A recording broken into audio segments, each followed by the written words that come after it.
What are you doing? I believe we are online. Ah, fun. Cool.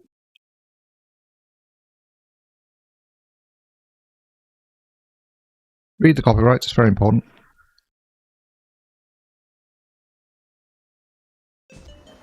I have coffee because it's early. My own fault. Nobody to blame but me. The intro looks cool on PC.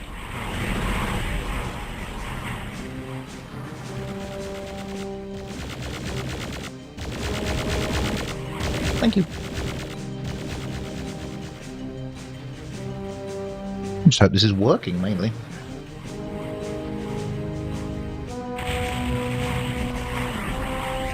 I presume we're live, I presume that people can see us and hear us and all that stuff.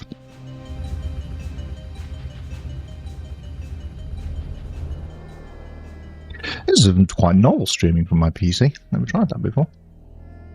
Oh, I did that React stream with, I reacted to Samasti's video about me. So I have a little bit. That's fine.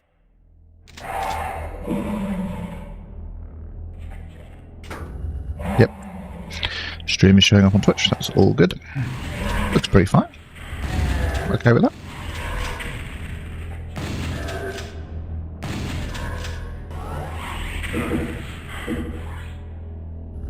Cool.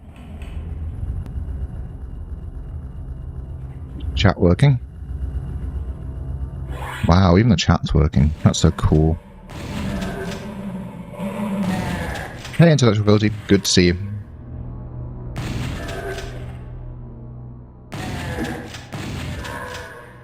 That chat readable for you on there? This is a new setup on the PC, so I don't know. It's very strange streaming something that's in 16:9. Don't normally do that.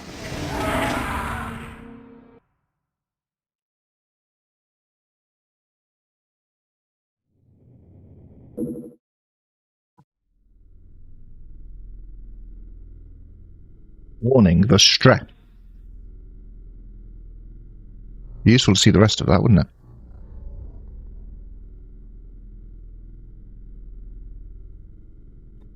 The stream's current bitrate is lower than recommended. Okay.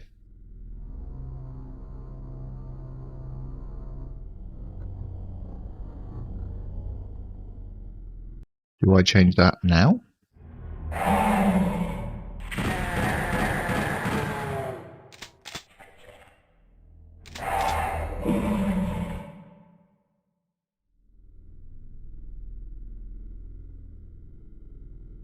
Maybe. I'll have to get rid of that small window that's now appeared in the bottom right. That's covered by me. Let's quit out for a sec. There's that. Cool. Yeah, this is even more chaotic than usual, really, because I haven't tried streaming from PC before. Well, a game from PC before. Yeah.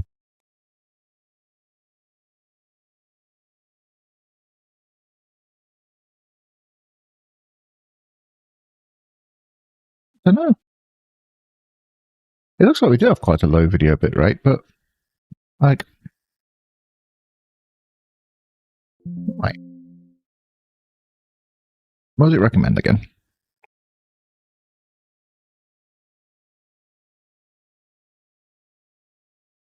6800. Okay. Wow, if the bit rate's that low, that must really look terrible on your side.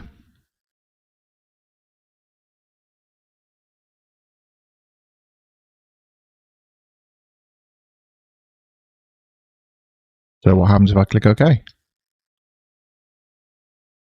Ooh. Are we still online? Looks fine to me. Oh, okay. Intellectual Good, you can help me. Tell me if you're still there. I presume you are. Haven't seen anything to suggest otherwise.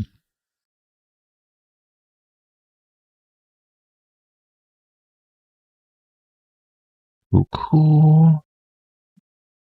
Thank you.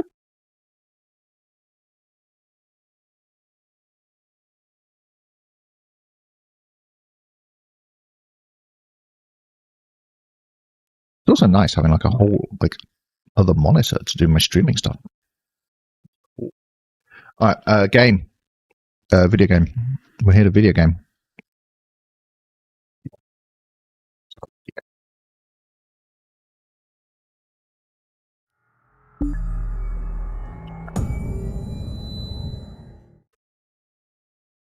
I'm here to drink coffee and play video games, and I'm all out of coffee.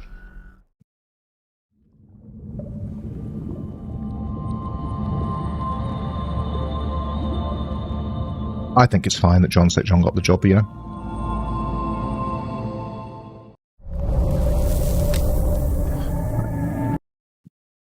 Well, looks like we're still live, and YouTube has stopped complaining about the bitrate, so hooray!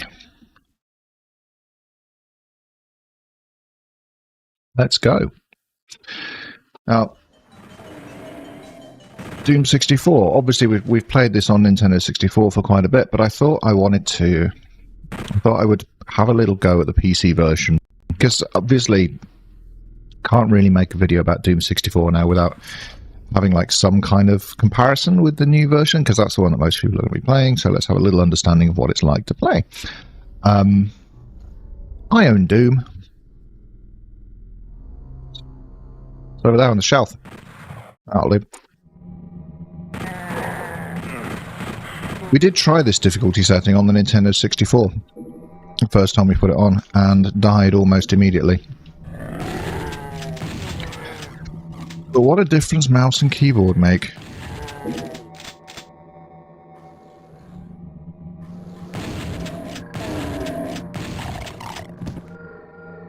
Because I'm not under any stress here whatsoever.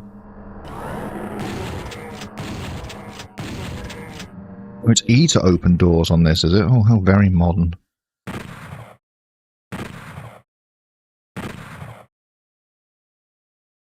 Space is used for speed, is it?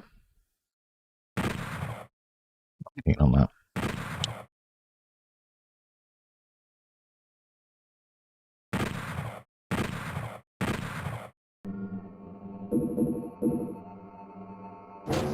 I think I've just set E to both speed and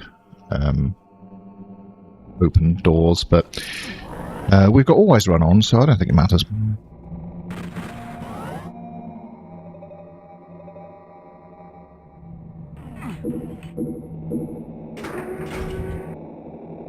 Actually made it too easy for me even on Watch Me Die. Okay.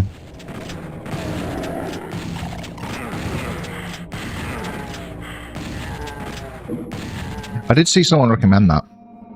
Well, it could have been you, wasn't sure. I did see someone recommend that that I play it with Watch Me Die and Fast Monsters for a challenge.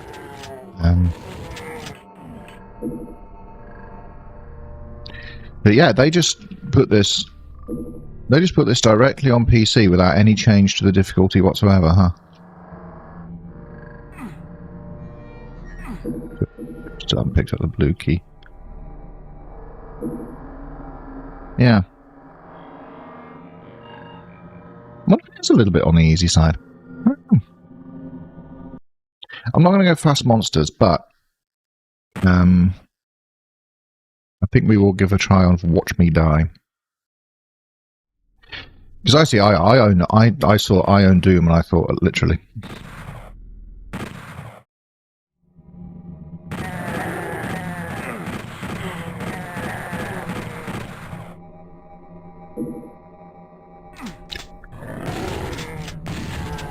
Because I never claimed to be like the best at Doom. I've played a fair bit of it, and having mouse and keyboard now, I should be able to handle this, right? So maybe my recommendation in the video could be play it on the highest difficulty if you're playing it on PC. Come on, I want to get on that platform.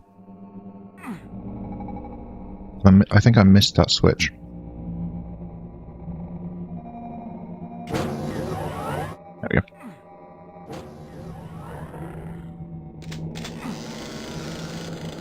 Yes, we need that.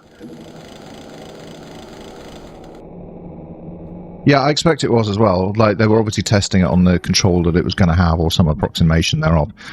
Like, it's really weird to think that Doom 64 was planned to be a launch game.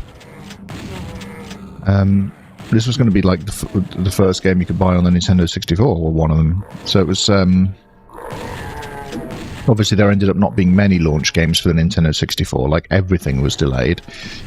Apart from Mario 64, obviously, and what was the other one? Was Pilot Wings out on day one? Like, literally just Nintendo first-party titles. So I have to imagine that Nintendo dropped the ball a little bit with support to their third parties for the launch of the Nintendo 64. Would be my theory.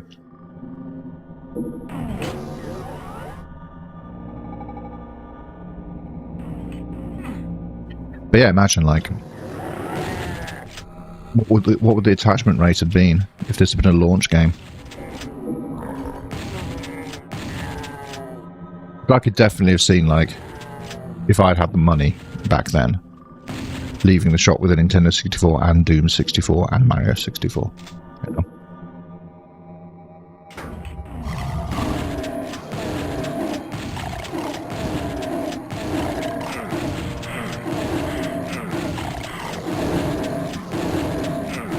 I need to not be in the corner, please. Thank you.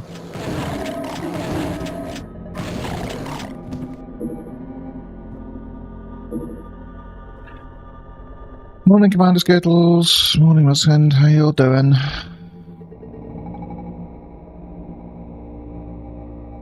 Good to see you. Playing Doom 64 on PC now.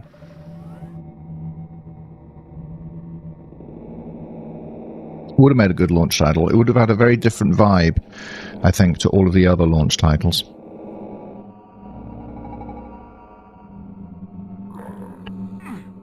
No, it really wasn't, and I remember that as well.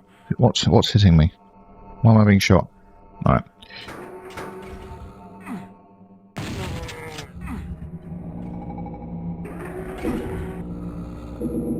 I've even been looking at a few magazine reviews from back in the day, and a couple of them do say it's a port. It's obviously not a port, right?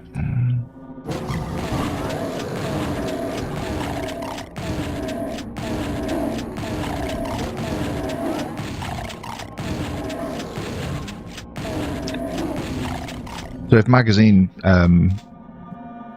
writers didn't understand what this game was, there was no chance of the public understanding what it was, let's be honest.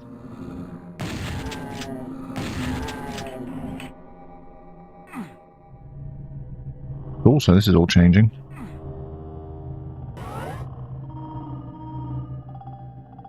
Yeah, people did come around to it. It got a lot more respect after its release, you know. Like years later with the Night Dive remaster and stuff. And a little bit before then, like, there were mods to put this game basically into Doom. This game did get kind of a cult following, but at the time, this did not sell well. This did not review well. Which I found really interesting. Like, the video that I've started writing is actually a lot more about the history and the development of this game rather than what I think about it. It's not really a review at all. Yeah, people trashing it for not being quite... Certainly, in the 90s, the vibe was...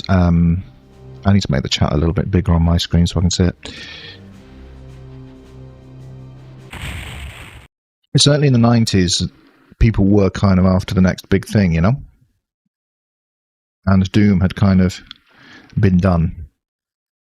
Right?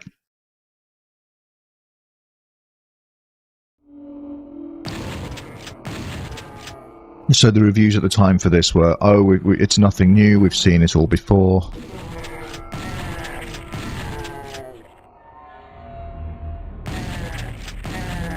Can you imagine that? At the time, they'd had Doom and Doom 2. And these magazine people just thought that was already enough Doom. Like, can you imagine?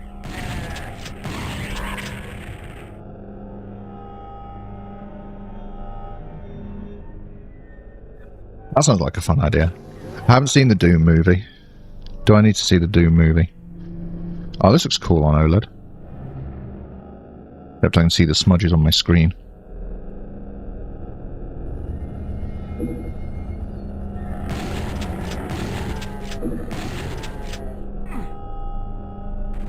It's also, it's mad to think of this as a Nintendo 64 game, really, because this is a modern port of a Nintendo 64 game that's been officially released and put onto PC. And although it has all of the same assets, the same textures, the same everything as the Nintendo 64 game, it doesn't feel at all like a Nintendo 64 game. Really doesn't.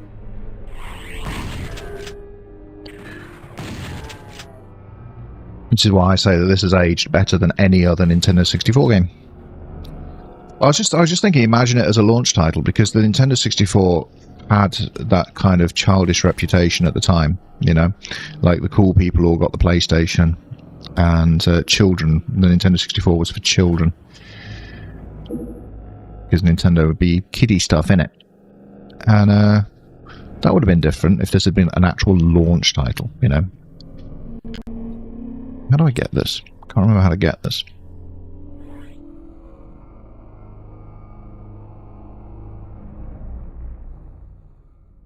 There's got to be a way to get this. Can I have it?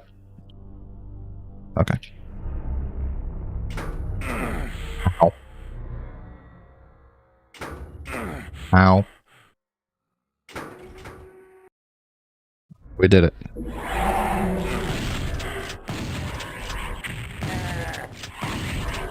This game likes to get the drop on you a lot more than Doom 1 and 2, that's for sure.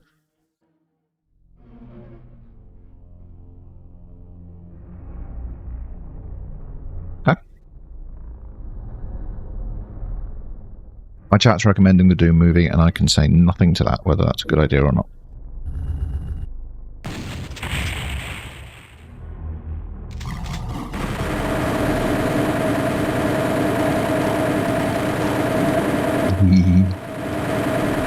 Come on, this is satisfying.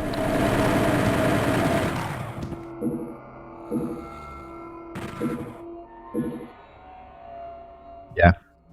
The problem with the level design in this game is the switches and how kind of obtuse it is. You can flick a switch and then spend ages wandering around to find what thing on the other half of the level has changed because you flick the switch. They do that in this game a little bit too often. I don't mind, obviously, you know, that's part of Doom. Do that sometimes, for sure. But they overdid it big time here. It's good that there's the coloured lighting to guide you, though. Like, the coloured lighting was obviously a new feature that they got in their updated engine for the Nintendo 64, and Midway have used it to good effect to direct the player. In some of the levels, when you're heading towards like a key door or whatever, it's not great for helping you with switches, though, because switches could literally be anything. It's not well telegraphed what switches do. I think I'd rather it was.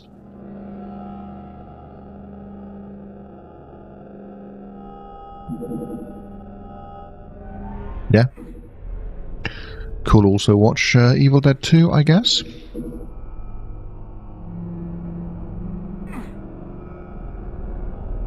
Won't surprise all of you to know I'm not really a horror guy. I'm too sweet and wholesome.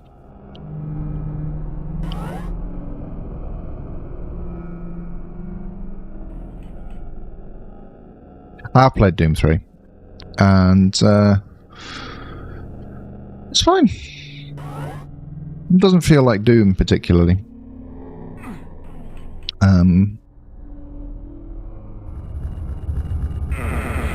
Oh yeah, of course, now we get crushed by these things. Outstanding. Yeah, I'm obviously not, it's just so annoying. I'm not super keen on Doom 3. 3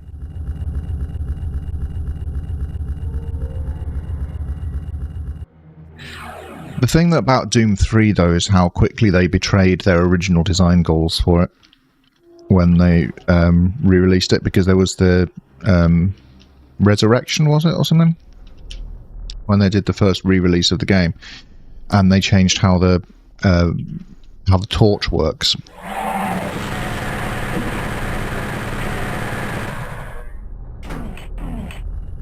Because in the original, you couldn't hold your torch and gun at the same time, which is obviously a deliberate design decision as part of the horror element of it. And then they took that away, and a lot of people have since, in hindsight, said that the original approach made for a much more tense experience. I don't know what the answer is, but it makes sense to me. BFG edition, sorry. Yeah, thank you.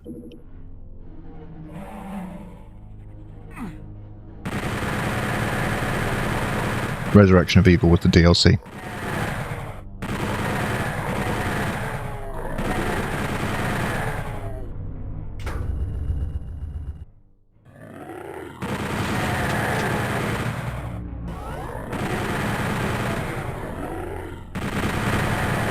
Yeah, it's not a Doom game. This is Doom 3, really. This is everything that... At the time that Doom 2 had come out, I think this game is everything that you would have expected a Doom 3 to be, except maybe you'd expect polygonal enemies a la Quake. But it basically, this game takes what Doom 2 was doing and builds on it really neatly, for better and for worse.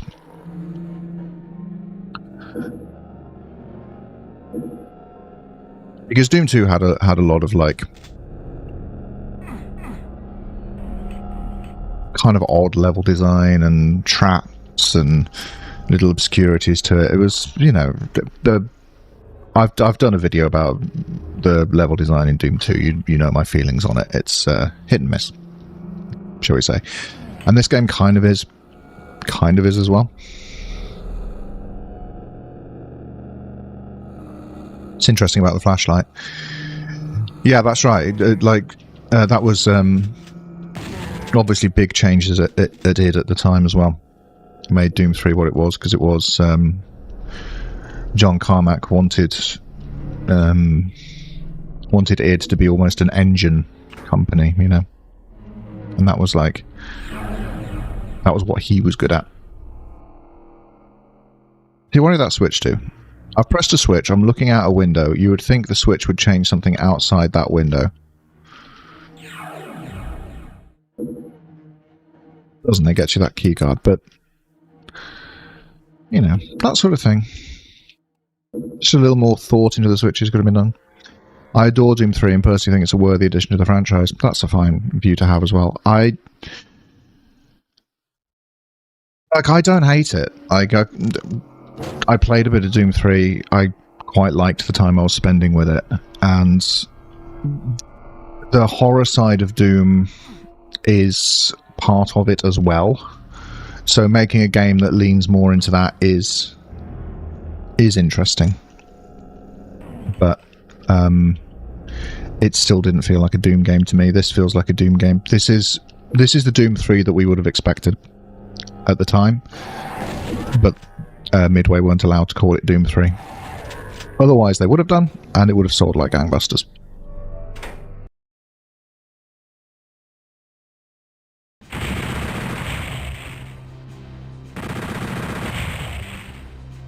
I agree with that take. Don't care for Eternal.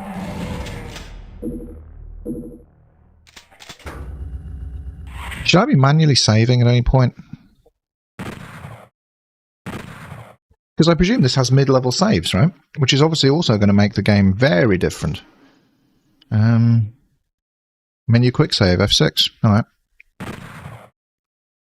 Well, I don't have F keys, so... Oh wait, I need 6 to... How do I clear this? I've set... Because 6 is weapon 7, and 6 is now also menu quick save.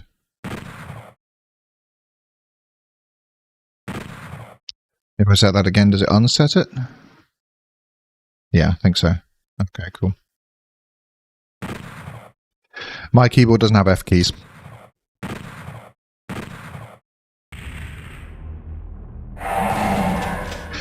No, I'm genuinely not keen on Eternal. Like, I tried it and I didn't like it.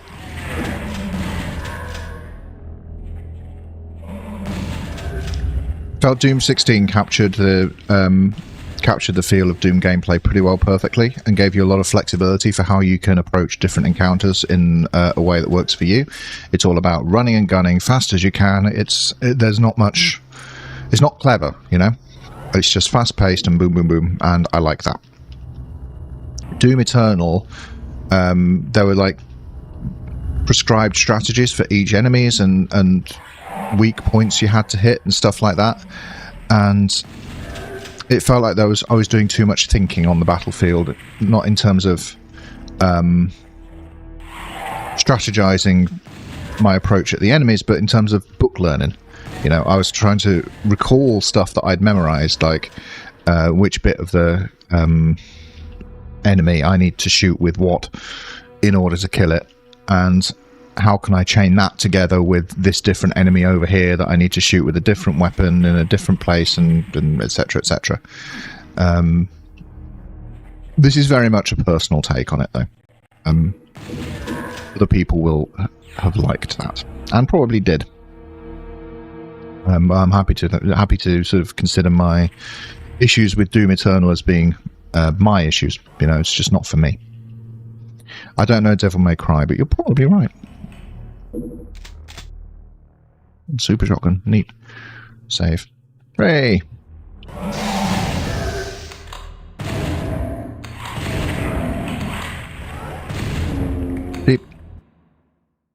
See, that already just changes it completely, you know?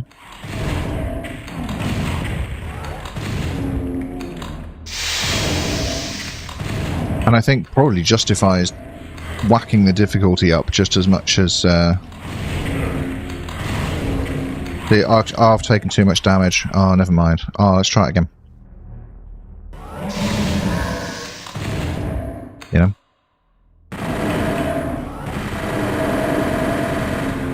Can't do that on the Nintendo 64.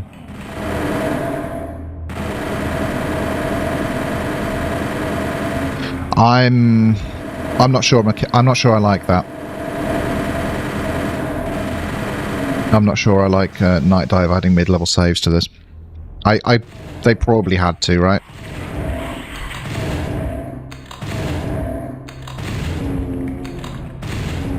But as much as this game wasn't designed for mouse and keyboard, it wasn't designed for mid-level saves either.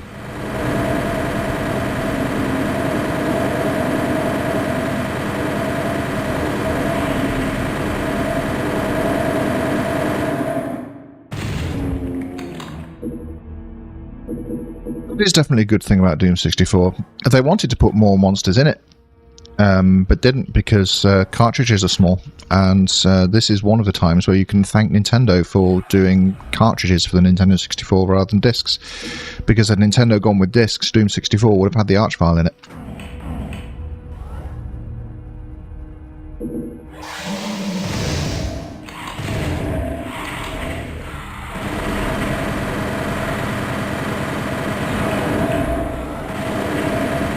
Gonna hole up in here a little bit.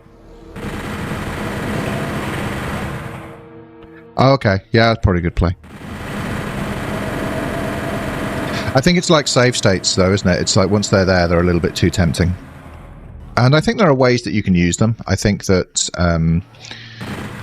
there could be like a limit to how many times you can do it. Do a mid-level save. You know, it would be a nice quality of life addition, right?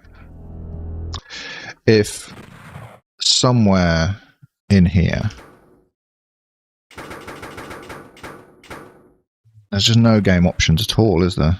It would be really cool if somewhere in there it could be like how many mid-level saves. I think that'll be a good addition. I think if you're allowed one, it will be a nice quality of life addition without changing the game entirely.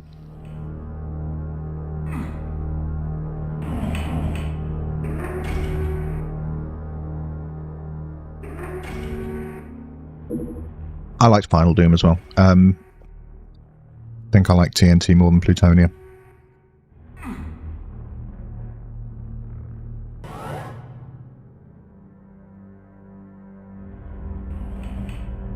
From what I remember. I only played through it once. Final Doom. Would do it again. It's good. It's definitely a challenge, and definitely a challenge designed with mid-level saves in mind. Like, ooh.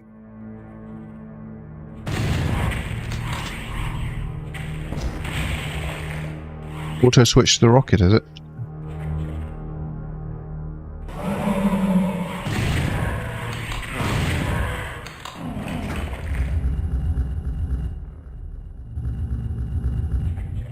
This stuff's very neat.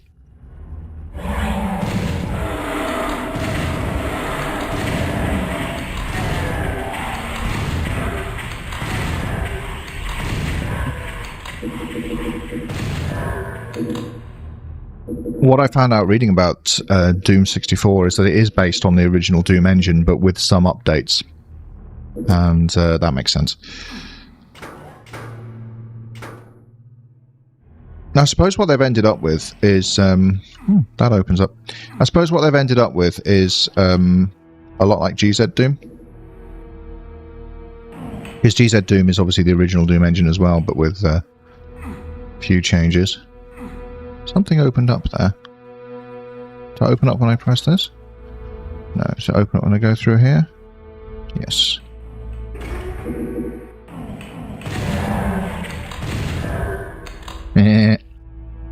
That's a cool secret. I like that. I like getting the drop on them. That's satisfying. I need the red key to get in there, so I'll find the red key somewhere, I suppose.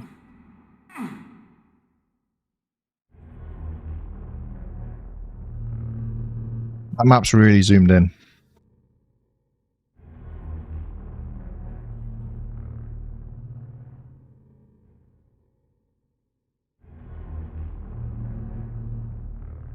Like, yay.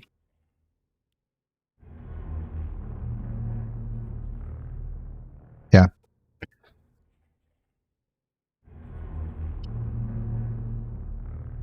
Oh, hi, yeah, sorry, pulsating partner. I missed your message earlier saying that I've said I'm streaming the wrong Doom 64. Yeah, sorry about that. So, was this actually an 8 meg cart then? Because that's amazing if it is. So it wasn't just cost cutting; it was cost cutting on Midway's part as well as Nintendo's insistence on cartridges. Okay. It's both, isn't it? Still, I guarantee that as much as I can guarantee it. Oh, we'd love to. Is there a secret level available here? If we can play secret levels, that'd be cool. I don't know. Yeah, tell me if there's secret levels. I'm fine with that. I don't know if I'm going to play through all of this though. I finished the game on Nintendo 64, and I'm fine with that. I'm happy that I've finished Doom 64, but I definitely want some footage of the game to talk about in the video. Doesn't have to be the whole game though. All right.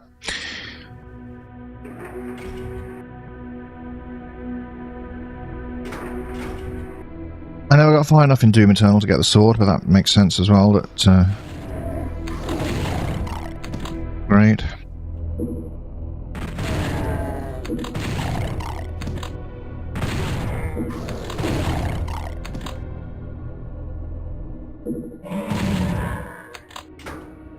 Just all the switches.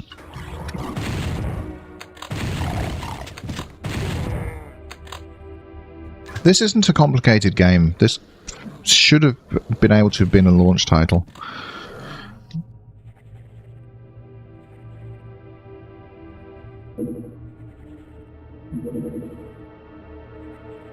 Okay.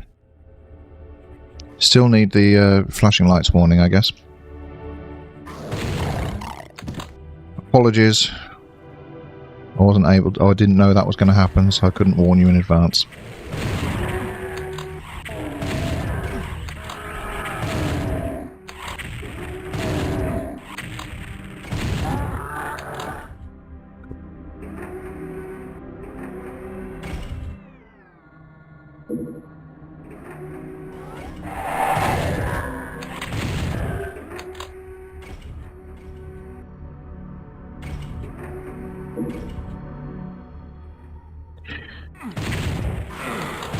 Yeah, I guess, I don't know. You say it's Nintendo you say it's Midway cutting costs, but it's probably also true that Nintendo just wasn't kind to their third parties back then in terms of providing them with cartridges.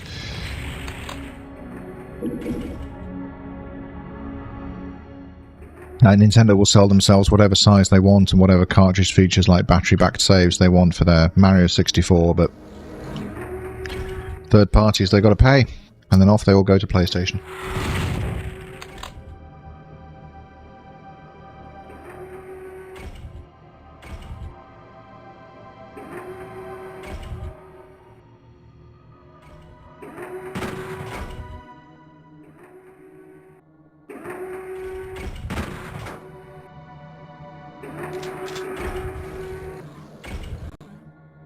Hooray, I got another chain gun. Then we can't dual wield, eh?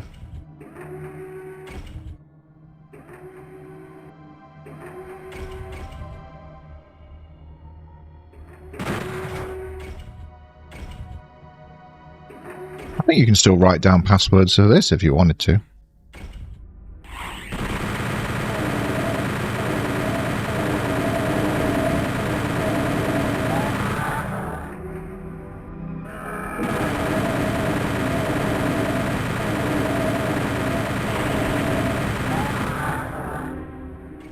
Button, button, button.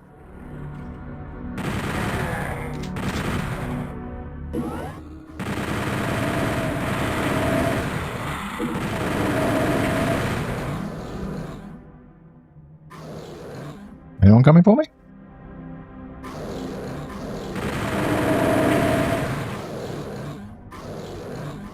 Yeah.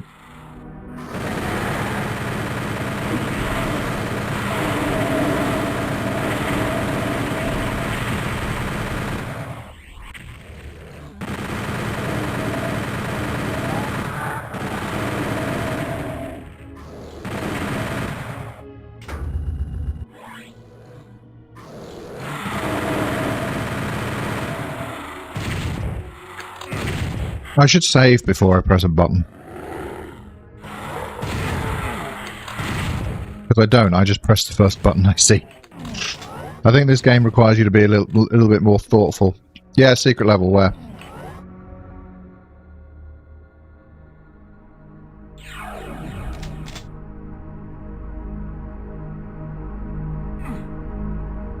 What do we do?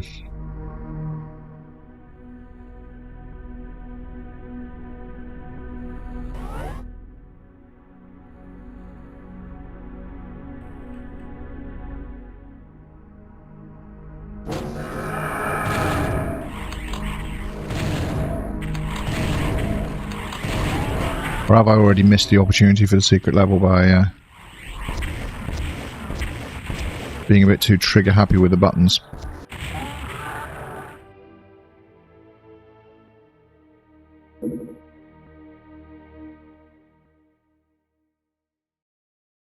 Oh, there was a sequence for the buttons. Oh, okay.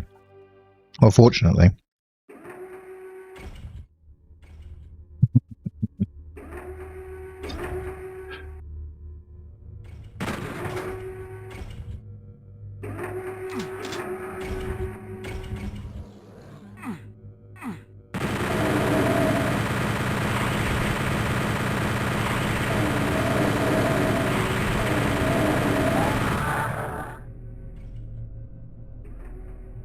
Because I did exactly the same thing there. I remember it now. I did exactly the same thing there that I did when I played this on Nintendo 64, was I walked in, pressed the first button, and put no thought into it whatsoever.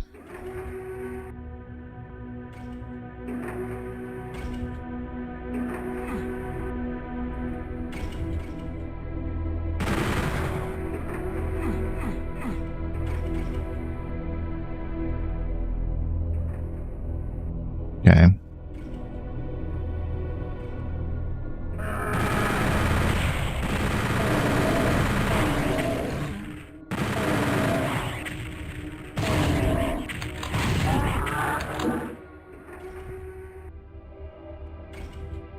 Is there an order to these as well? Do I need to be thinking about these buttons?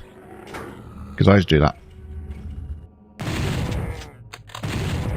Also, all the way through this, I feel that like the map has been teaching me to just press all of the buttons.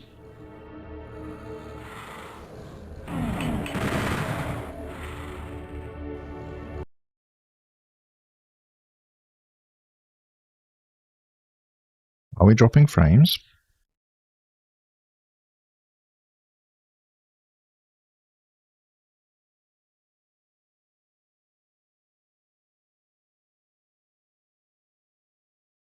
Getting error, YouTube is not responding. Okay, YouTube is not receiving enough video to maintain smooth streaming.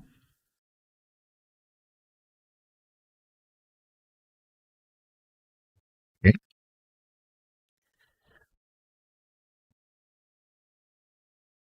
Yeah, that's what I think. I think it's a bit cheeky of them to have buttons that you have to press in a certain sequence. You know? Because I'm definitely just here to slap all the buttons. Putting no thought into it whatsoever.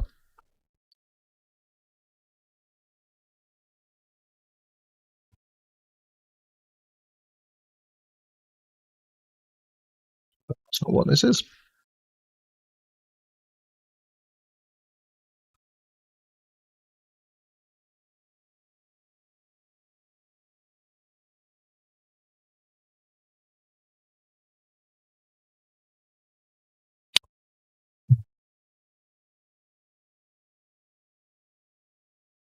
Probably a good place to quick save. Yeah. Alright.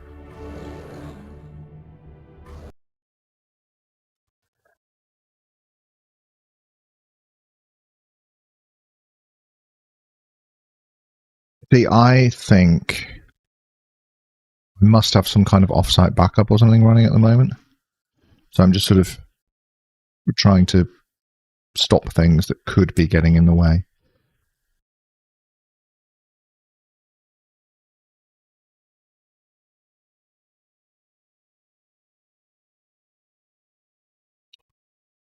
Yeah.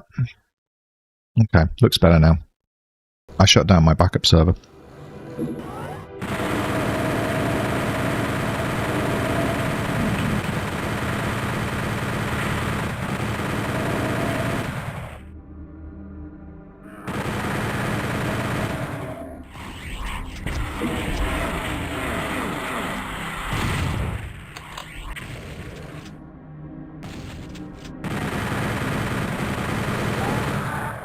Alright.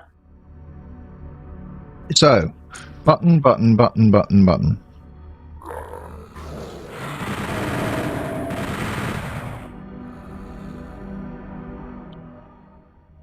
What is the play?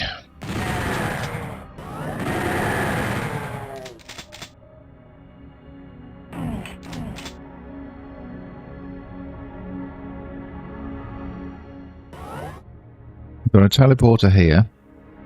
Could go in that.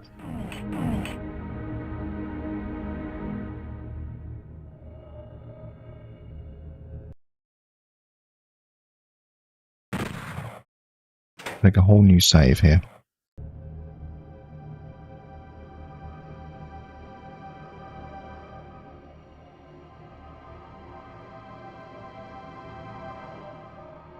Like, is there something here to figure out? Do I have information?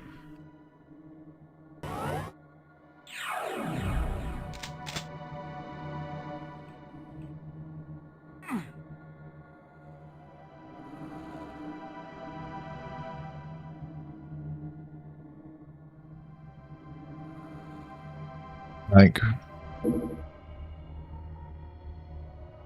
there's different pickups next to the pillars. Were there different numbers of lost souls next to the pillars?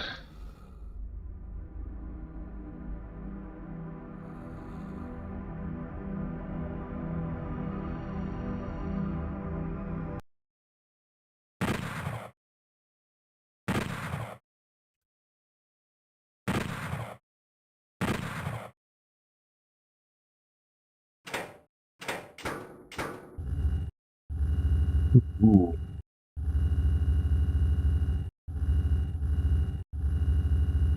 That's cool. You can see live what the field of view change looks like. Hello.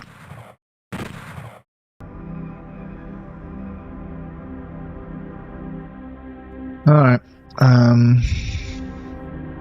What map are we on? Level 4. Alright.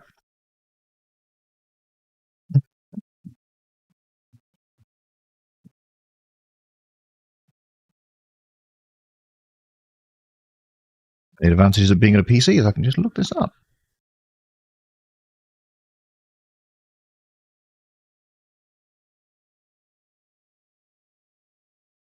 Okay.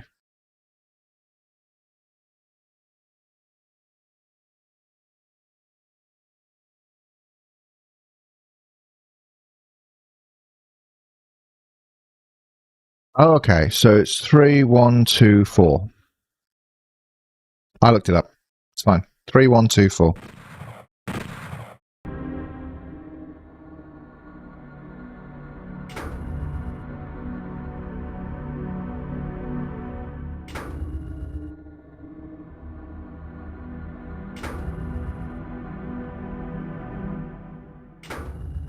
Now, how are you figuring that out? How is anyone figuring that out?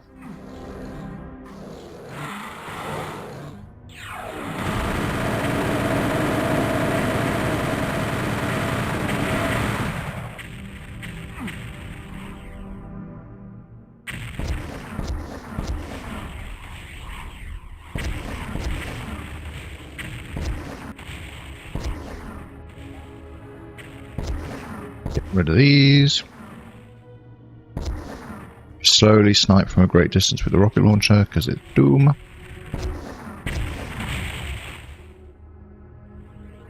Probably finish the rest from up here.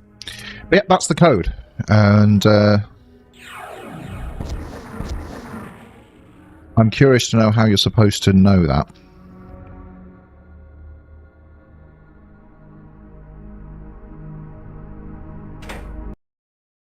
Yeah, because it's right at the end of the level, so you trial and error it until you get 3, 1, 2, 4.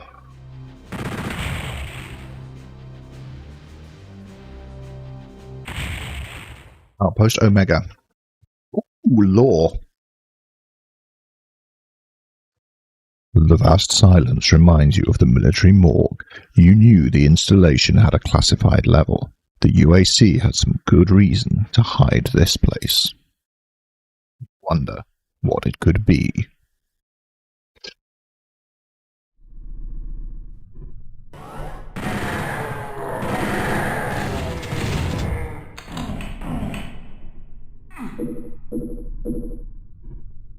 Oh.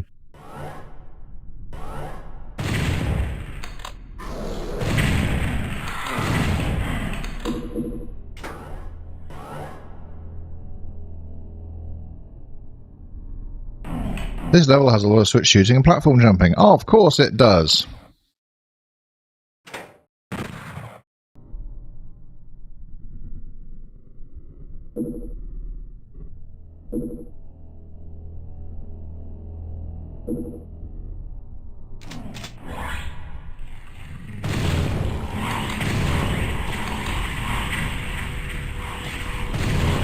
And an early introduction to the monkey bus.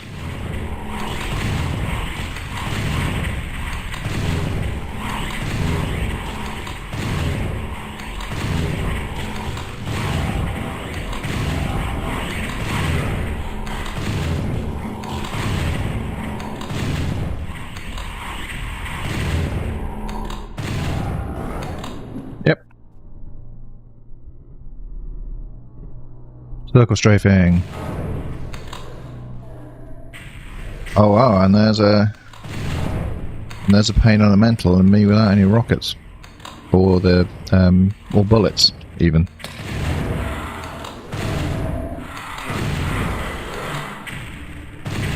Those things are mad aggressive in this. It was one of my big complaints playing the game on the Nintendo 64 is that the Lost Souls are way too aggressive in this game.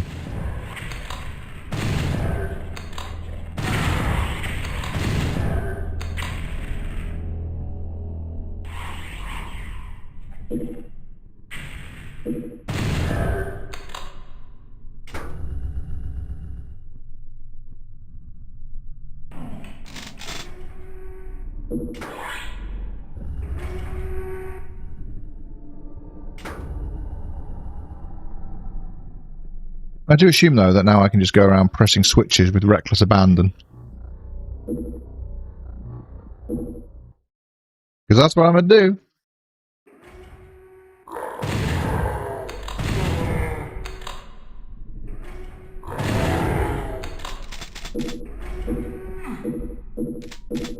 I will say, there's a bit too much symmetry in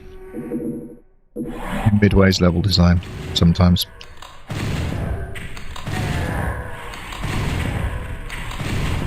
Not too much in the levels themselves, not too bad, but occasional little encounters just are a little bit too obvious. And others, particularly switches, are not obvious enough.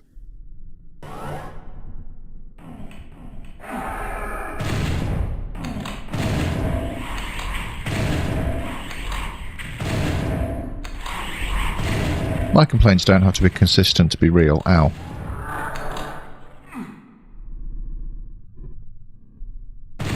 Flashing lights warning.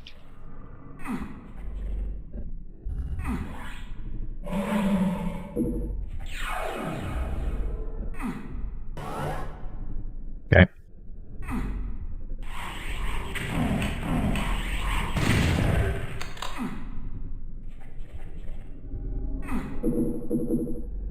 So,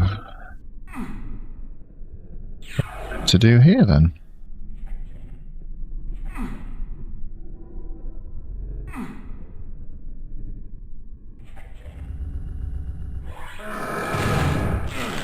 Key.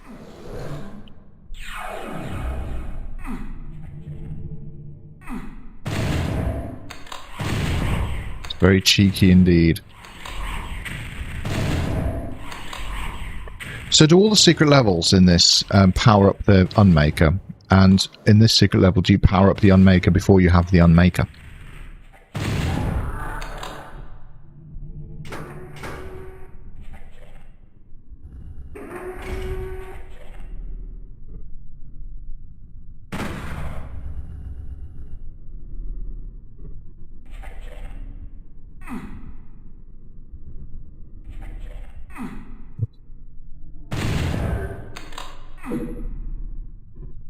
Yellow keycard now. Okay.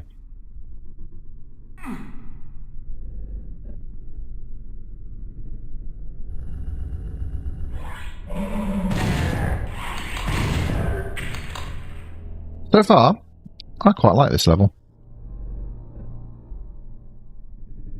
Because I feel like I am figuring things out and making progress.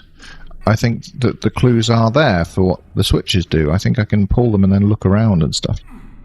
I think this seems good so far. Maybe it will get worse, but...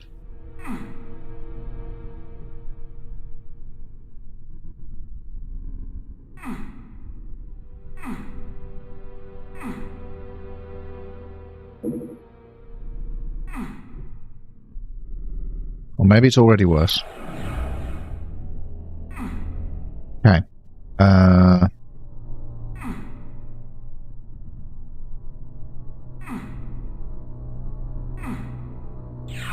Maybe we go the other way now? No, that's just here.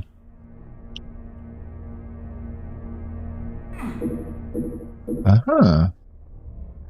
So I need to come back to this area later now, I guess, to do the rest.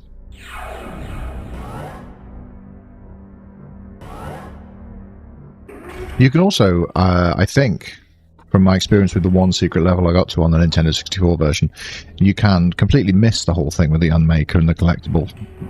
You can just sort of go to the secret level and then leave again. Oh, really?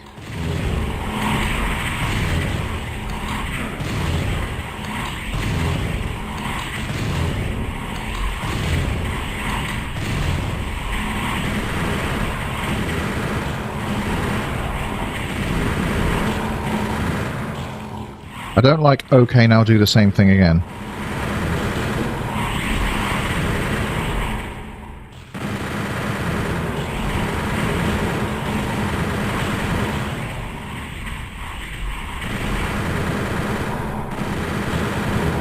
Also don't like how low on ammo we are.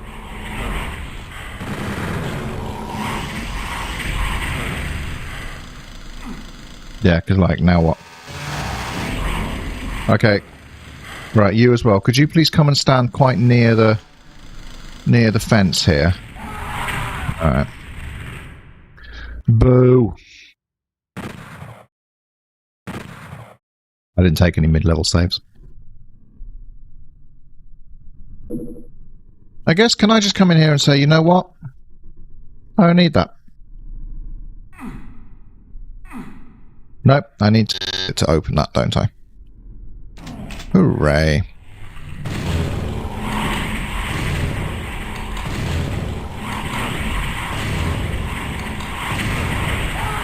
Also, what's wrong with me? Like, I barely took any damage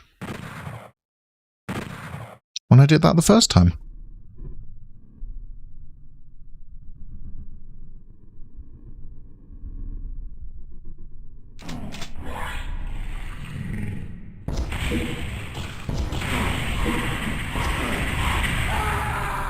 Eh?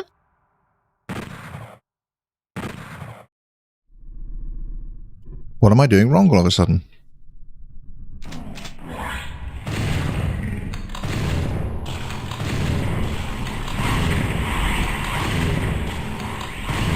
Yeah, the first time this happened, I didn't know it was going to happen, and handled it fine.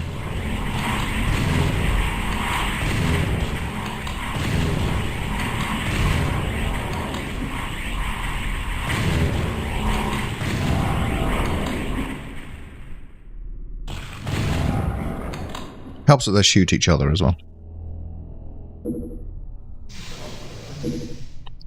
It gives you loads of rockets, but that's just not the right choice in here.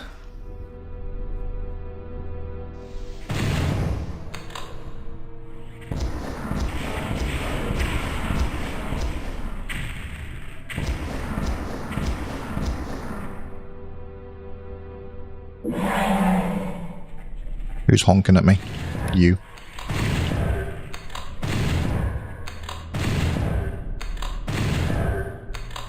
That's a cool little shooting gallery bit.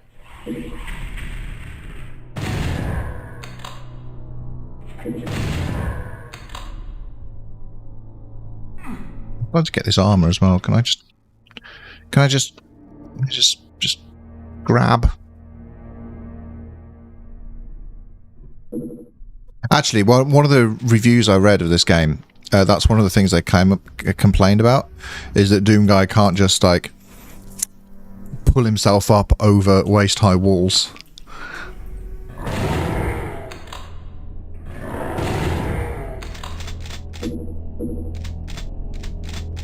Which, yeah, he can't.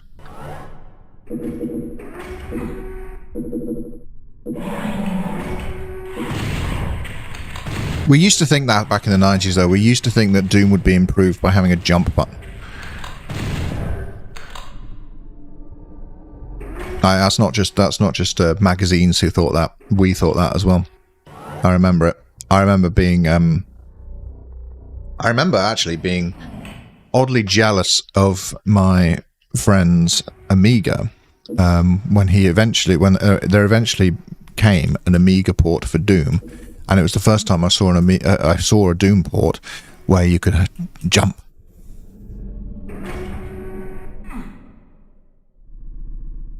Can you imagine that? On an Amiga. And here I was with my PC version. Couldn't jump at all.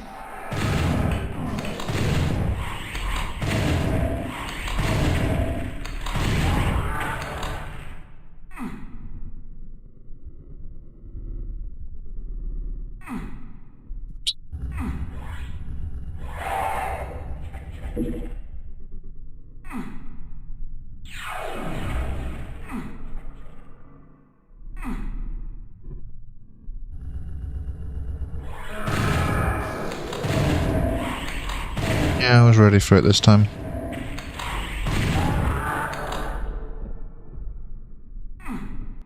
Hee hee. Video games.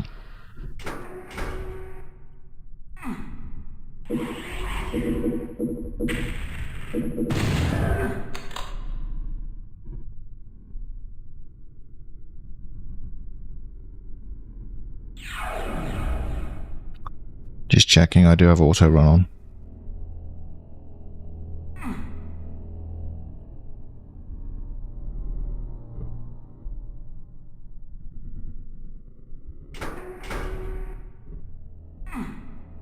Darn it. Maybe that needs a mid-level save as well, because it's quite a trek to get back. That's the other thing. If you give me mid-level saves, I'm going to use them.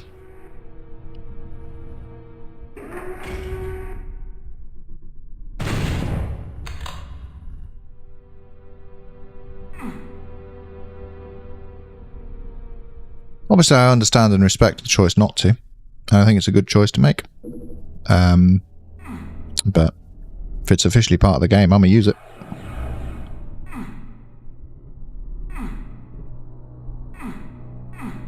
And that's what makes them a little bit different to save states, I guess. Is because save states, you feel like you're cheating. But here, we're just using the tools the game gives us.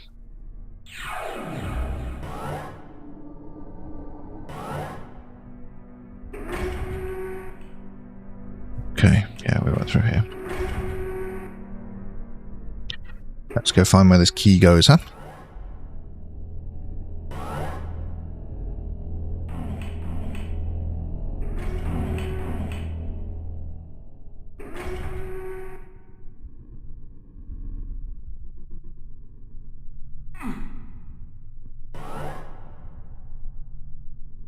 It's in here, wasn't it?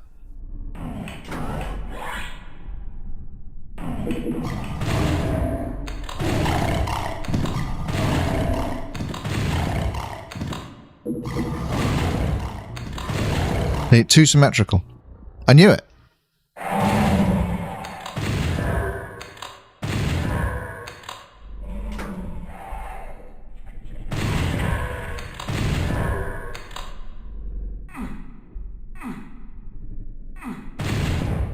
Not allowed to pull that one, huh?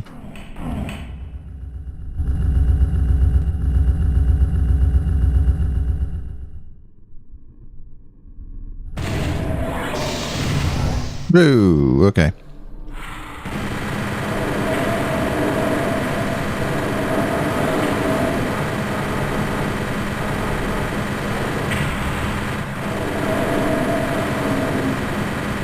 I'm pretty sure that Lost Soul wasn't supposed to clip through the ground there.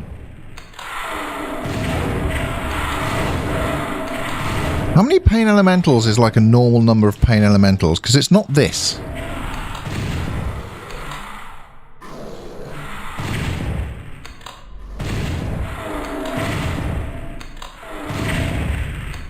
Okay, so there's the exit, but we don't want that.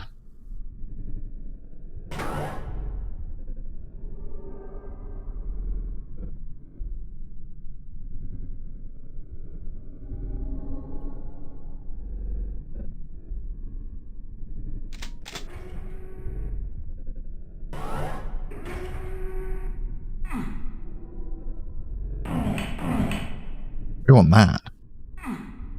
How do we get that?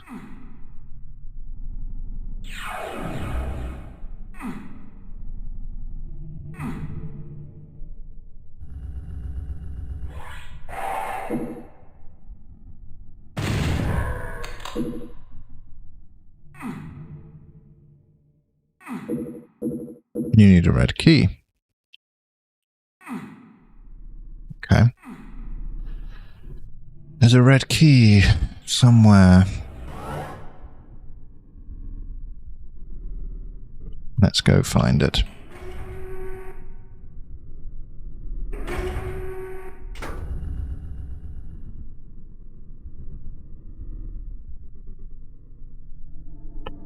I can imagine that I get the red key by killing these guys again. That's my theory. I'm going to test it.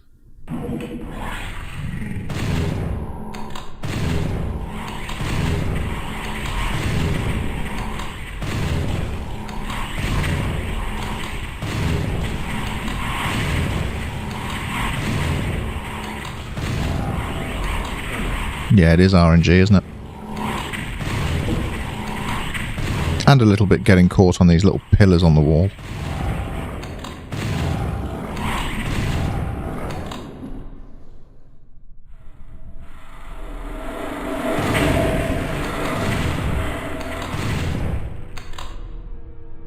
Okay.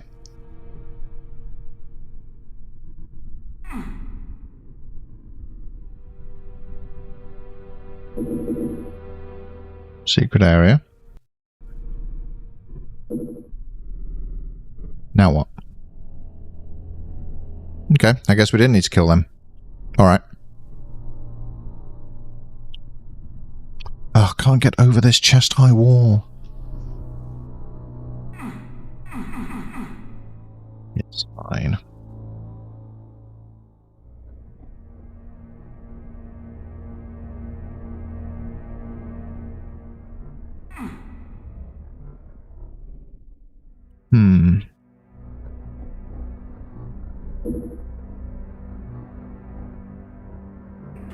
It's also possible that just killing all of those has done something in here.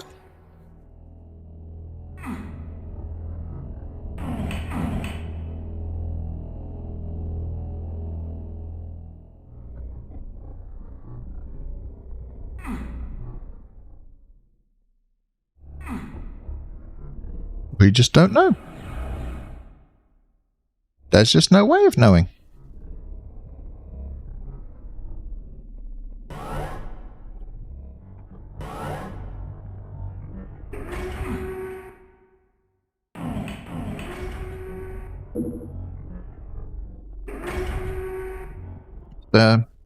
Doom 64.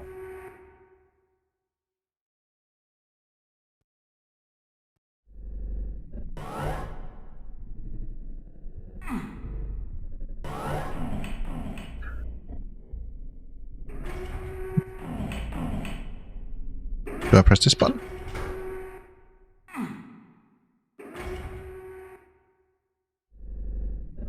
Okay, that does something temporarily.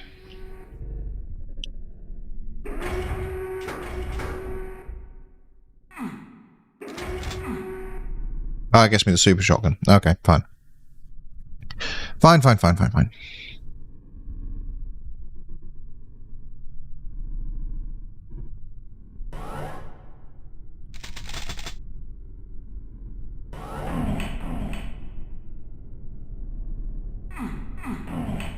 This one's slightly lower than the others.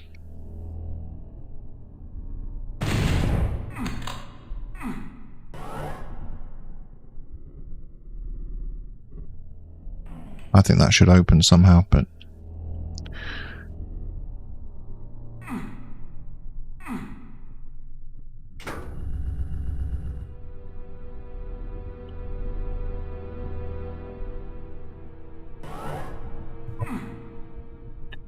Not that way.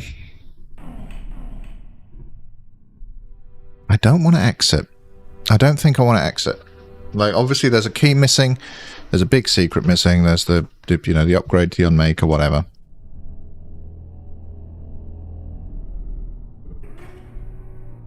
I don't plan to finish this game, but while I'm here, I plan to do it right.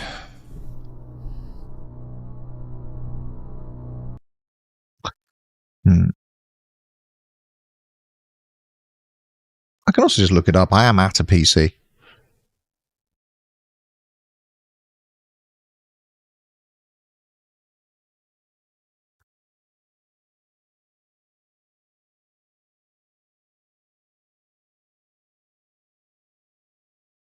I don't really have any issues with...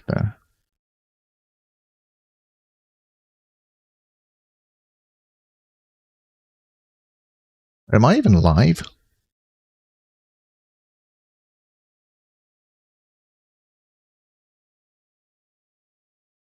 Yes. I think so. Yeah. All right.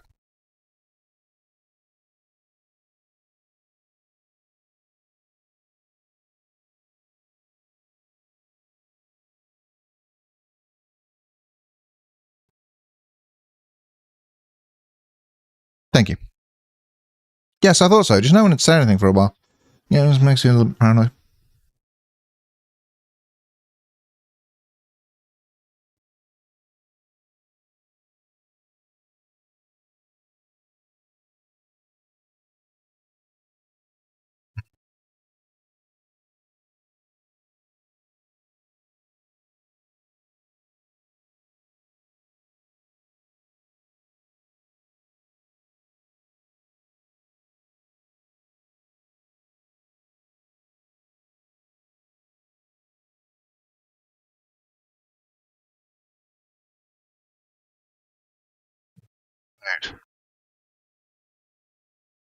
So we've got to get the unmaker first.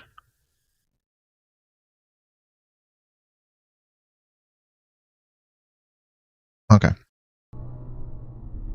So we need to be in here.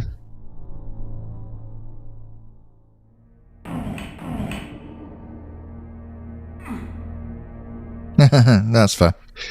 I don't mind. I don't need the attention. Just get lonely sometimes.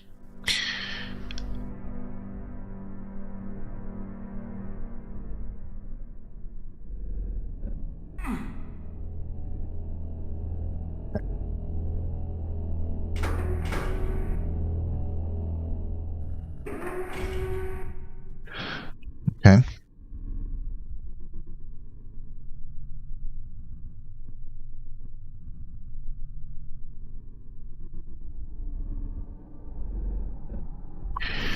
That switch will... Hang on. That switch will permanently lower a platform you jumped over twice.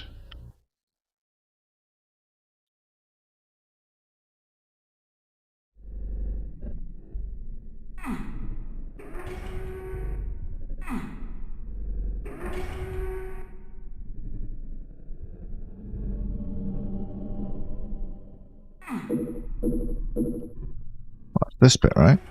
Oh, okay.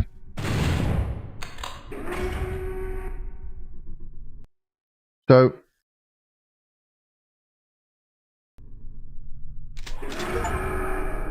now I found the unmaker. Okay.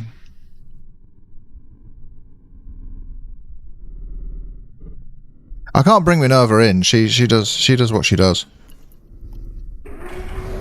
Oops. Fell down. Minerva's got her own priorities.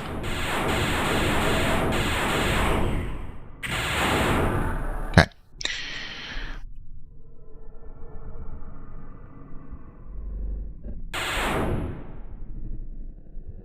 Okay.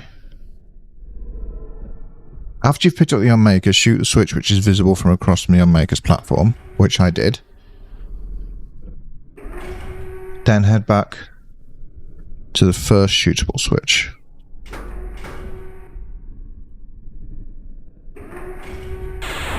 And shoot it again to permanently lower the platform, which will reveal a red key door. Okay.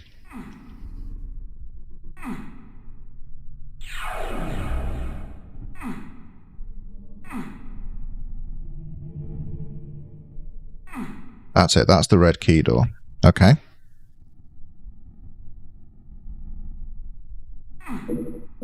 Behind the red key door is the first demon key. Okay. Where is the red key?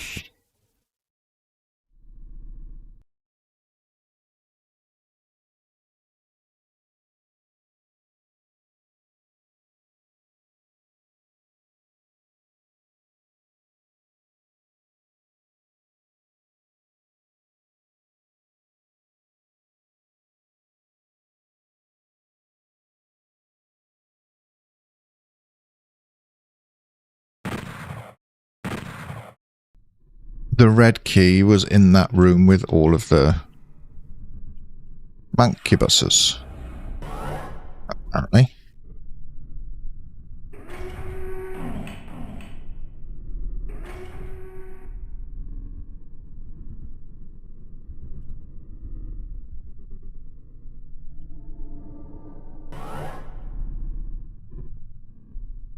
A switch near starting area opens a wall.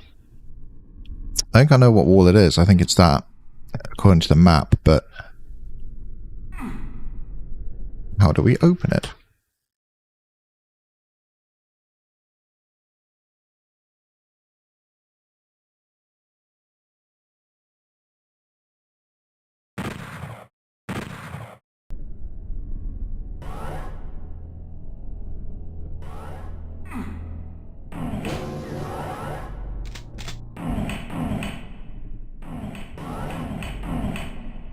Yeah, I think it probably is a computer panel.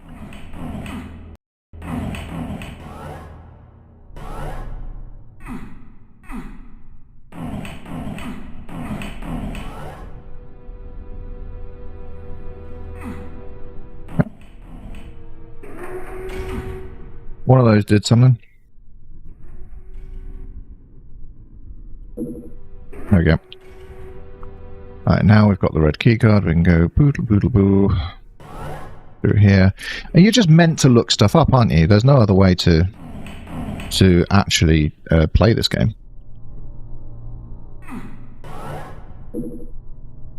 You have a feeling that it wasn't to be touched. Okay, well, mine now.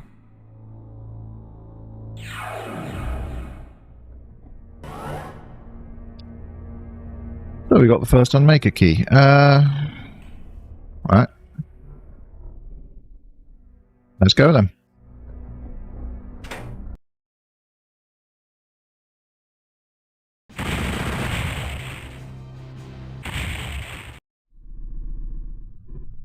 Oh, I remember this one.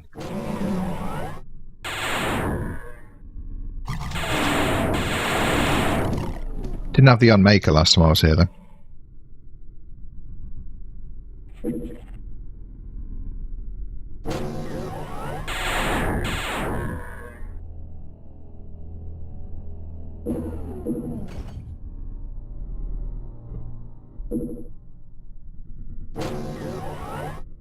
Yep.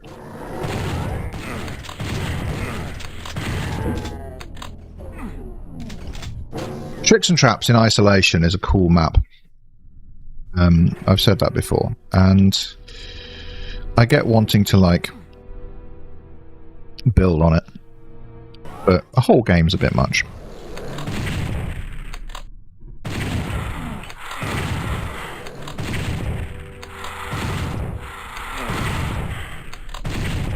Not quite that bad.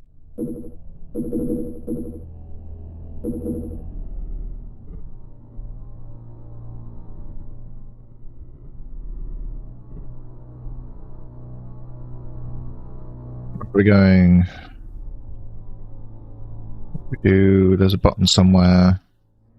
Oh, there's a button in this room somewhere. Where's the button? Button.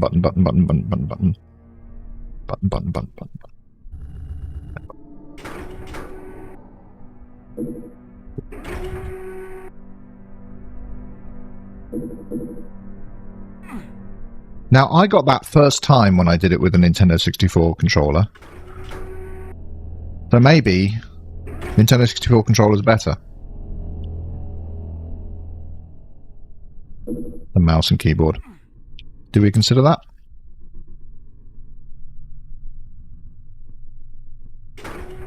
Don't know why I went over the chainsaw. Very much already got chainsaw. Yeah.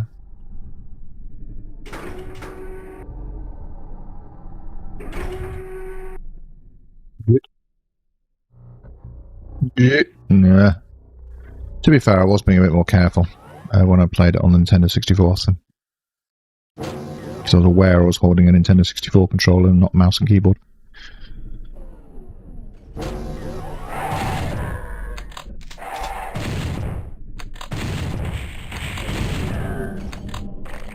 Squishy.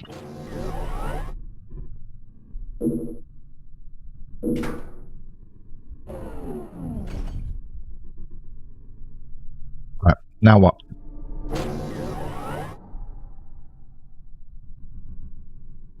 Comedy thing where someone is just observing Doom without doing what he does, running around hitting buttons and jumping from box to box, running really fast, yeah. Why can't that be a Doom movie?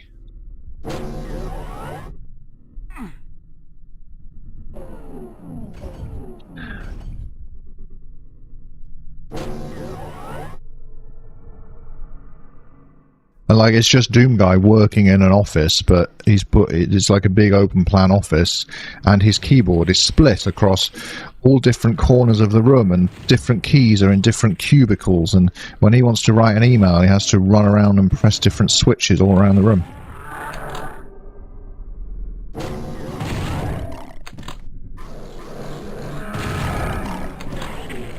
I don't pay him no mind, it's just a Doom Slayer.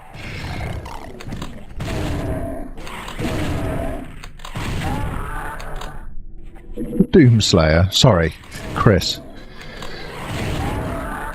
He likes it if we call him the Doomslayer.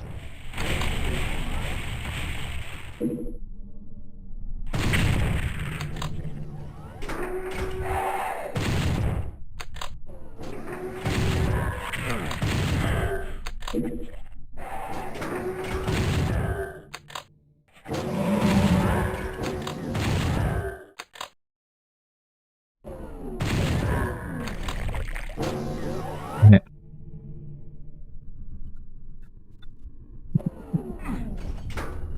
Get the feeling the Doomslayer has a very particular set of skills that really only work for doing, like, exactly this.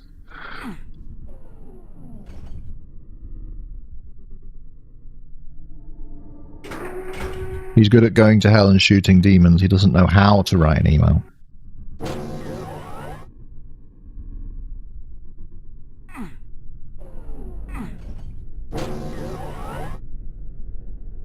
Again, you know, I pulled a switch at some point. I just don't know what it does.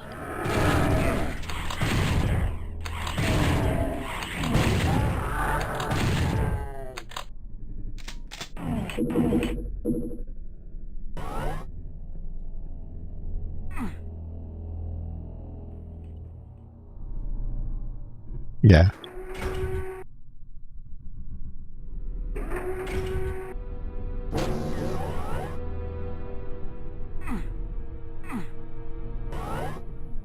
He's always depicted as like a big, like, muscly marine as well, right? Like, he shouldn't be as fast as he is. But, you know, that's why Doom... That's why Doom 3 doesn't feel very much like Doom.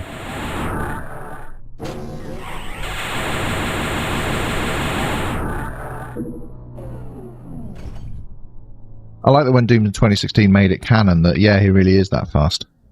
You know?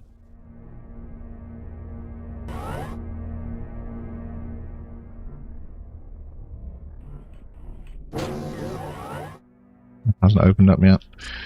Yeah, it's just sort of walking around a lot and seeing what's opened that hadn't been opened before. I mean...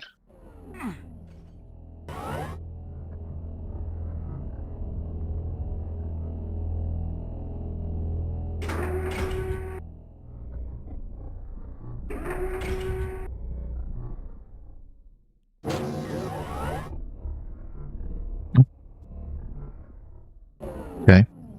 This is not right.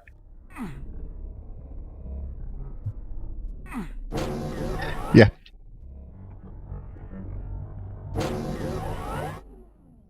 Oh, yeah.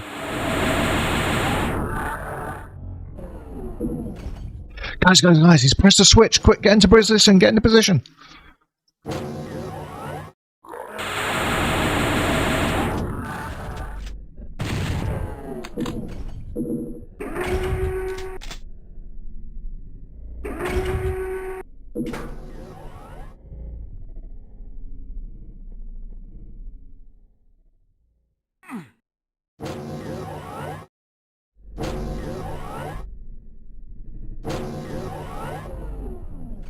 Okay.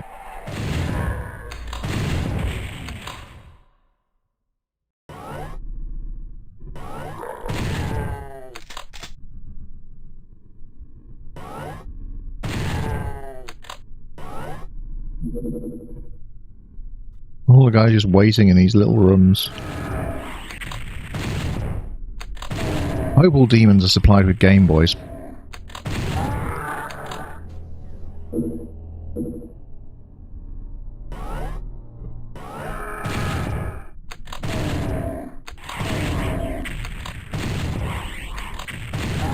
That zombie soldier hanging out in there with a Hell Knight, like, so? You're pretty tall, huh?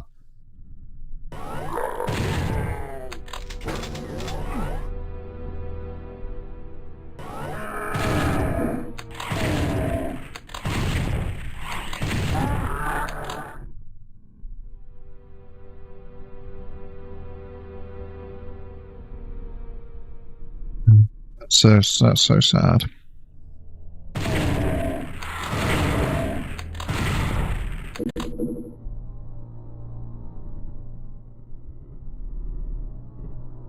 I think if you make a Doom movie, you have to lean into the absurdity. I think that's what we're learning.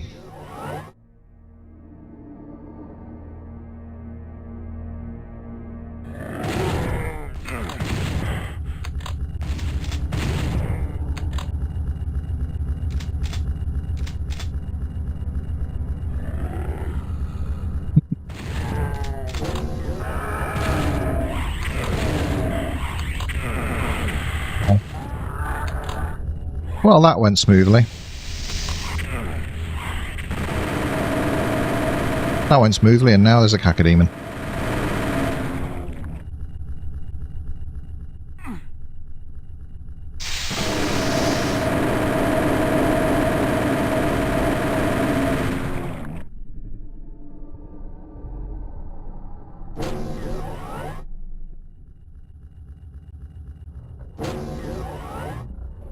I need to know, do Hell Knights go clip-clop? Must do, right? This is the official PC version from Night Dive Studios.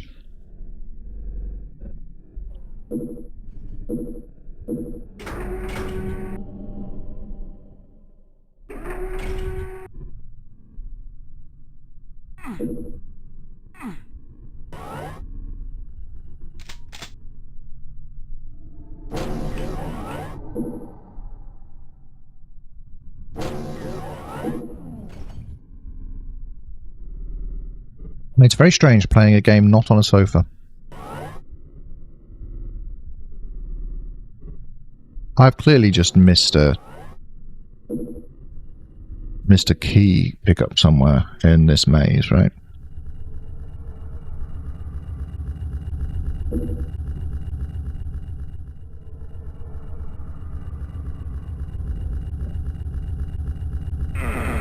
Ow.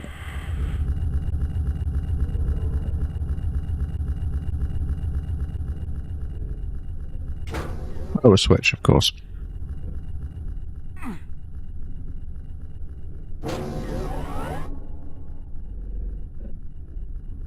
And no way of knowing what that switch did.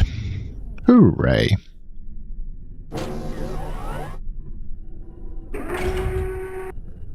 Okay. Yep, there's the red key.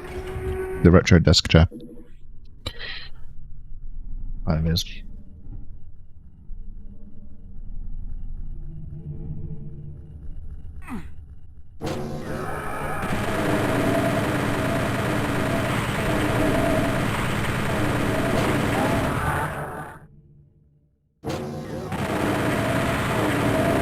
Definitely upside to streaming on PC as well, though. Having an extra screen with a browser on it that I can just look over at is quite nice. Sitting on the sofa with a laptop is... you don't get to do quite as much stuff quite as easily.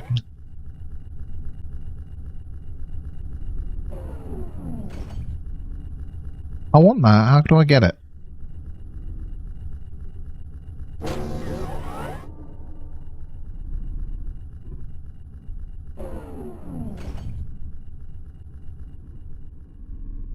Yeah, they're not always obvious. I keep going down there and it's pointless. Like, this game's got a lot of backtracking, and it tends to have a lot of backtracking to like the same bits. And there are certain bits you're supposed to backtrack to, and certain bits you're not. Like, am I supposed to backtrack in here now? Or have I got everything from here?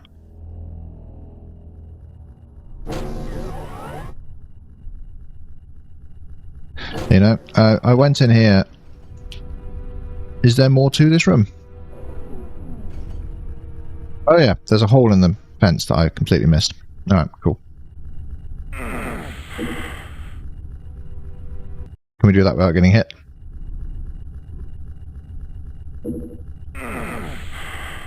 Nope. Oh, and I just quick saved under it. Whoops. My quick save and my quick load buttons are too close together.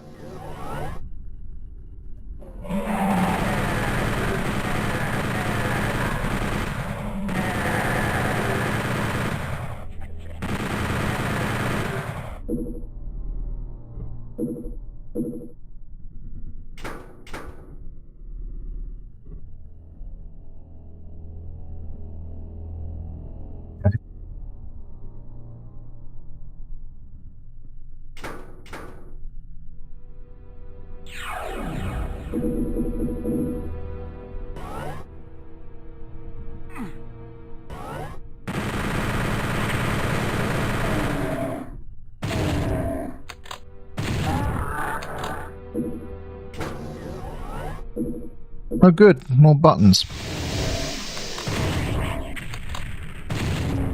Oh, hello.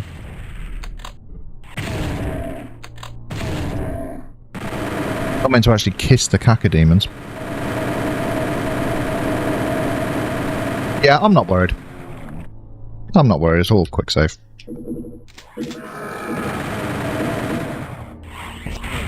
Ow. Quick load.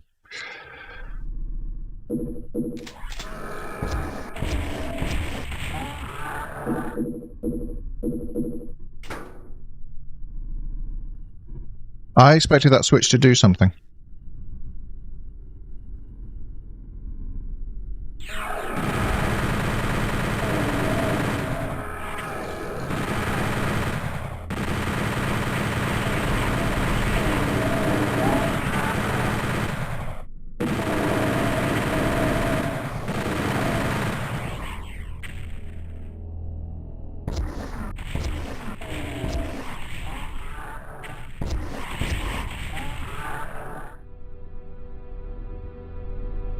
Okay.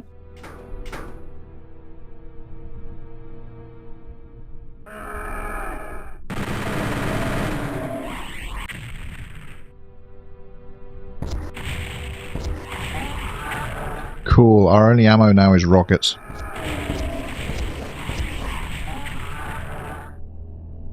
Rockets, rockets, rockets. We go? We go.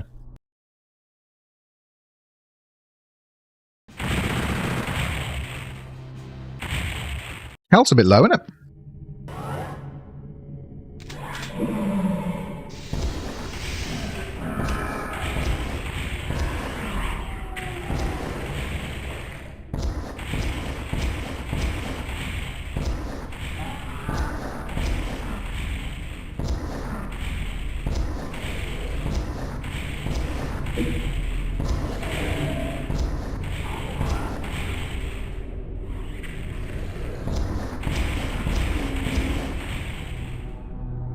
Another one on the other side. Hooray.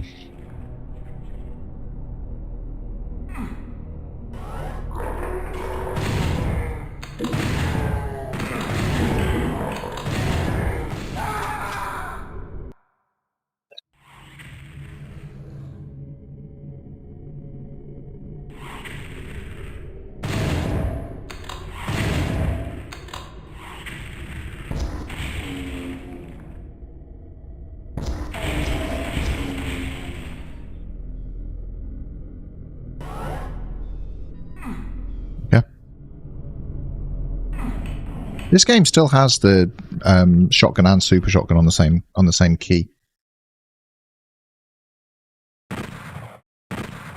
Don't know why I expected it to be different.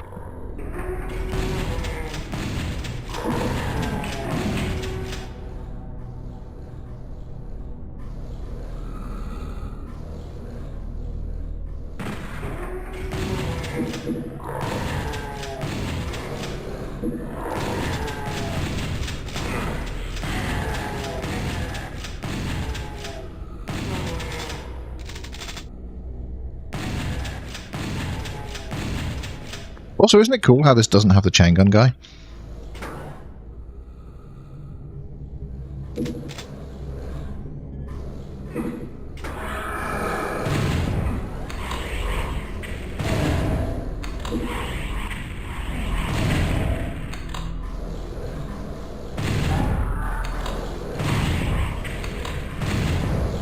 Hi. Hello. Like, who's really being hunted here, you know?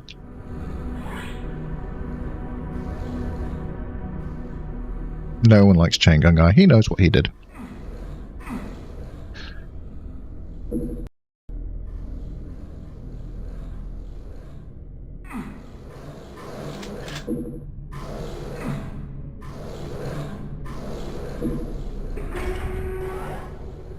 When I was testing that my stream setup worked, I was testing it with the Doom plus Doom 2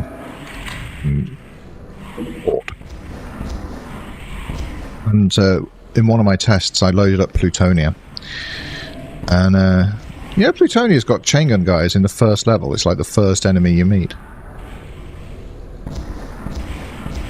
That's a choice. I think it was Plutonia.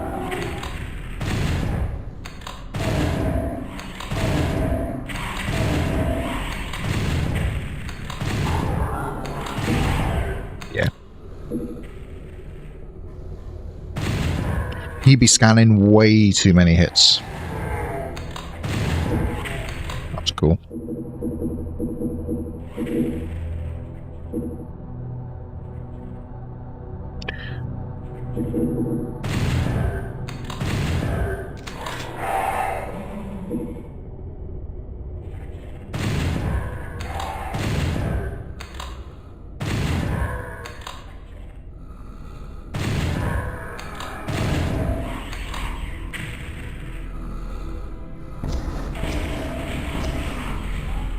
I really like that they did all new art for this game, though. It looks really cool.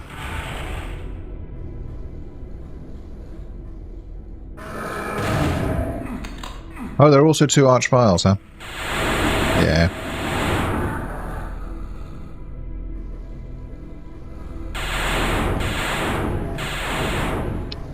Not a choice I would have made, I think.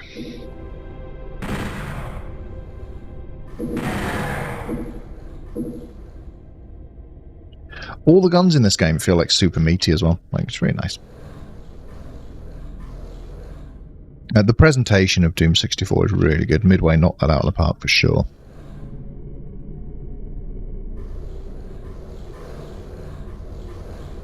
Is it TNT that likes hit scan enemies?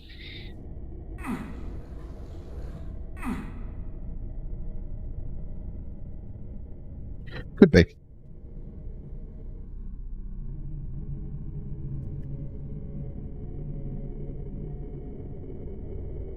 Can I like run onto like the edge of this? No. Because I do kind of want that pickup in there.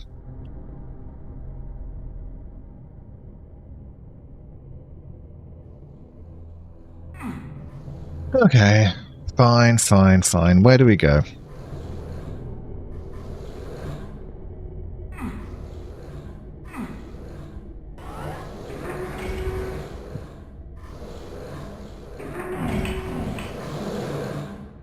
Well, that was just a head mage filled with that archviles. Is pretty neat. Do I remember that one? I might remember that one.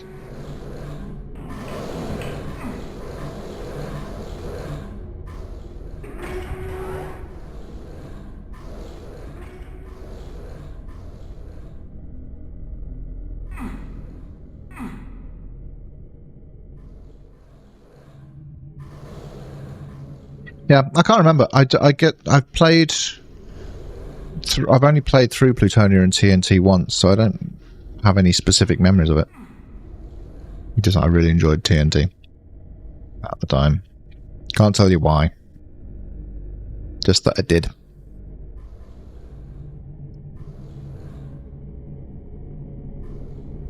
I guess both made some questionable decisions, eh?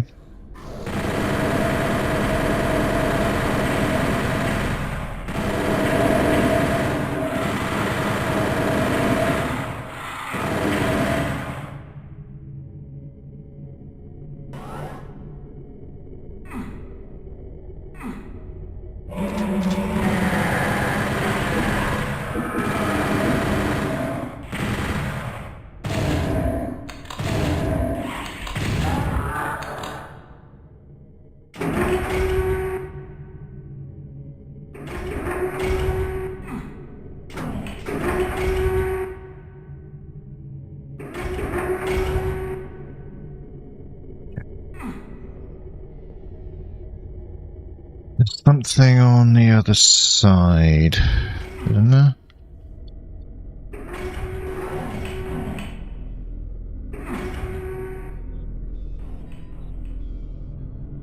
Well, I've got a yellow key. There's a yellow key thing somewhere around here.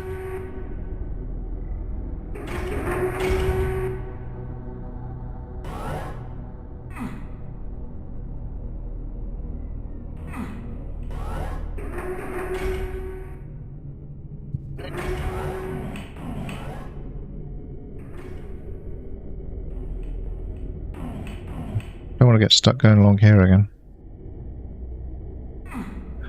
Just be there forever. It's somewhere around here. Oh, this. Okay, that gets that up. Yeah, I see. I see.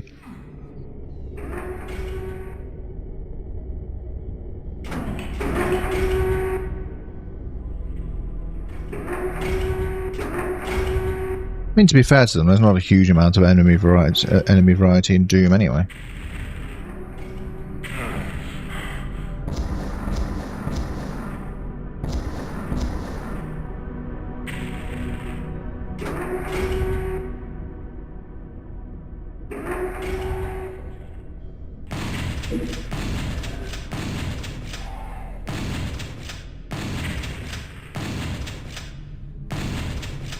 Now I remember what happens if I go in this room.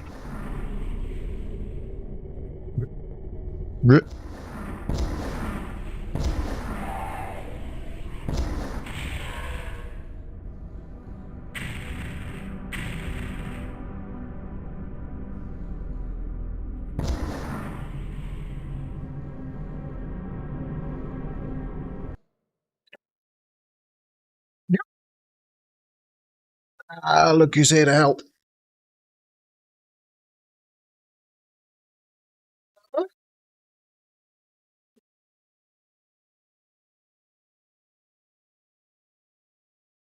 I shouldn't have picked her up because she started doing this thing recently where she holds on. Try and put her down. She sort of clings on and will not be put down. Say hello.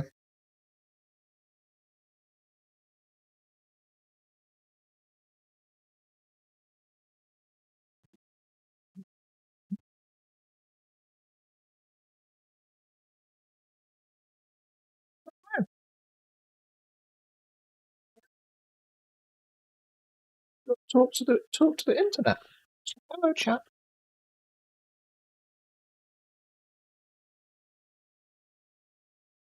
Talk to the microphone. Say hello, chat.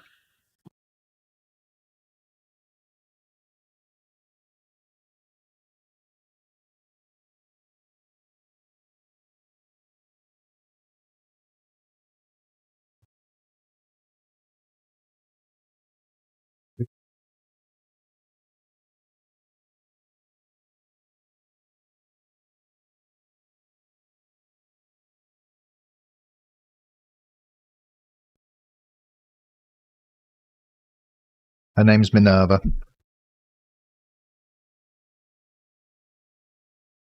And she likes to get in the way while I'm streaming. Or doing anything else.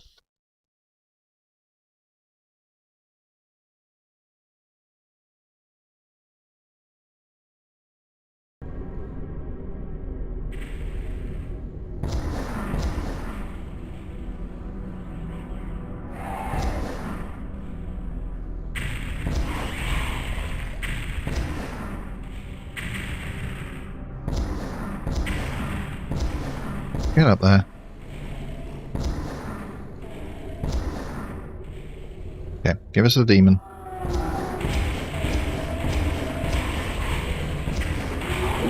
Well, let's go. Alright.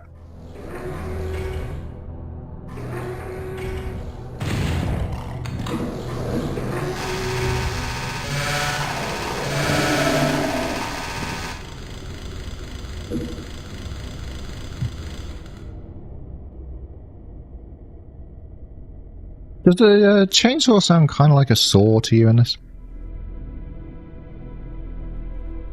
Yeah, she's really needy.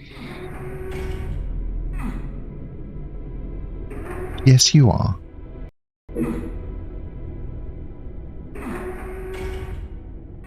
She's wandering around the desk.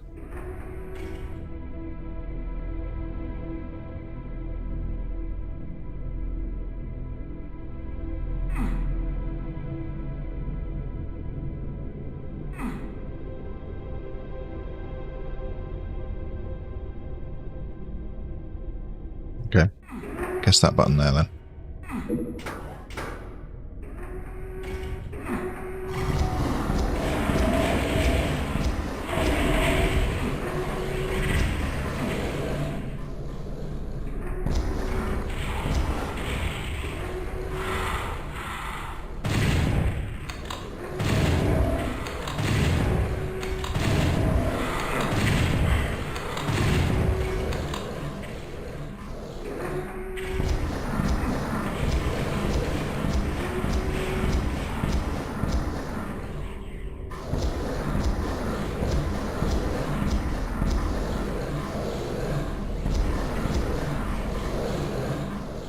Wahaha. Now, what cats tend to do... Oh, hello. They're not big on being alone as such, in my experience. Sometimes they'll disappear off on their own, but what they like to do quite a lot is they just happen to be in the same room as you. No reason. Nothing to do with you. Jay. You know? They're just in the room.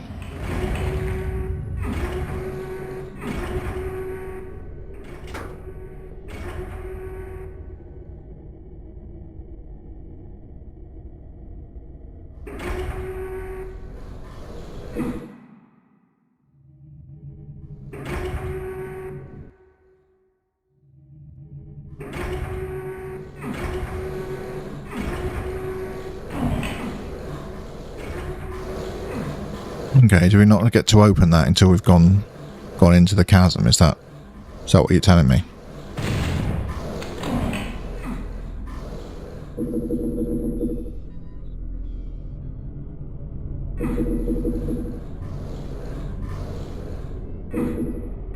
Because I remember what's down here.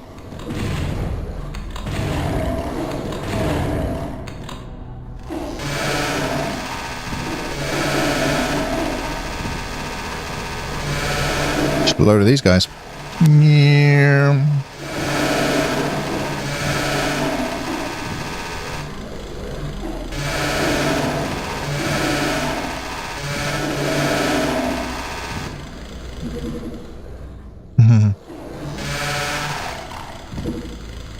Yeah, Berserk's cool and all, but I got a chainsaw.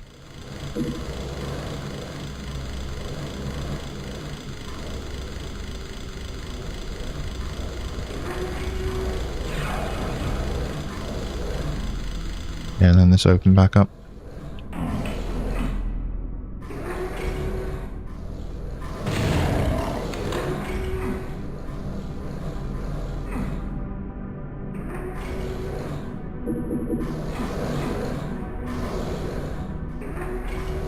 How does that open?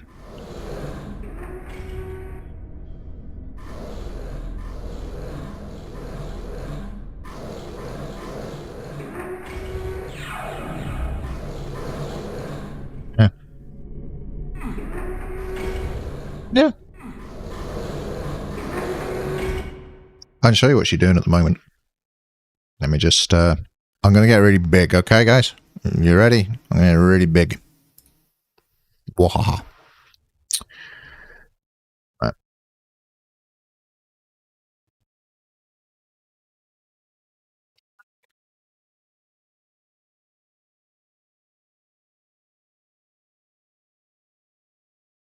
Hello, Minerva.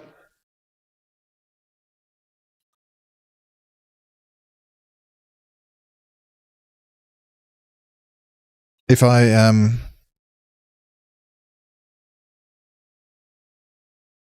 just want to see if NVIDIA Broadcast knows what to do with this. No, not really.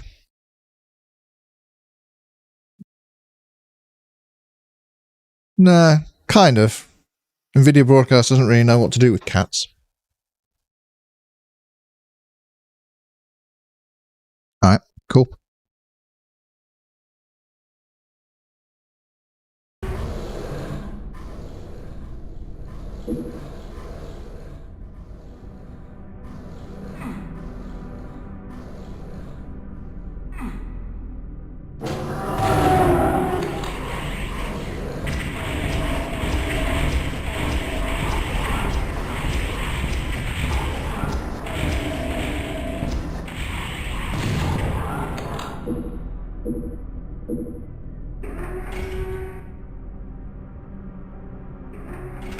Yeah, that's the advantage of having a CRT TV. Space for the cat.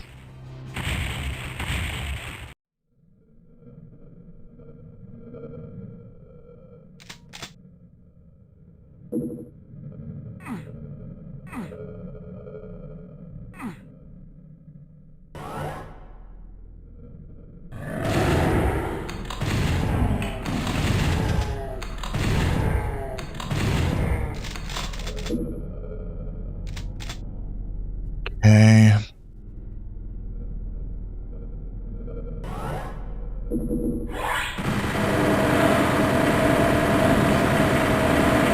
It's quite a cool trap, though. It's just a room full of lost souls. This guy.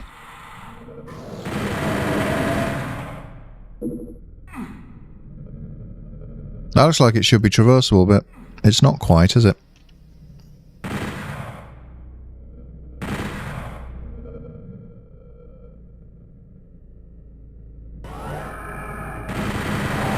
Doom 64 is the same engine as Doom with a few updates. So it's kind of the same. It's all 2.5D really. It does have a Y-axis, but it's not treated the same as X and Z.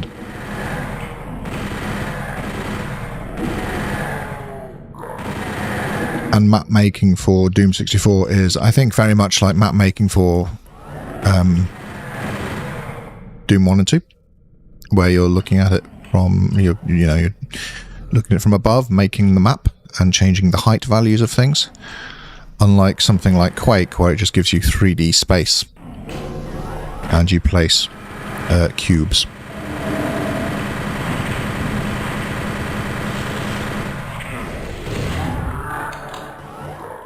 It's a bit tight.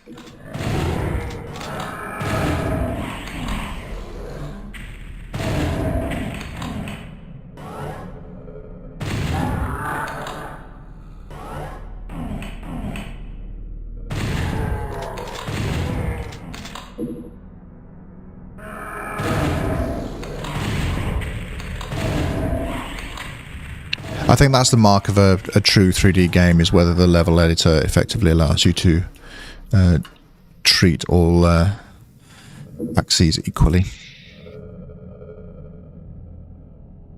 I pressed that button. Nothing seemed to happen.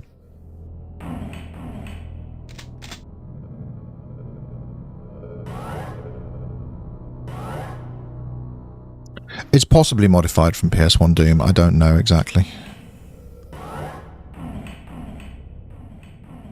But yeah, it's weird, isn't it, that Jaguar Doom was effectively the base for all of the console ports back in the day, except for SNES Doom.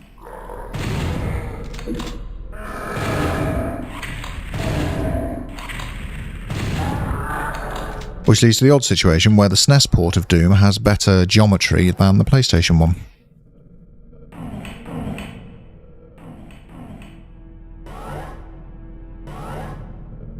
So obviously with the PlayStation, you're dealing with a much more powerful console than the Jaguar, but you're still using the maps that have been nerfed specifically to run on a Jaguar. It was an odd choice. It probably saved some money somewhere.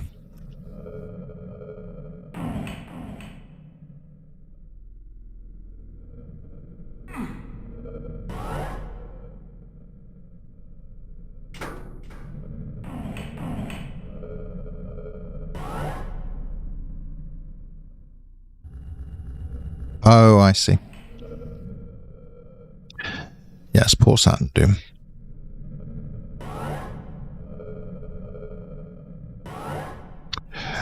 Yes, I have pre-ordered. The new version of SNES Doom.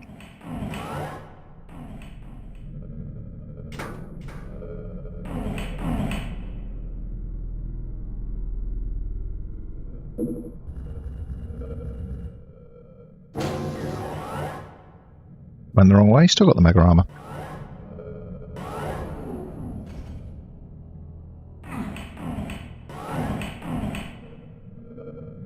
Yep.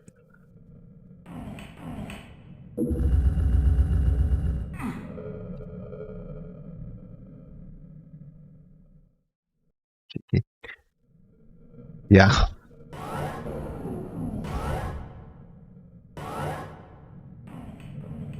Burger Becky's a legend and counts as a dick.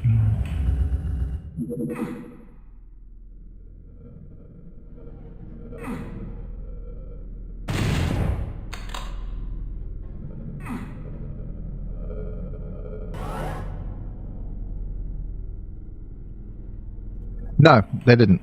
And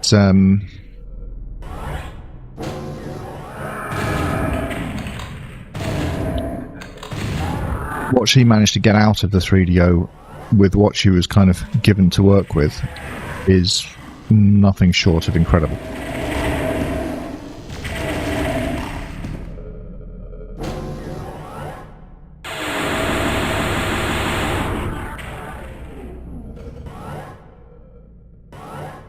I think basically the, if I remember rightly, for the 3DO port, it was a case of, well, the engine's using entirely software rendering, and it's like, oh well, no time to change that, and that's why it's got the performance it has. It couldn't actually use the 3DO's hardware. Graphics rendering.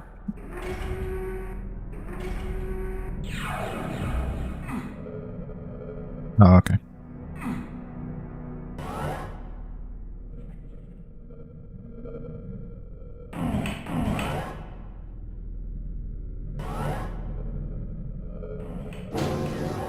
Would have done if she had time, of course.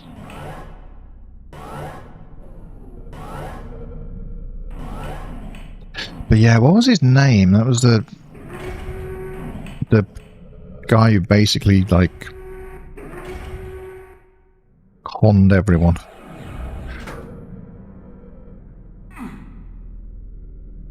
Kept giving interviews, adding new features to the game in interviews. And then Becky had the genius idea to get him working on the music so that he could stop promising impossible features that were never going to be delivered.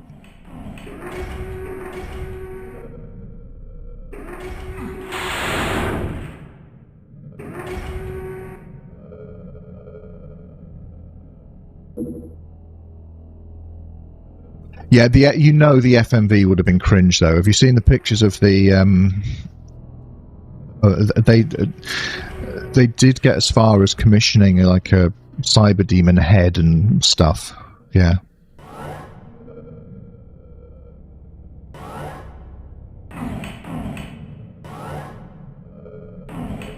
Yeah, exactly. Just no idea at all how any of it worked.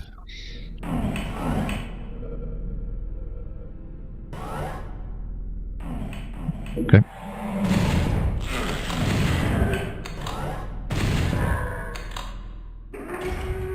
And was very lucky that he got an actual legend working on the thing, otherwise there's no way he'd have had a finished product at all.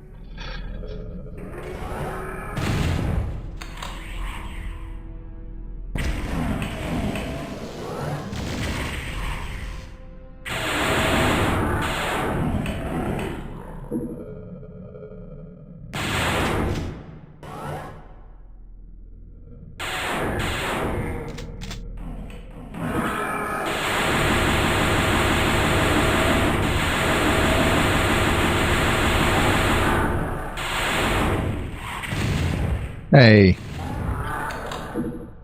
Didn't know he could fire sideways. That's cheating.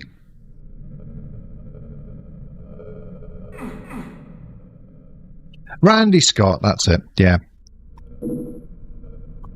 Child abuser and con artist Randy Scott. Can I say con artist? I don't know if that was ever proven. I mean, I can call him a child abuser. That's enough, isn't it?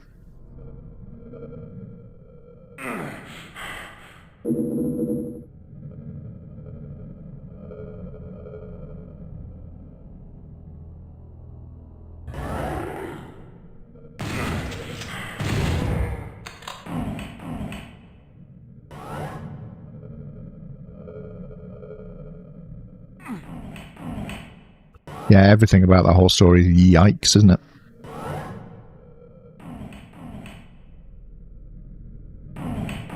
Except that somehow, throughout all of it, Burger Becky delivered a functional version of Doom for the 3DO.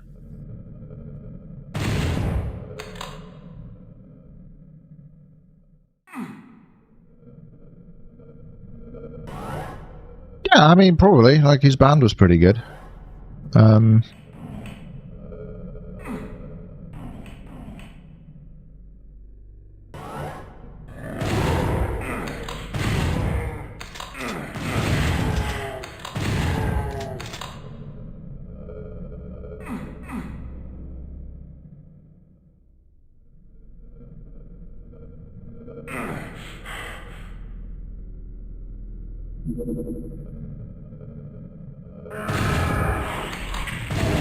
But it makes sense to me as well that there are certain crimes that one could commit that are so heinous that when you do commit them, it doesn't much matter how good you are at composing. Or really anything else.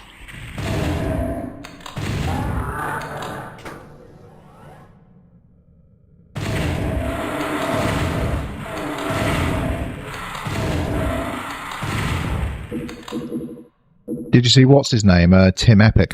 Forgotten his actual name again. Defending X recently. Only all interfering execs could be distracted by commissioning music from their hobby band. Like, I reckon a lot probably could, more than we actually realise. Just with a lot of them, it never fully gets to that stage. Okay.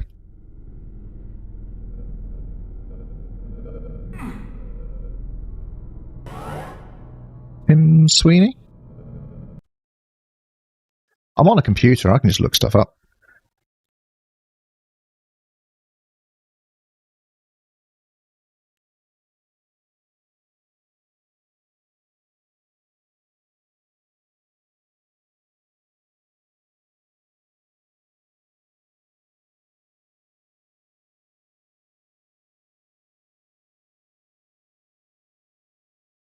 I'm fine, I said, yeah. So, oh, I can show you. I can show you stuff because I'm on a computer. I do technically still have an account here. I've never deleted it, but I don't use it. There we are. All major AIs have documented instances of going off the rails. All major AI companies make their best efforts to combat this. None are perfect. Politicians demanding gatekeepers selectively crush the one that's their political opponent's company is basic crony capitalism. Now, the thing about that, my question there is, Mr. Tim Sweeney, I can think of one reason for wanting to defend the child sexual abuse image generator. And for legal reasons, I'm not going to say what that reason is. But Tim Sweeney, if you have any more reasons, by all means come in the chat and tell me about it.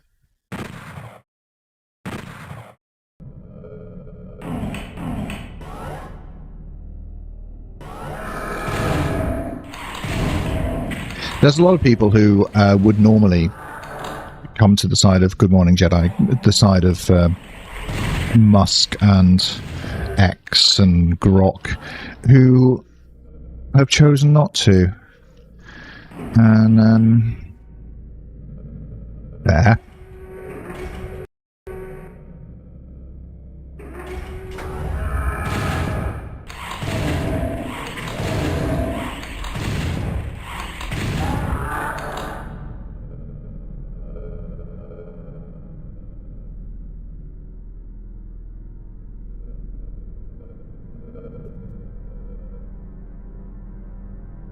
I've just knocked the microphone down. Yes, hello.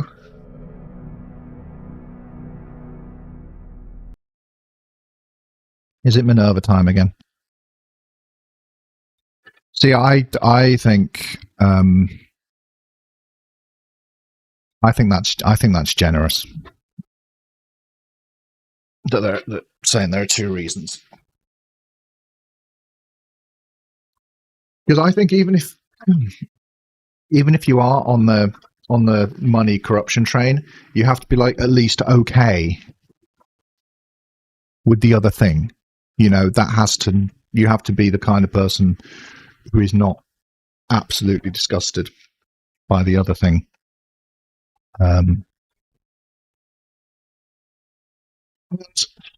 Maybe I'm naive.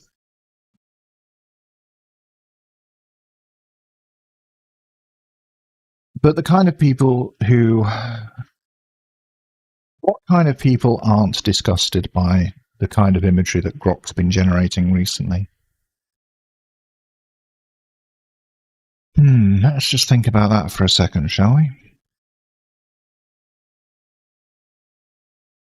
Oh yeah, John Carmack as well, man.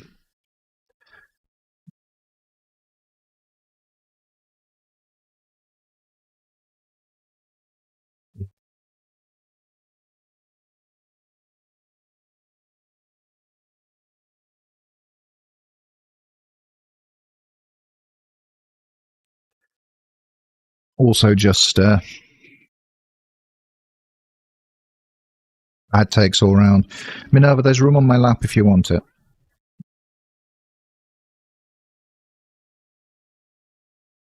Settle down. I presume you can hear her.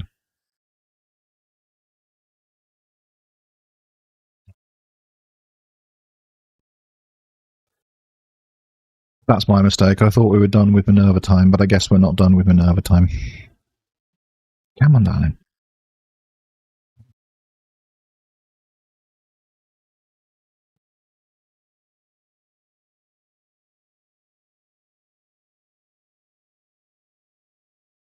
There you go.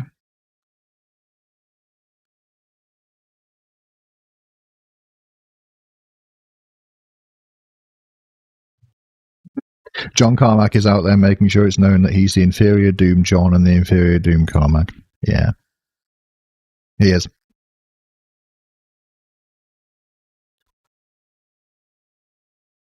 Muskin made the same joke again. To steal someone's joke, it had a good John and a good Carmack, and neither one of them is John Carmack.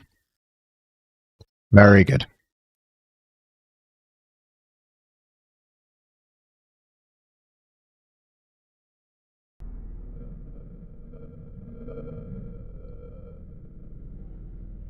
So, did I want to press the other switch in that room then?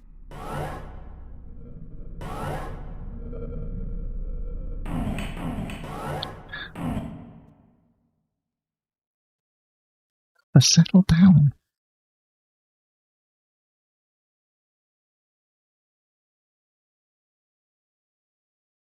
Don't know what Adrian Carmack been up to. Maybe it's best if we never find out.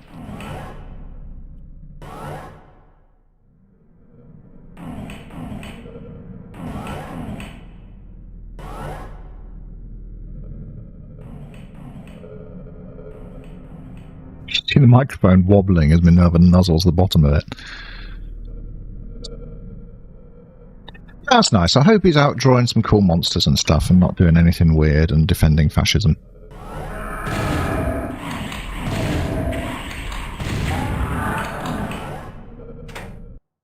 That's just what I want for anyone, really.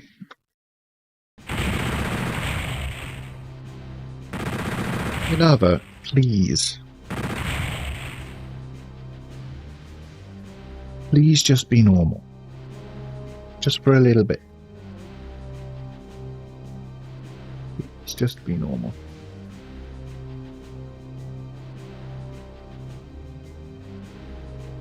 I'm also... I don't like what it said about the state of the world. That pretty much just Indonesia so far has blocked X as a result of Grok's latest adventures.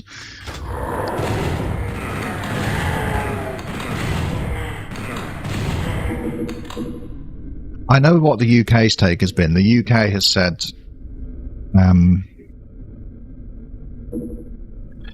the UK government have said they support Ofcom in their investigation and whatever decision they decide to make.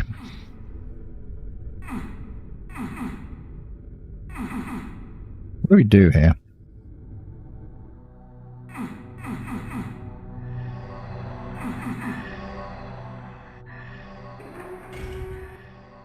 You stand on the light that's gone out. I see. I don't know.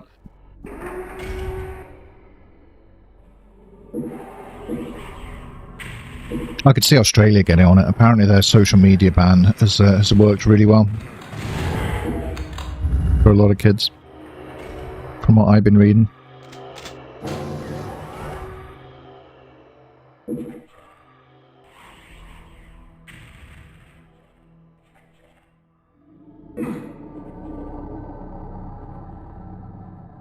Aha.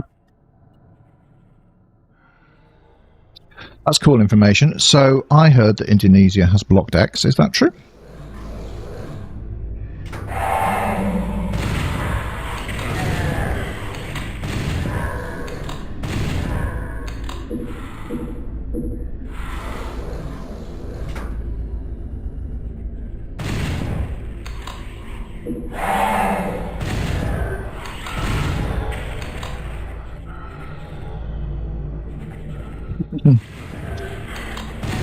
I enjoyed the game plenty on Nintendo 64, but it's more that if I'm going to do a version of if I'm going to do not a version, I'm going to do a video about Doom 64. It seems like I'm missing a big chunk of information from the video if I don't at least briefly cover the port. So I wanted to play some of it. I've played so far more than I really strictly need to play. For video purposes, but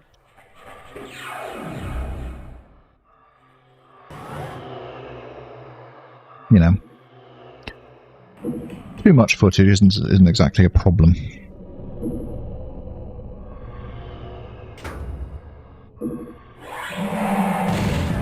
So you can still use it, because I'd heard that they'd done something to ban the AI in there. Maybe I heard wrong. Because if you're actually in Indonesia, you're going to know better than me.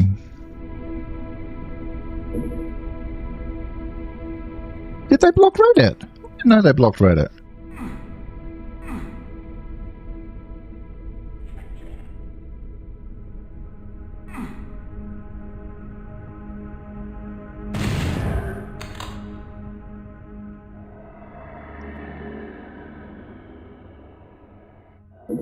It's very strange. Firstly, that to me anyway, that firstly that X didn't act on it, because it's very easy to just switch off the bot and then switch it back on once you've stopped it doing the things it shouldn't be doing.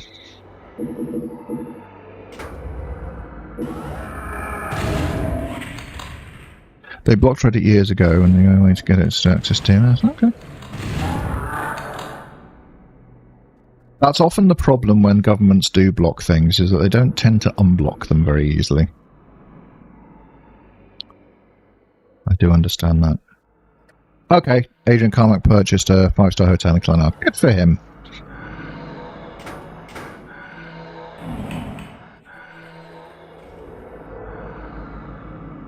Very cool and normal thing to do. For people who have, like, enough money.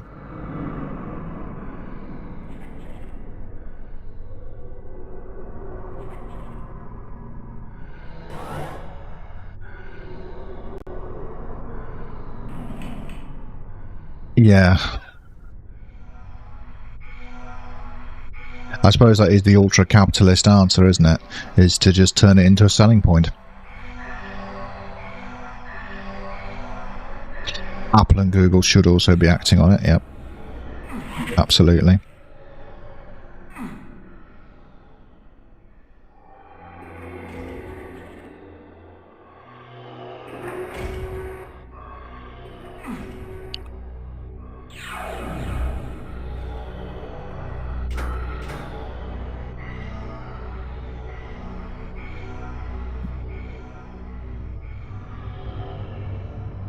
Fair enough.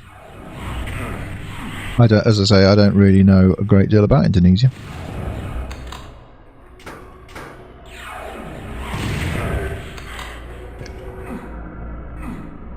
Where do we go from here?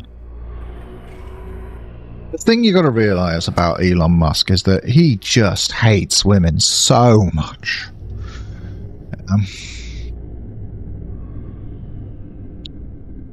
He's got this, like, typical incel mindset, and you put him in front of you give him a company, like a social network where he's in control, and he's obviously going to make decisions that are terrible and unsafe for women and girls on the platform. Obviously.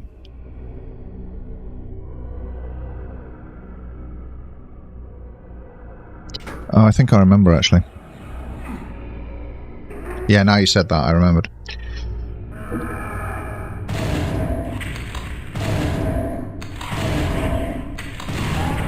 The evidence is there, right? So, Musk uses the women in his employ to make babies for him. And according to his daughter Vivian, uses sex-selective IVF so that all of his children are theoretically male.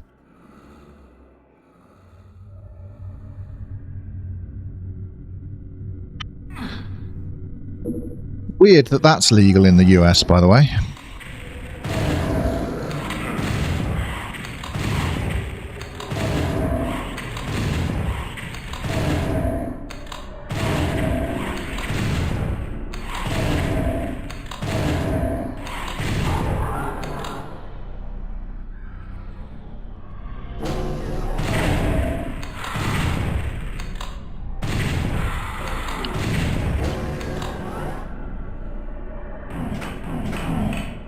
Okay.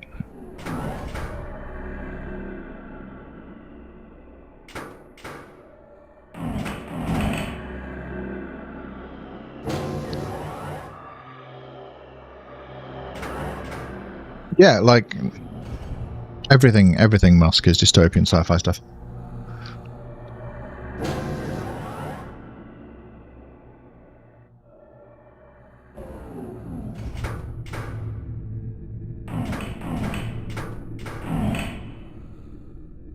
Right. What's the play with this then?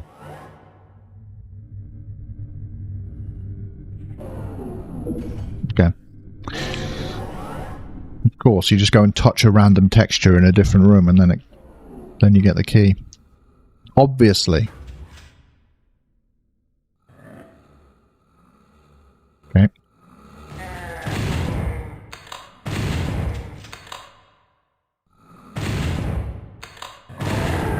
And of course, there are, I would imagine, no women he hates more than his own daughter.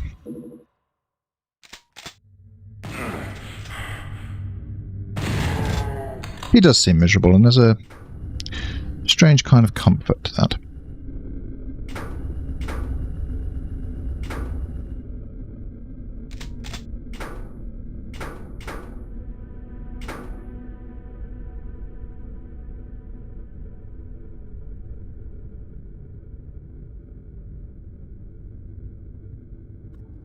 You know, at the end of the day,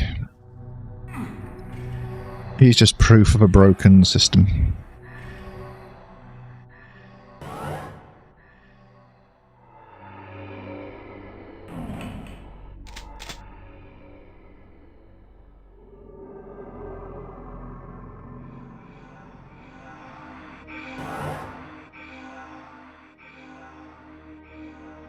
Oh, okay. And what would have happened if I'd got it right the first time? So I've already quick saved.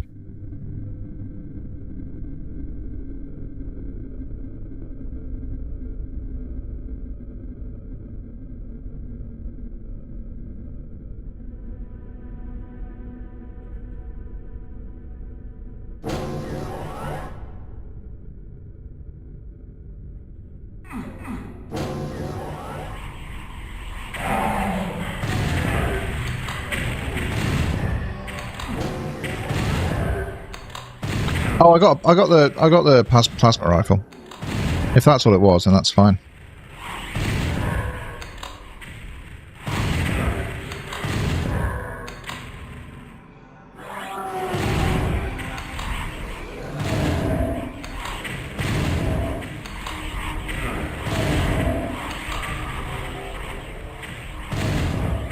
I'm aware of what my health is, and this is going really well.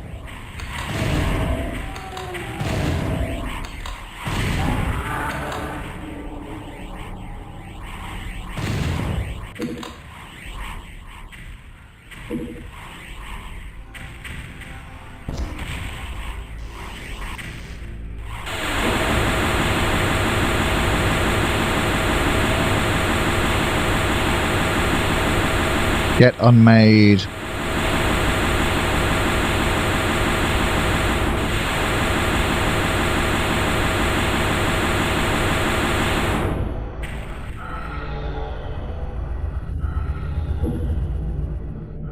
Oh, I see.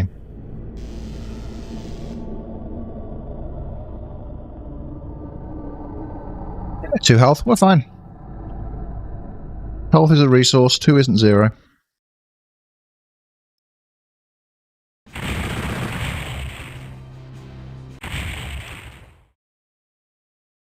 A dead simpler. Alright, we're getting some lore. You cackle as the familiarity of the situation occurs to you. The gateway to the demon's domain was too accessible. You realize the demons mock you with their invitation. It does not matter. The demons spawn like rats, and you have the grade AAA UAC poison they crave. Your bloodthirsty scream shatters the teleport haze. Once again, you find yourself almost... You're right, it's fully Magic the Gathering mindset.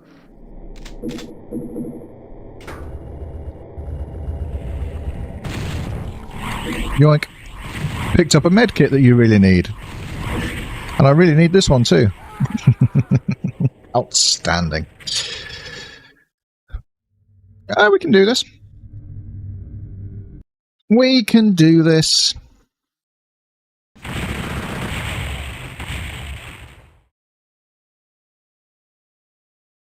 Yes, yes, yes. Skip, skip, skip, skip, skip.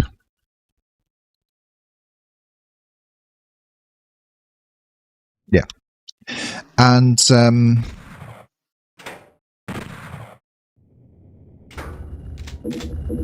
yeah. Medkit. Kit. Medkit.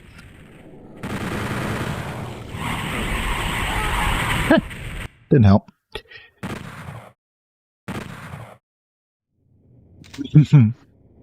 That was Mancubus's medkit and he wanted it.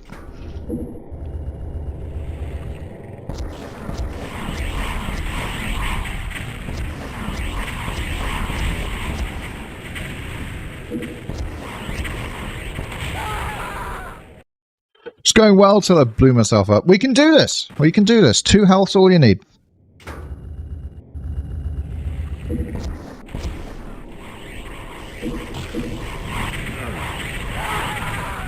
All you need, chat.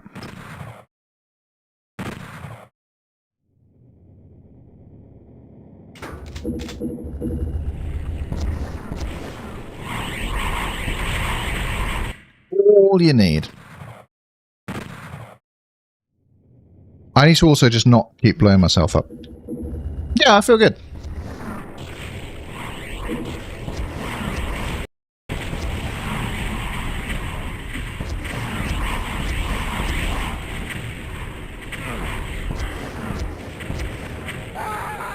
It's all fine until you start trying to headbutt their missiles back at them, you know?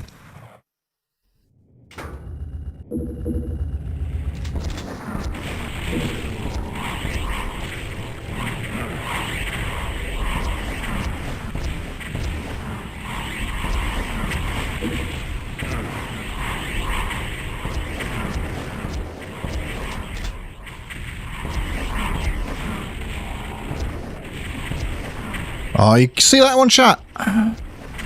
That was good. That was smooth.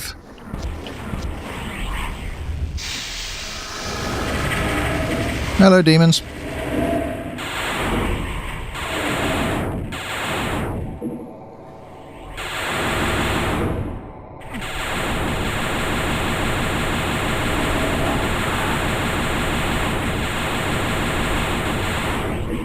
Tell you what. This map is a lot more fun on PC than it is on Nintendo 64. You.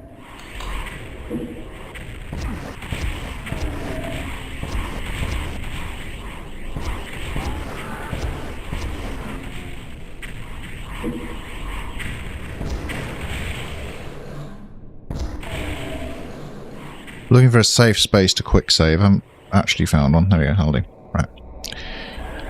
Locked in.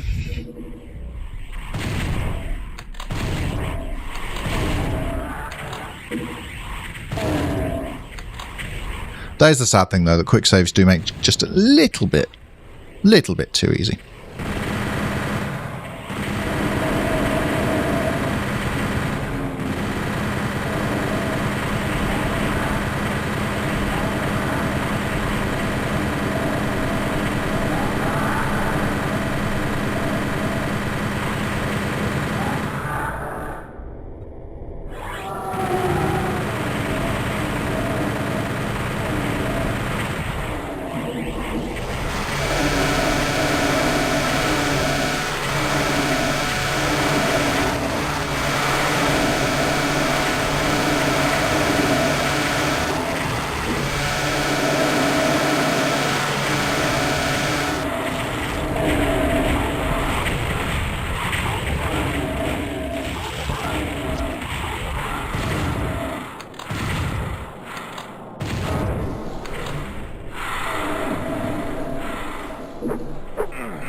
Would like some more ammo, though. Look, could you not?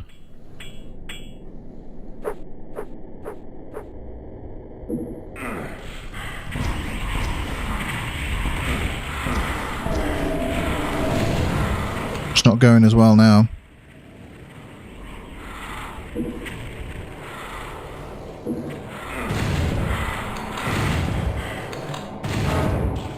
It's all fun and games till the it's all fun and games till the pain elemental shows up.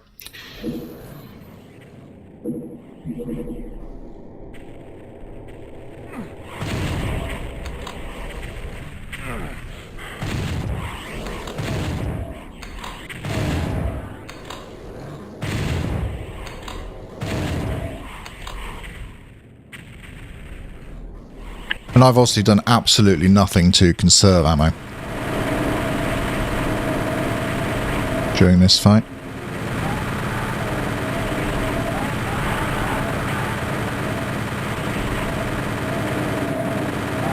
WASD getting a workout. Actually, no, I don't know if I need the invincibility for these guys. I do for the, I do because of the lost souls. I see.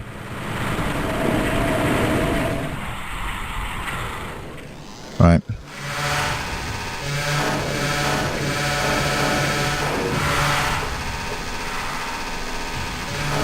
As ever, the game is ignore the Barons of Hell, take out the Pain Elementals.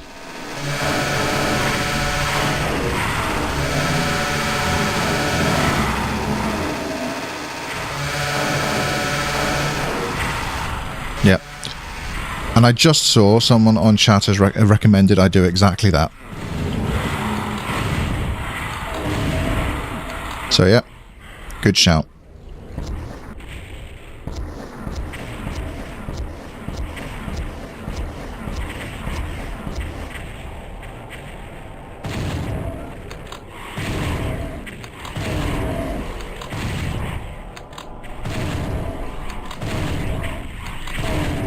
Because all these are a lot easier to dodge.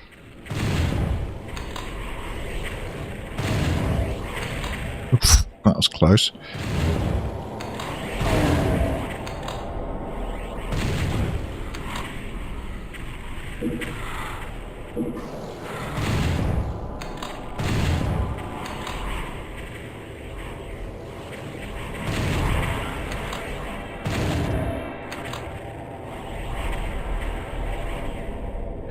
Pain Elementals aren't even the worst ones if you're looking at Doom 2's monsters. But yeah.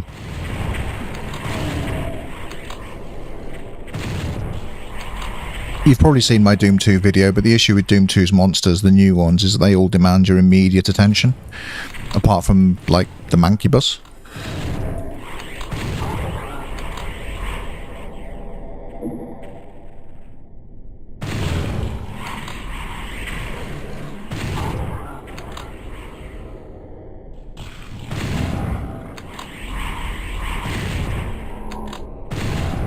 But if,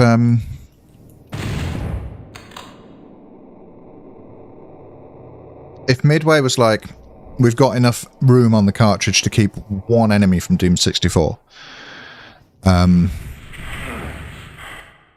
Mancubus was the pick, and the second was probably Pain Elemental.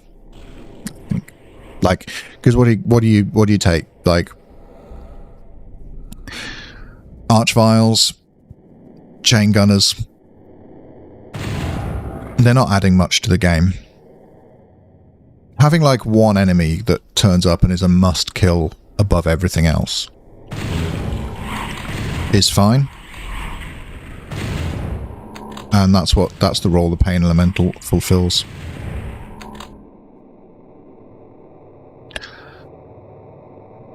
Because original Doom was missing that. It was missing a like enemy that made you change up your strategy to focus on this one first of all, you know? Doom 2 just added too many.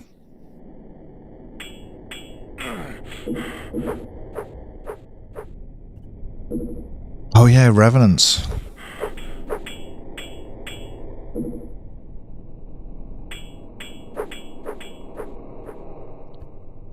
Yeah, I'm not super keen on Revenants, gotta say.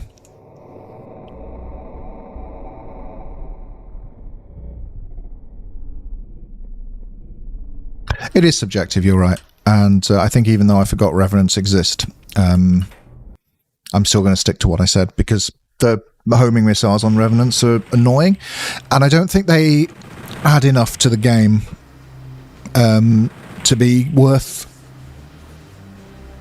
for their inclusion to be necessary, you know?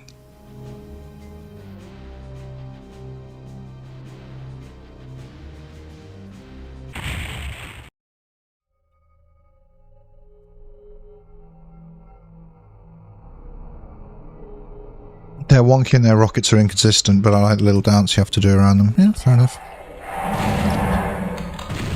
Because I don't think that little dance you do around them is very different to the dance you do around the Hell Knights.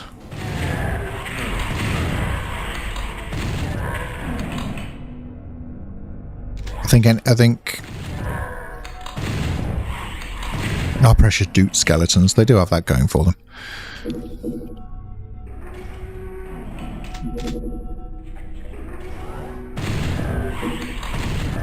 But you know what I mean? You know what I mean? I don't think they, on their own, add a huge amount of variety to the game. They're fine. I think they're decent enough inclusion, but I think if you're limited on space, as Midway was, I think it makes sense not to have them.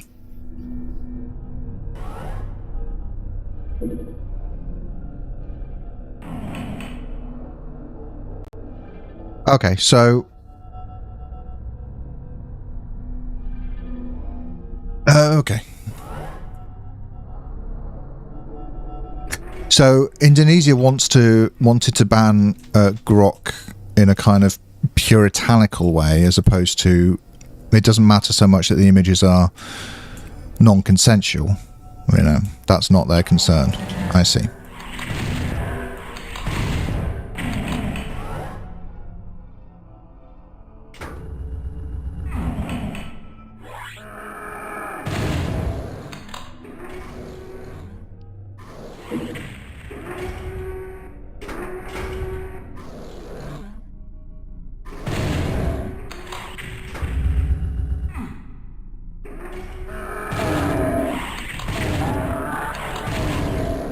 That's fair, you know, and I didn't expect that we'd be saying, like, good guy Indonesian government. That wasn't my point. It's just that, as my understanding was, they were the only ones to actually take any kind of action immediately.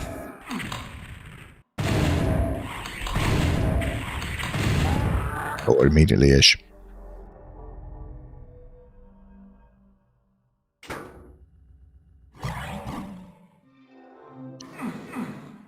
Yeah.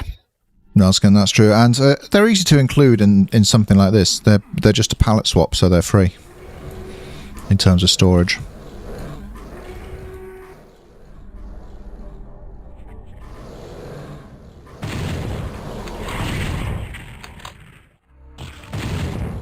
Oh yeah, the design of the Revenants is great. I don't enjoy fighting them particularly.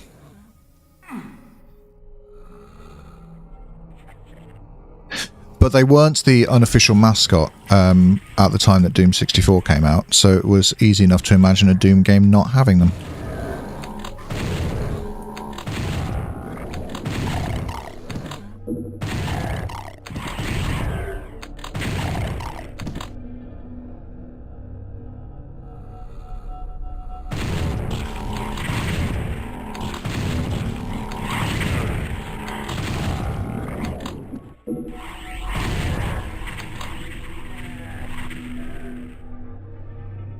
Oh, really? I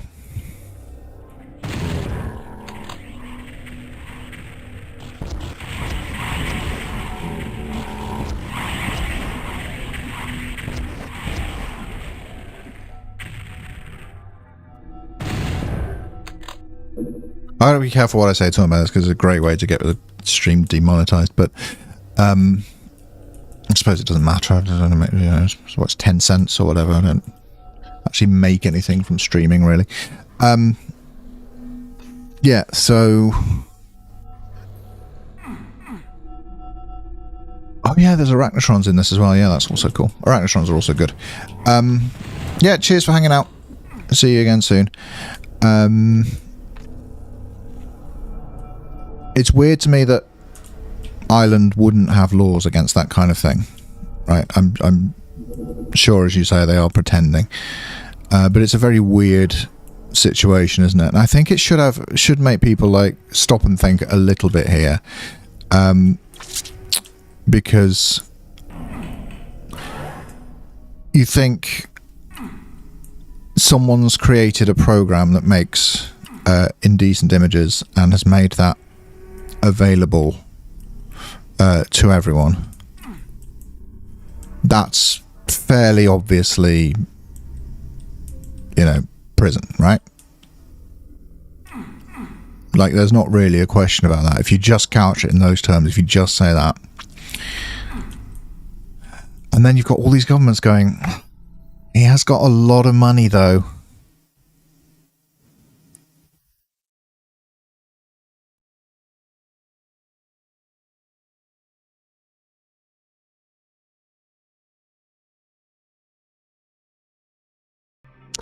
He has got a lot of money. Maybe we should just let him do it.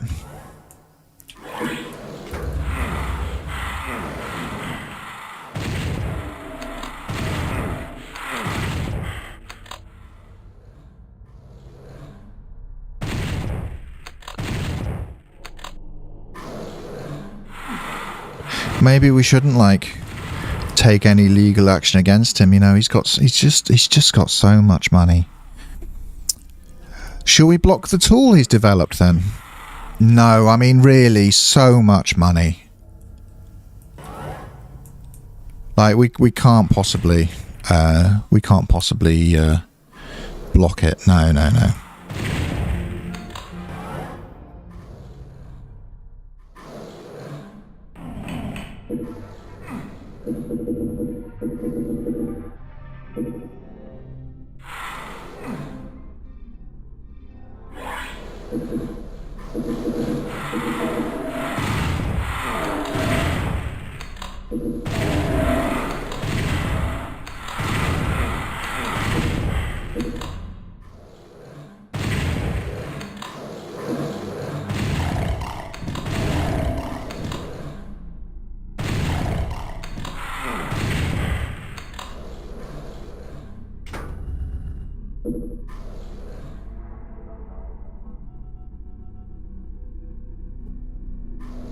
Yeah.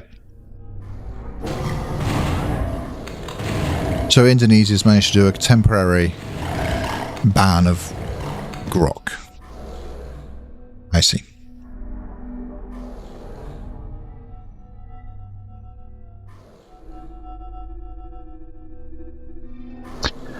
That's it, right? I'm not talking about tech capitals of the world. Okay, so Apple and Google are obviously evil, and they're making money out of this stuff. So they're the ones who you can almost understand them going, oh, guys, so much money, we might get a little bit of it. It's so much money, and if we block the tool that's generating images, we might not get some of that money, you guys. And he's got so much money. Okay, why are governments saying that? Keir Starmer, what is he giving you? You know? Schultz, how much money are you getting from Musk, from X? That was cool. From Grok.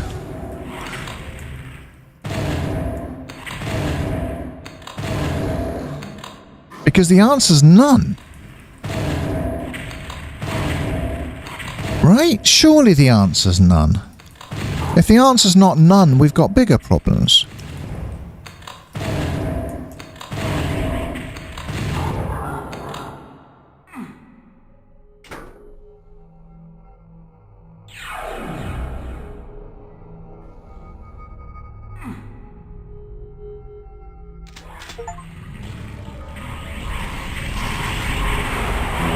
Got an achievement. And a big gun.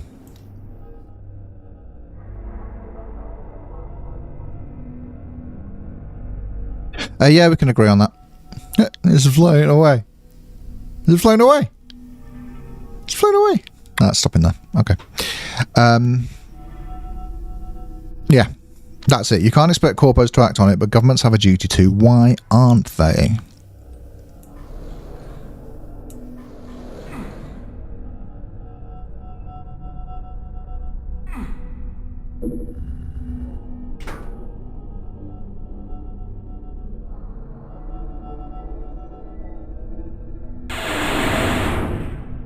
I don't know the answer.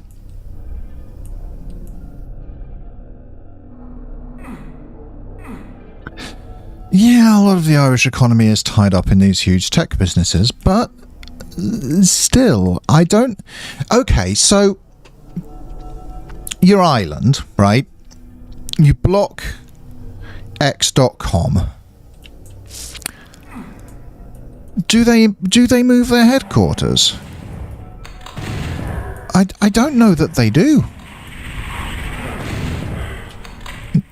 I suppose you're worried about the long-term effects, like being seen as blocking on the basis of censorship or what have you.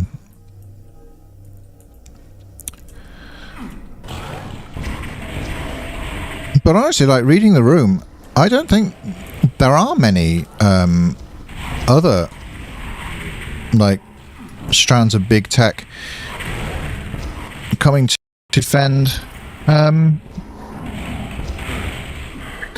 this case, right?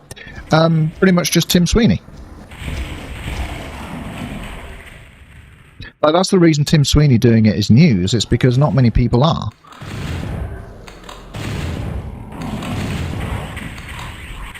Which is why I question Tim Sweeney's motives.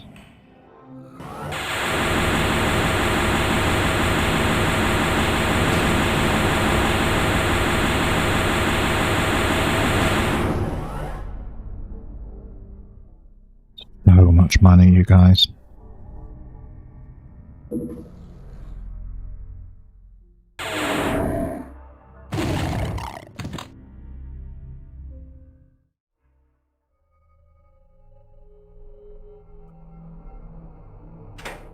I would like a number on it. I would like there to be a defined number in law that says above this amount you can do crimes.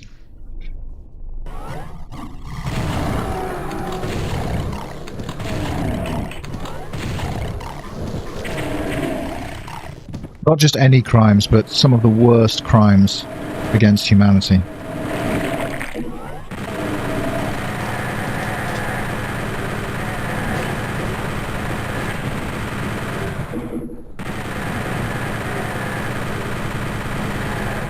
What's that number, huh? World leaders want to tell me what that number is? Obviously, for Trump, there's no number. For Trump, it's pretty clear that it's just anyone who supports him can do what they want.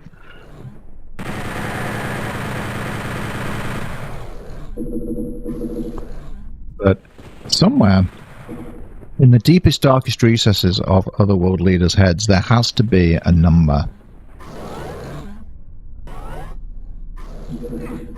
I just want to know what that number is. Yeah. It's not even pricing, right? They're not like... Musk hasn't been fined for what he's doing. He just has a number of dollars that allows him to do the things that he does.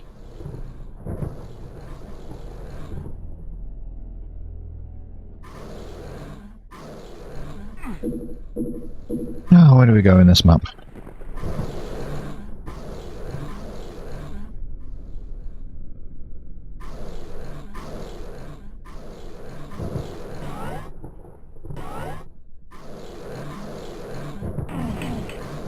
I can hear demons. I can hear demons talking about me. Hunting me, looking for me, salivating over my flesh, but I can't see them. Okay. Ooh. That was another thing, that lightning effect, that was another thing that Midway did to sort of that differentiates Doom 64 from other versions of Doom that they were very pleased with, that they added to their engine.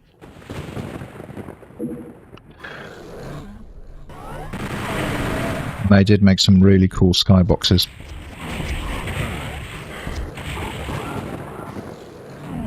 Tell Doom's immersive because I tried to duck that in real life just then.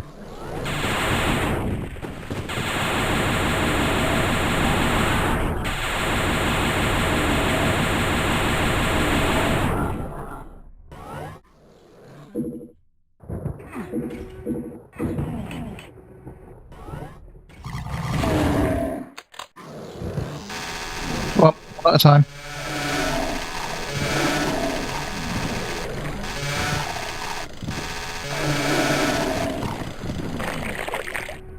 The first step, if all politicians and public personalities moved away from X, but they just keep posting as if nothing's wrong. That's weird as well, isn't it?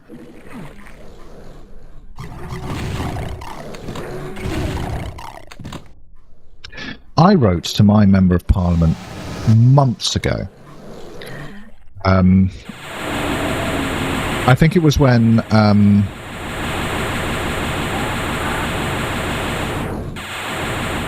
Musk did that appearance at the far-right rally in London. I wrote to my MP and said, "Did you know your account on X is still active?" And no reply, obviously.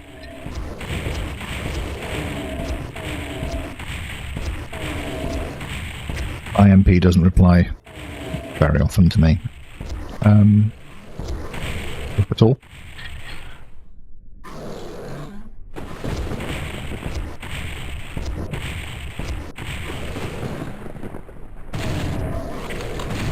You're like, yeah, and I do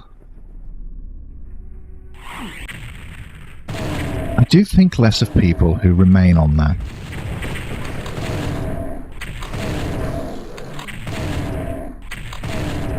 And like, I've heard people say, "Oh, I'm just on there for the memes. I just go onto x.com for the fire memes," right? And that's okay, but I wouldn't subscribe to the Daily Stormer for memes. You know, I wouldn't go to the non-consensual image generator for memes. I would get my memes elsewhere.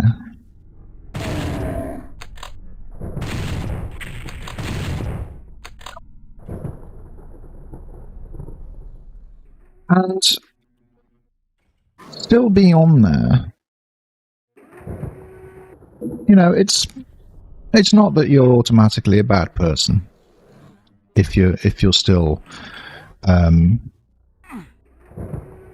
you still visit X, post on X, have an account on X, whatever it is. It doesn't mean automatically that you're a bad person. But it says something about you. It says something about what you're willing to turn a blind eye to.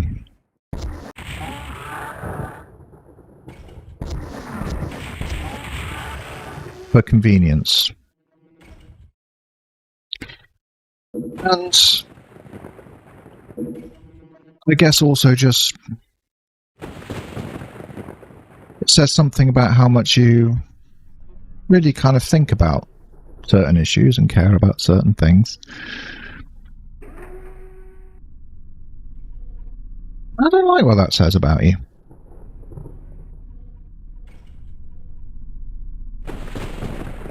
So at least the Swedish media is kind of doing something.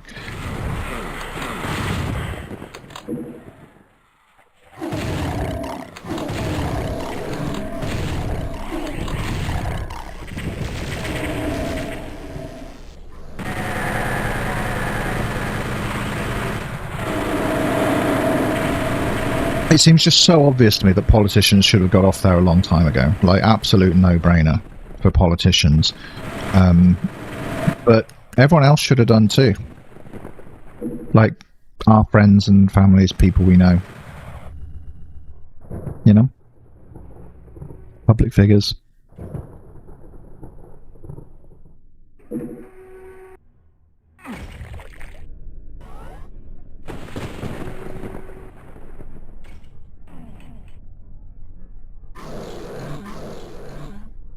Not even a deal breaker in terms of my support of people who are still on X, you know. I'll still watch Natalie Wynn's videos if she makes another one.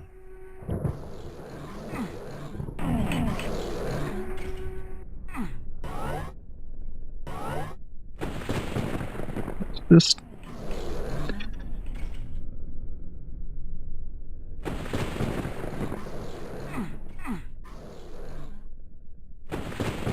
it makes me trust you a little less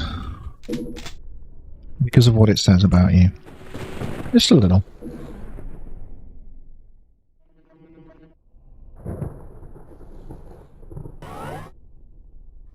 I've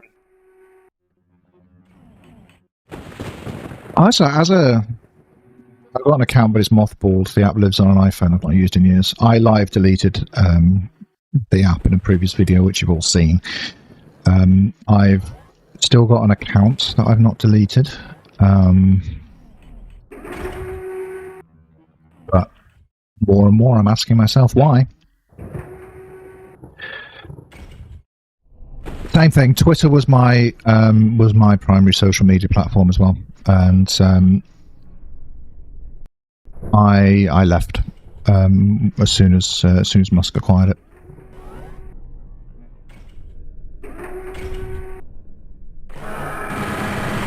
Actually, it's kind of ironic, right? One of the last things I posted on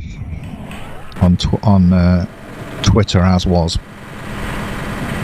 a retweet of a post that says it was like a big joke about what they thought Twitter was going to become, and it was so tame compared to what actually happened. It said it's like, welcome to Twitter. For 420 Musk bucks you can say a slur. But it's not.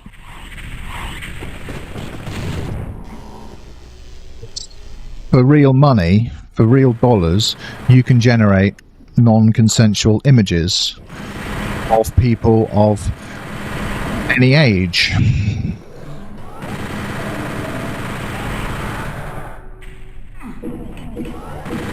No one saw that coming.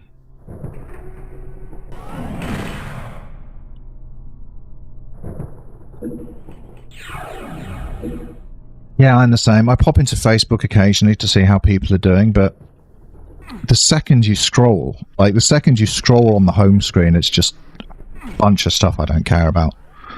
And then I just leave again.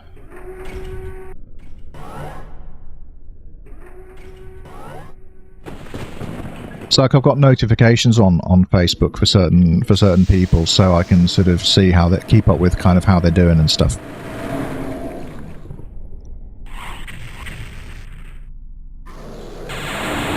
Should help here. But if I click, and if I click on the notification, it takes me to the post. I can look at the post, whatever it is, all cool. But then as soon as I click away with it, it really is just a mess, isn't it? I remember when it was good. Remember when it was just actually just a chronological feed of stuff your friends posted? That was so good.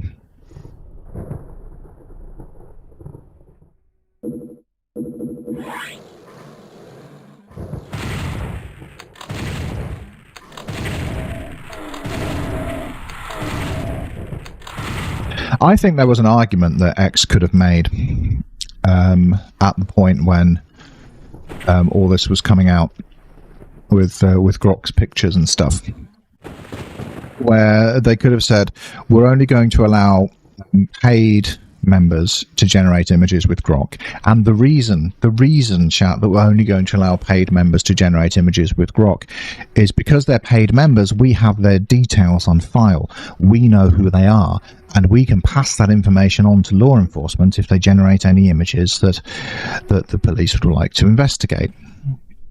They could have done that. They didn't.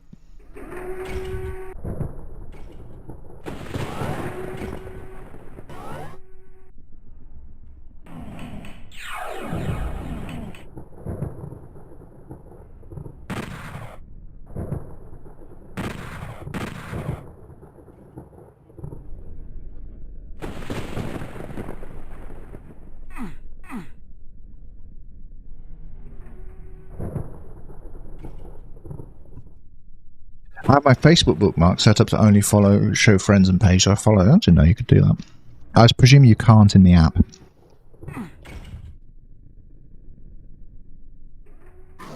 Even the groups I follow are full of nonsense these days. I've got I followed a bunch of retro gaming groups based in Germany to sort of, you know, buy and sell groups and all that kind of thing. And a lot of people just posting AI memes onto those as well. It's like,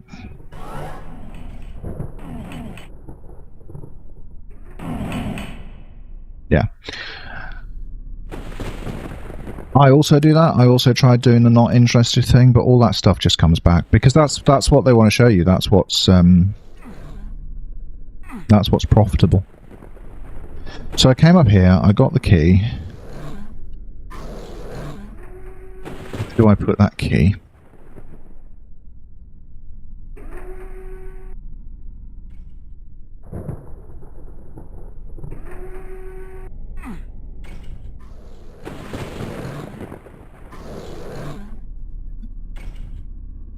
I'm back through here.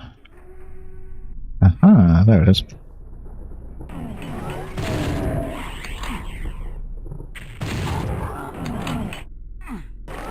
Wishy.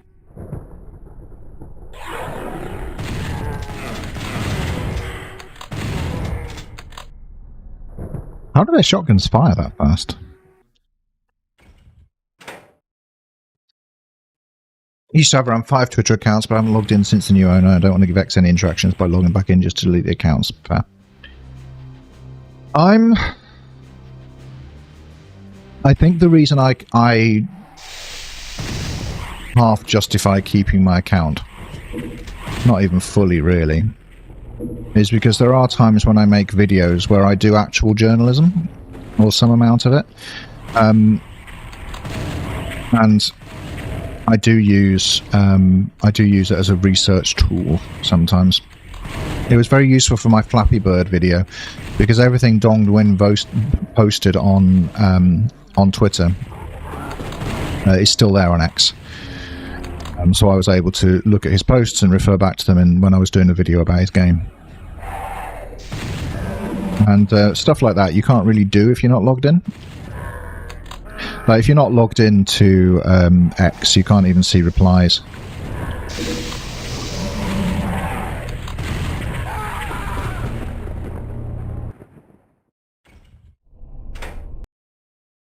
So that's why I keep it.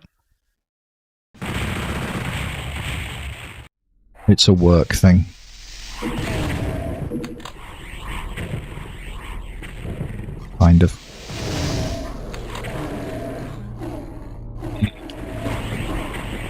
fight, fight, fight, fight.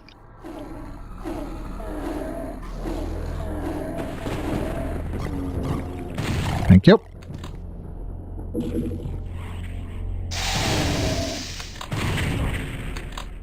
Let's be using this time.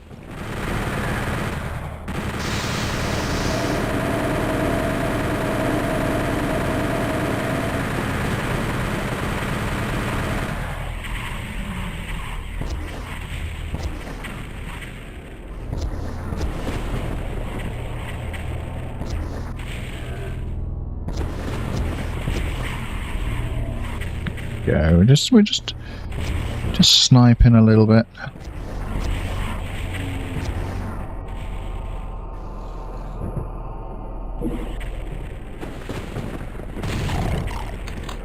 Yeah, I get it, Jedi. It's just not worth it, though, is it?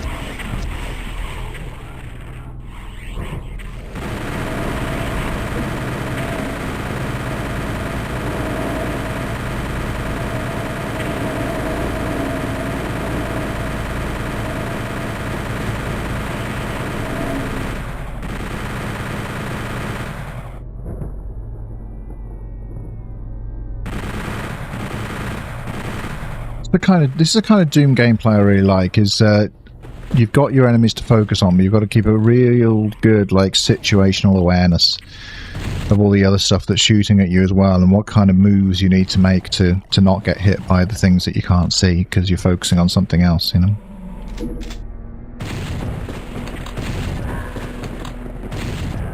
Really tense, really cool. And I'm liking this map that you can just sort of sneaky around.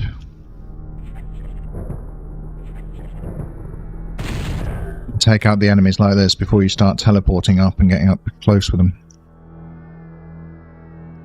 I remember this map is the secret exit, has the secret exit that we actually found in the last, when we played it on Nintendo 64.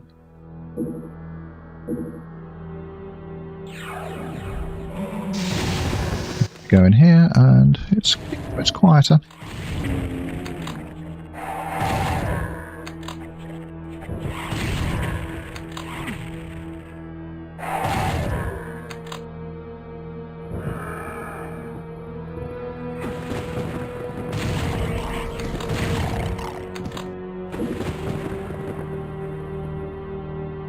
No, I can't get over this chest-high wall. Not even chest-high, it's barely above his knees. Okay. Hey.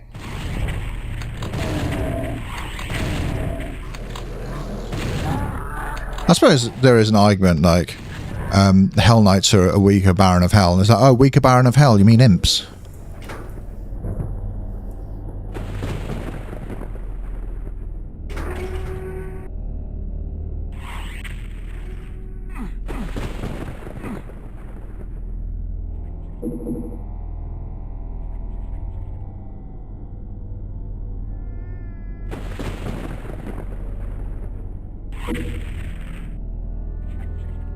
Yeah, Doom's so good for that.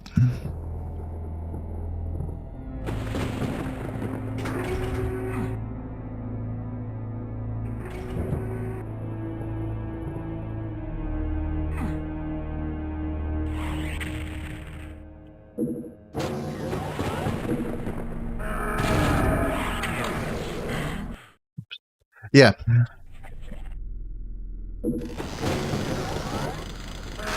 Hi.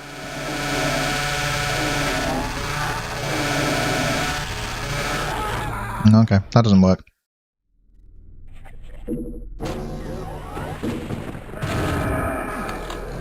Just do the old shoot and dodge.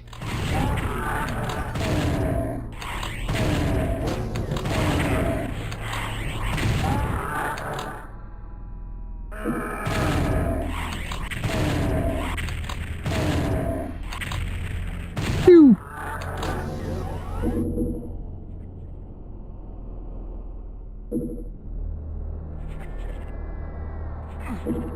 The yellow key. Alright then.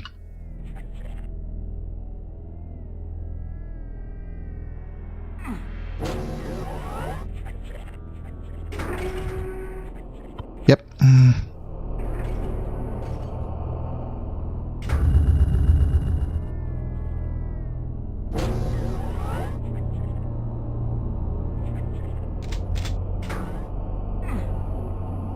Duke 3D is a classic as well. Or, if you prefer, Duke Nukem 64.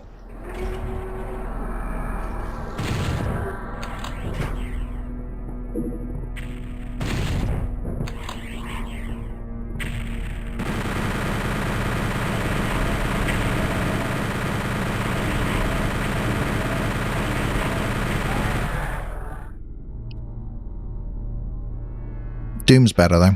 We didn't realise it in the 90s, but Doom's better than Duke Nukem 3D.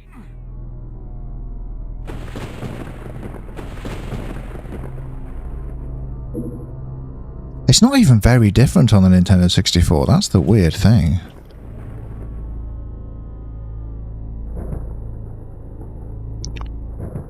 Yeah, I played Ocarina of Time. I like the 3DS version better. Played and finished both. It's one of my favourite games.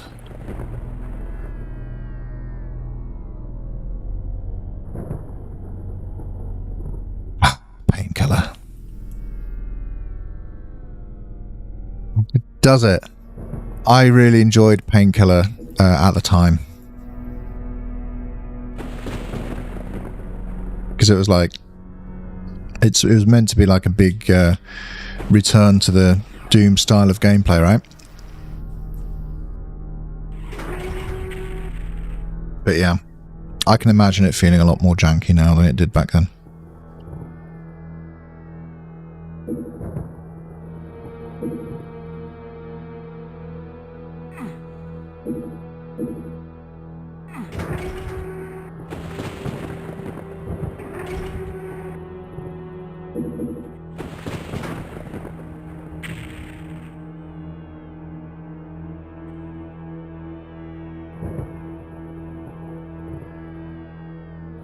Okay, so I need to get that pillar to come down, basically.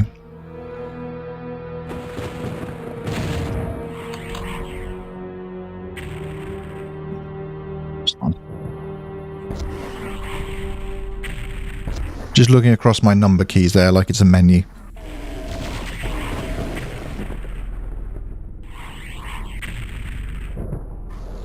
Pew. Pew.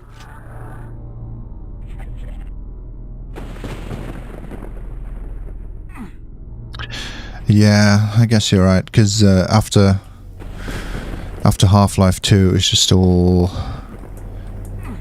physics engines, all the things.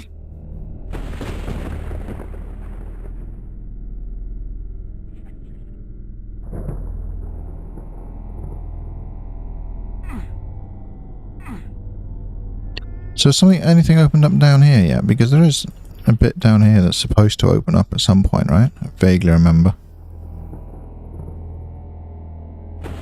There's a more repetitive and combat approach will take place in sealed off areas where you fight a few waves. Right. Yeah. Doom has actually good level design and gives you not just good well, yeah, I mean Doom's not arena based, is it? Like Doom's got a lot of really open maps and tight corridors and combines them both really well.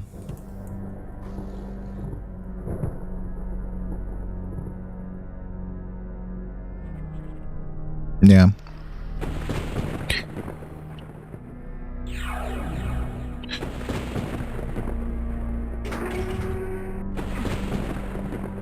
It's so weird, isn't it, that there was a time when it was around when Doom 64 came out, where Doom just wasn't popular. It was ow, ow, ow, ow, ow. It was just, you know, Doom was old hat, been there, done that. You know,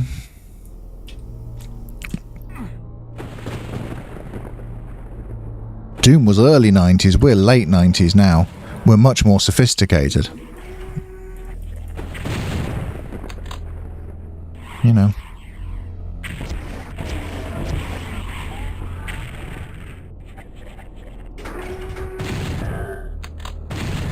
I'm glad it saw a resurgence though. Yep.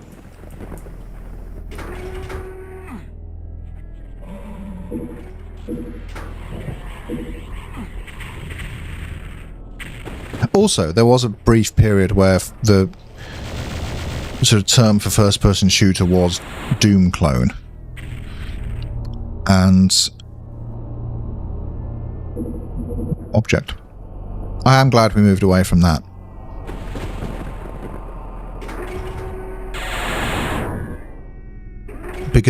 Because Doom becoming unpopular is, in a way, what allowed the industry to innovate in different directions, and that's how you got Half-Life and Call of Duty.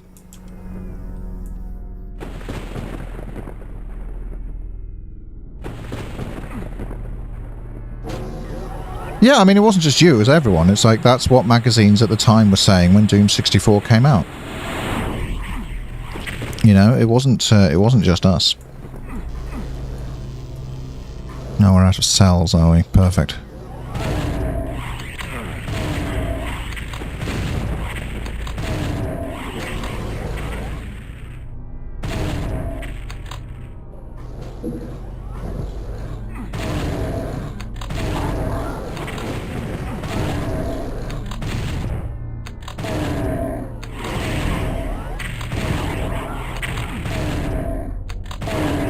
Yeah, we're doing this, we're doing it, we're okay. We're not in any real danger here as long as we just keep doing this.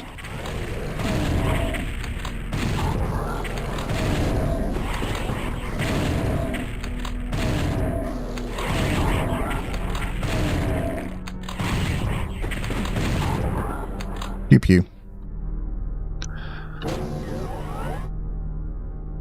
But yeah, we all did. The 90s all the way through was all about the next big thing because gaming was advancing so quickly in terms of technology and what you could do. We never stayed on one thing for very long, you know. What the flip is this? It's the Unmaker, we've already got one.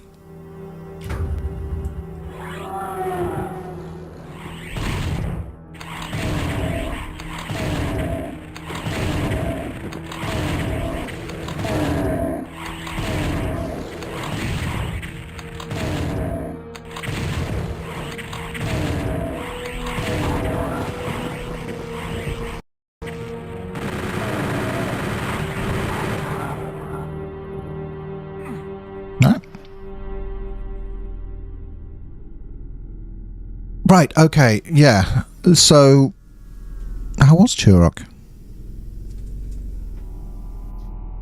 I haven't played Mischief Makers. I don't know about that. I played a lot of Duke Nukem 64, though, because we were, me and my friends, we were huge fans of Duke Nukem at that time. We were the right age, i.e. just a little bit too young to legally play it.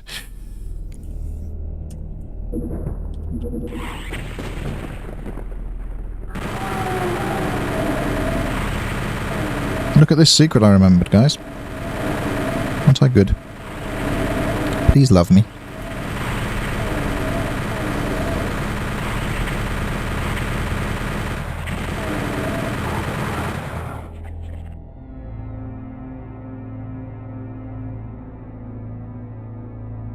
Even the bad Doom maps are more interesting than the bland Painkiller.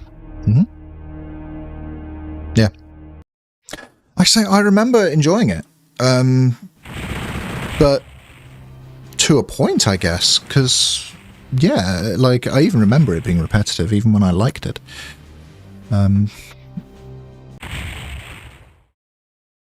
Yeah, we were all big into Duke Nukem 3D. We made maps and everything. You smile. What strange place have you stumbled upon? The demons did not expect you to survive this far. You feel their demonic presence waiting for you. Let them taste their guts. Num num num num num num num num.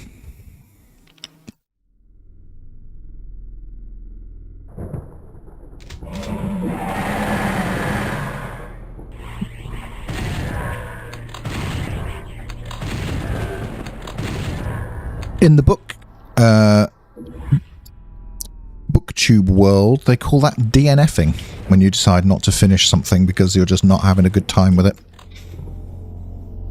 I DNF'd it. Did not finish. And you're exactly right, it's just sometimes correct. It's correct quite a lot, actually. Just, you know, quitting stuff is often quite good for you. But we're so like,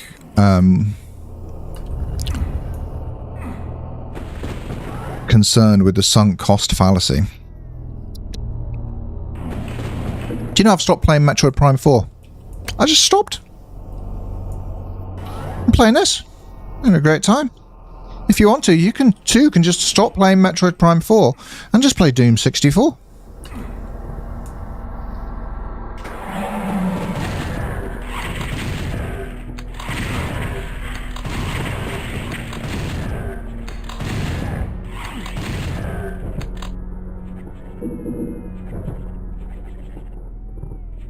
Sunk cost fallacy, yep.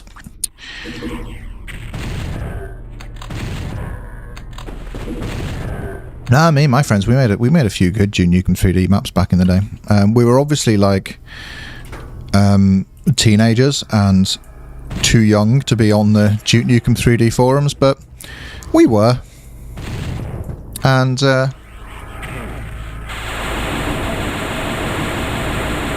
everyone was very kind to us in retrospect, because we were putting up our own terrible like jokes and memes that only matter to like school kids who are into South Park, you know, all kind of like in jokes and stuff, and people going, "Oh, you're very clever, yeah."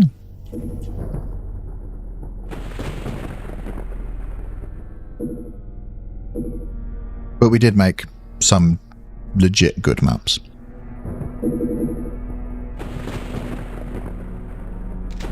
That's cool. I'm glad you enjoyed Metroid Prime 4. I did not. So I stopped.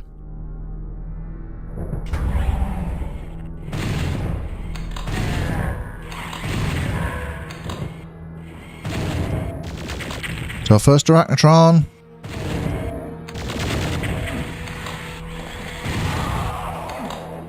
It's cool that they kept these in, but not the Spider Mastermind.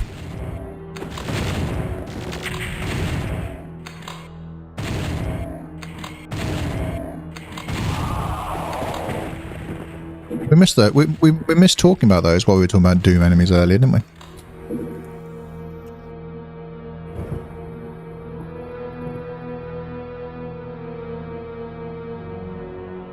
Yeah, it did. Because I pre-ordered, right? I've got all of the tat, all of the pre-order stuff.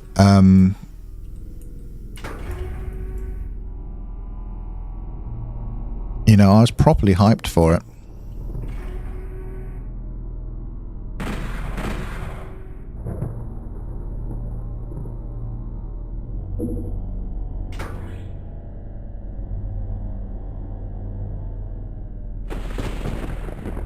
Now, what's the play here?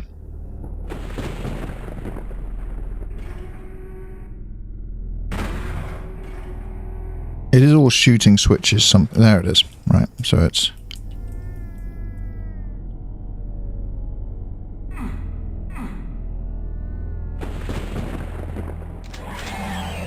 There.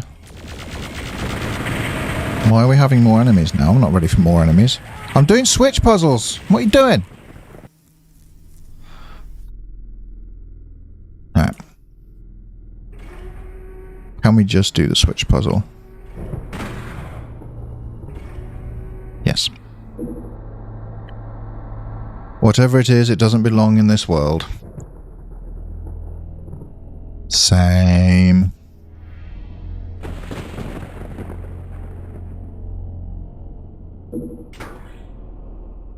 Gonna have some more enemies now. No. We can't. We haven't got ammo for our unmaker. Never mind.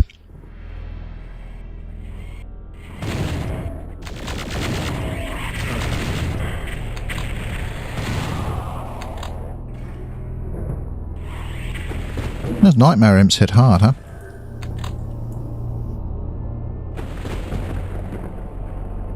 I kind of dig the nightmare imps as well. I'm fine with them. I'm curious to play Other M as well, though. I do. I have never played Other M. Not at all. No idea what it's like. Never touched it. Never loaded it up. Would try at some point.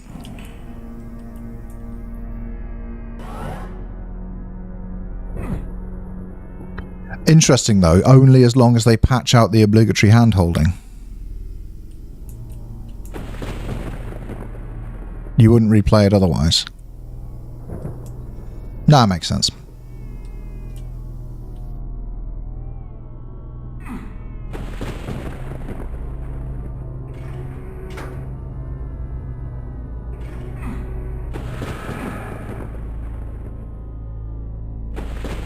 How do we leave now? Got what I came for.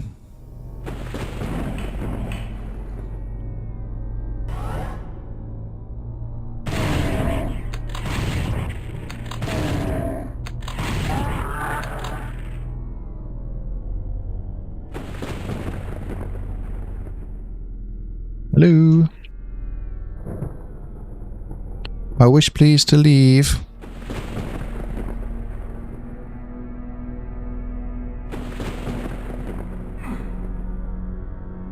Yes, I pressed these earlier.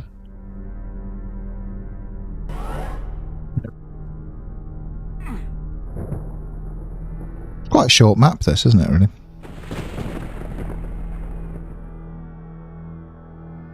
I mean, I can do the puzzle again if you want. I can't.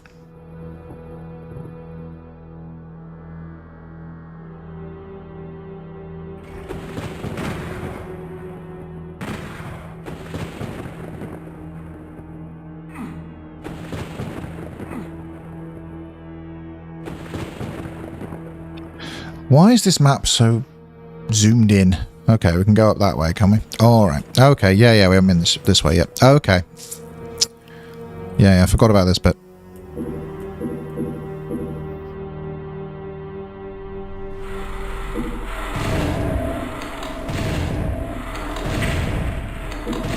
And here we're seeing why I forgot about it.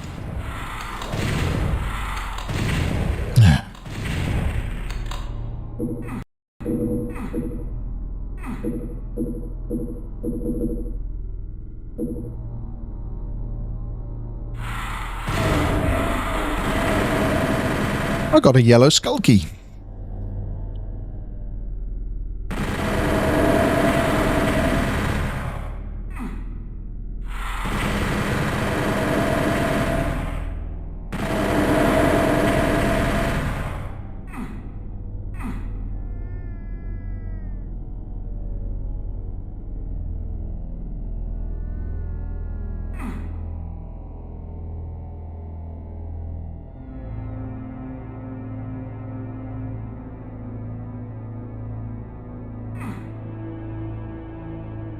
Don't these demons do anything?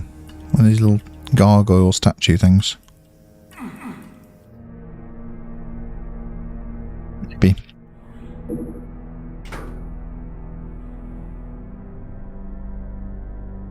Ah, there it is. There it is.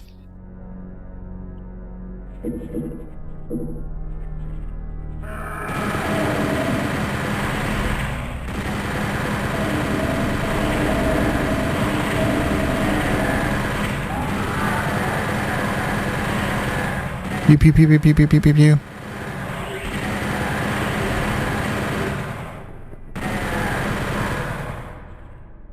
I love how meaty all the weapons feel, but the chain gun especially feels so good in Doom 64.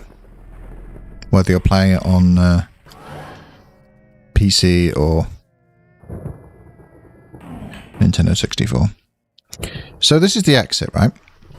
But I picked up a yellow key card. But I haven't seen a yellow key card door. Oh, we got what we came for.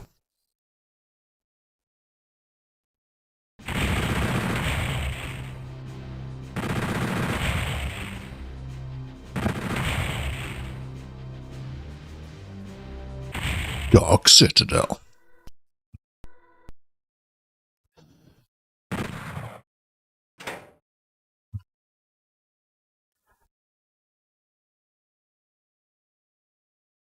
I don't mind playing a little bit more, but give me a sec. I'm just going to go grab a little bit more to drink. And maybe a snack.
Hello.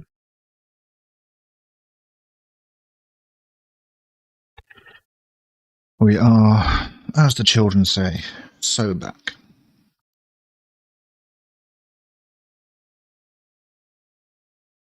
I have. Can't see them because of the thing.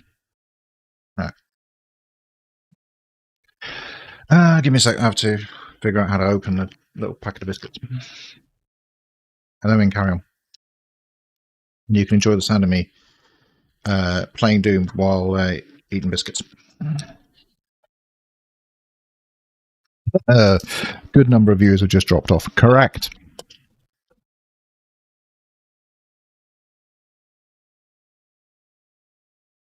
The rest of you, what are you doing?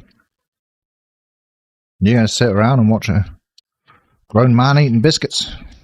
That kind of weird stuff you into? Now stick around. I'm grateful.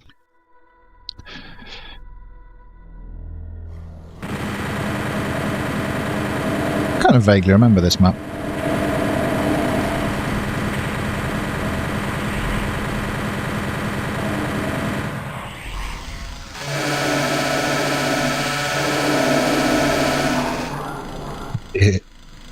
That low on ammo, huh?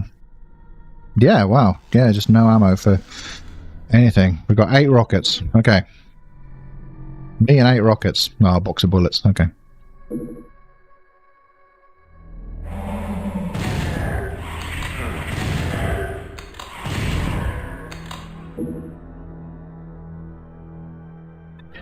Normally, on high difficulty level Doom games, I notice running out of ammo a lot more. That doesn't seem to be happening too much in Doom 64. I don't know.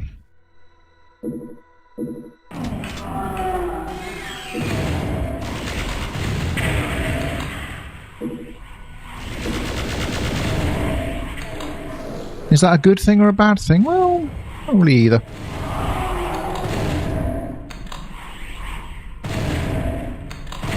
There's something I've noticed. If you like the classic Doom formula, you want more ammo and more switches, Doom 64 is definitely the game for you.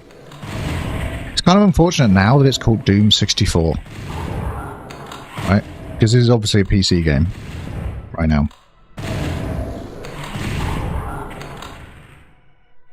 It's clearly just called Doom 64.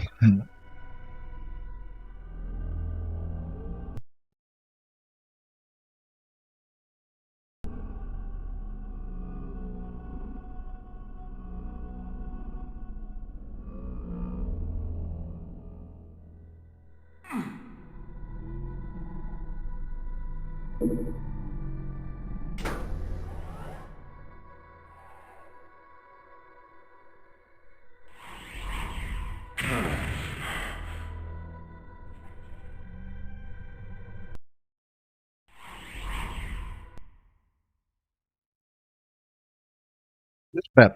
I remember this bit.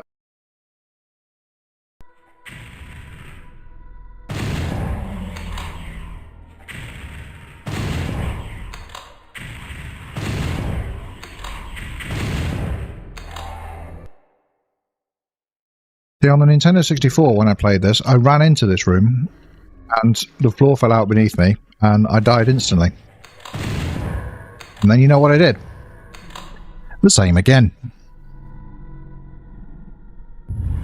Whee! See?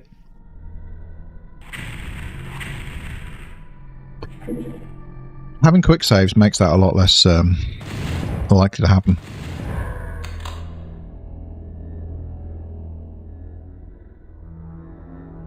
But I still feel like there has to be more to this room that I haven't discovered yet. Now we've got quick saves, maybe we'll play around in there just a little bit more.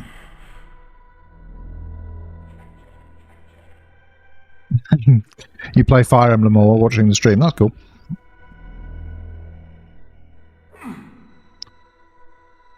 Don't know what my problem is with Fire Emblem is I played the 3DS one, and you have the option in the 3DS game, I think for the first time in a Fire Emblem game, to turn off permadeath, and it's off by default. But I'd heard of Fire Emblem games, and I heard permadeath was a big part of the experience. So I was like, I want the full Fire Emblem experience. I'm going to turn on permadeath. Played through it. Was having a good time. And then one of the characters that I cared about died. And no amount of reloading, I was not able to save them through any amount of reloading. So I quit the game and never went back. And that's why permadeath is off by default. And sometimes it's not right to just go for the quote-unquote optimum experience that is decided by Reddit nerds. Just get the experience that's right for you and that you enjoy the most. Ah, that's funny, Dana, yeah. It's, I kind of enjoyed the gameplay, though. It's a cool game series. Oh, here we are.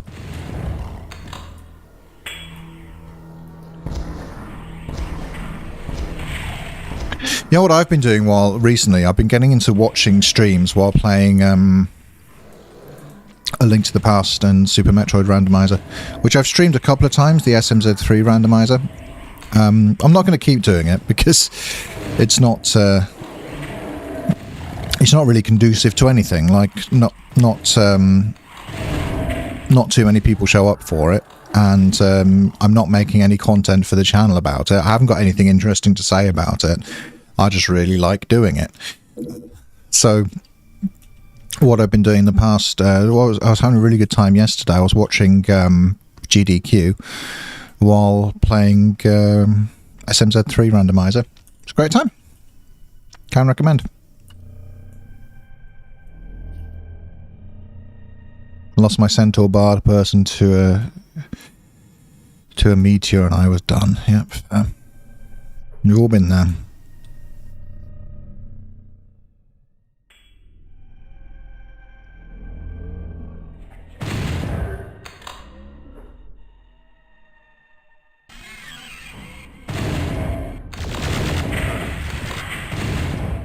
While I was in Japan, I bought myself a new 3DS LL, and one of the games I've put on there to get back to at some point is Fire Emblem.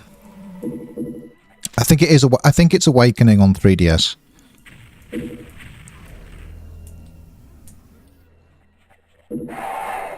Isn't it? That's the right one. Could you stop? Thank you.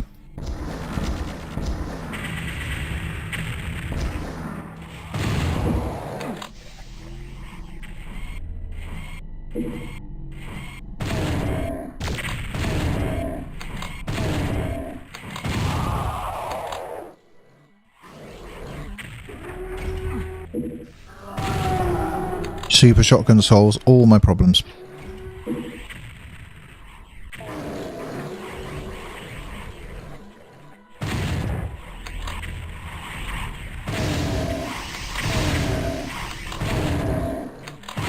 Yeah, great game. We'll get back to it at some point, I think. Maybe. Next time I'm traveling, maybe I'll bring it with me.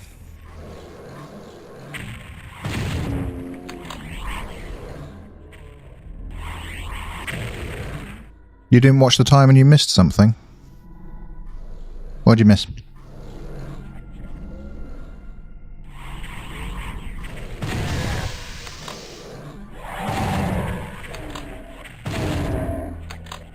My stream is too entertaining, sorry.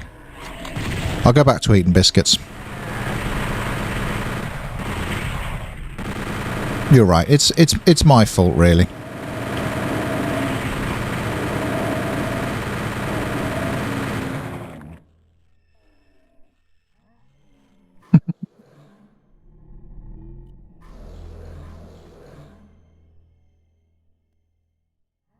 Beckett.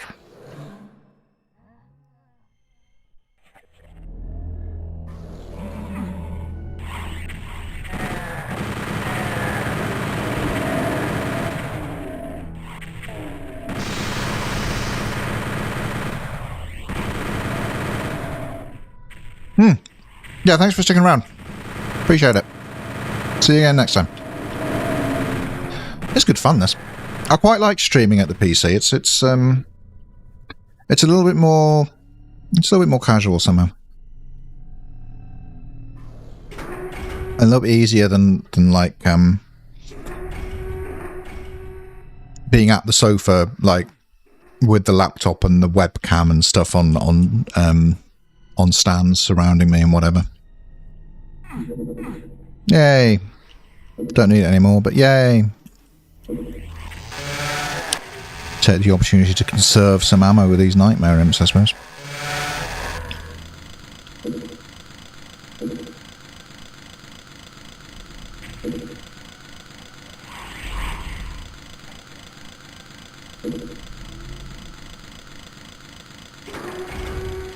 Anyone else need carving up? Did you love Turok when it first came out? Everyone did, didn't they? Turok was massive when it first released. I thought it was fine, but I kind of came to Turok after GoldenEye. And GoldenEye just controlled so much better than Turok. GoldenEye was my game back then.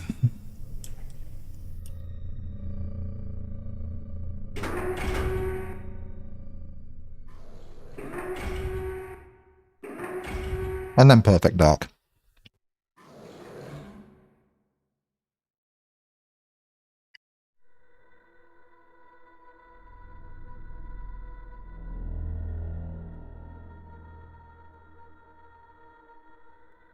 Fair. If you want a Cyber Blaster T-Rex, that's where you gotta go, is Turok, and fair enough.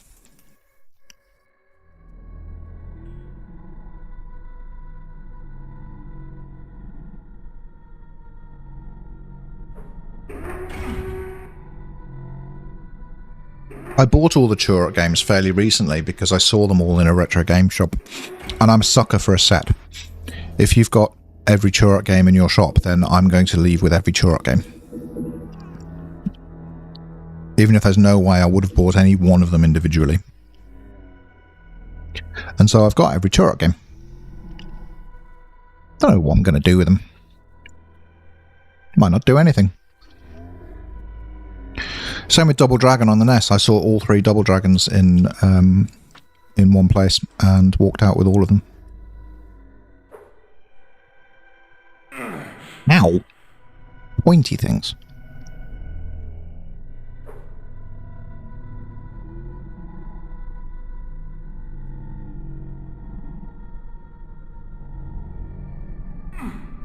Yeah. GoldenEye's really good. Turok, actually, the Turok series is interesting, and I could do a video on this if I wanted to set aside a lot of time to play all the Turok games. The reason Turok's interesting is because of how much it followed trends. Because it saw they sort of saw Turok as being the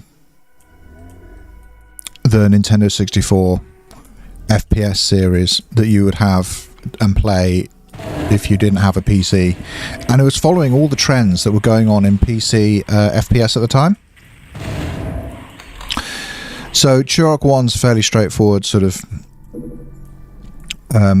Quake style shooter, and so is Turok 2 really, right? But then it gets kind of interesting. Turok 3, they start bringing in like narrative and stuff, and obviously someone's been playing like Half-Life or Deus Ex or something like that, and there's this really kind of big narrative experience going on to voice acted and everything, and that's what FPS was. And then Turok Rage Wars comes out following Quake Live and Unreal Tournament and all of that, possibly in a different order.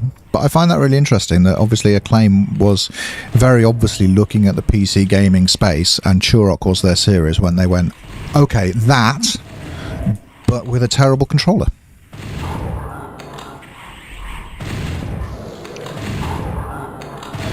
Briefly played Fear, I think. Didn't get into it. It was a long time ago then. And I think I was just literally just trying it briefly on a friend's PC to see if I might want to buy it, and I played a few minutes and I was like, nah, not really for me. Do these stop at any point?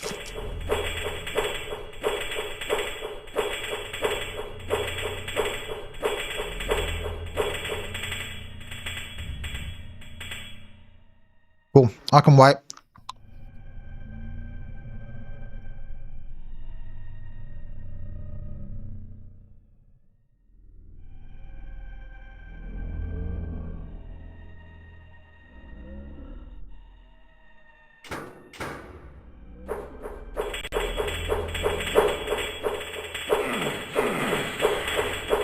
There's nothing here. What's the point in this then?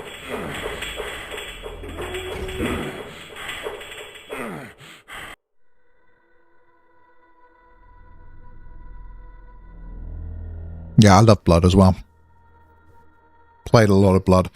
My little group of friends almost graduated from Duke Nukem 3D to Blood. We made a few maps in Blood between us. We kind of started. I don't think I ever released anything for Blood. I never finished a map for Blood. I definitely had fun with it. Mapping for it and playing it. Oh, there's a blue key over there. Alright. Ow. Ow.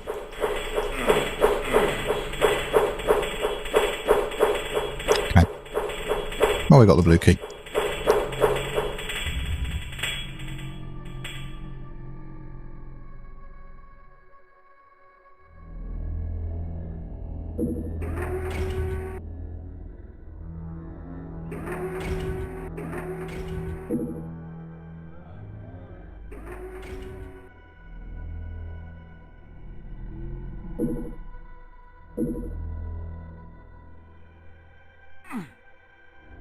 I remember I was really excited for Blood 2, but nah, it's fine.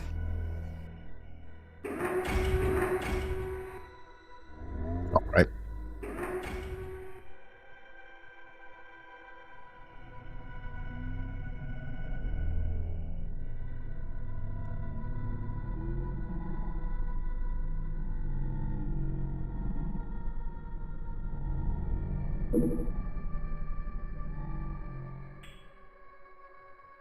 So I've got the blue key card. Now it's got to find somewhere to put it.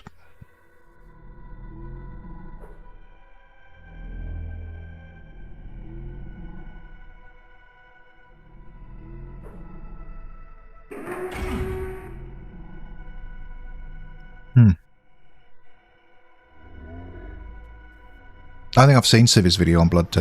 I've seen a fair few of his videos.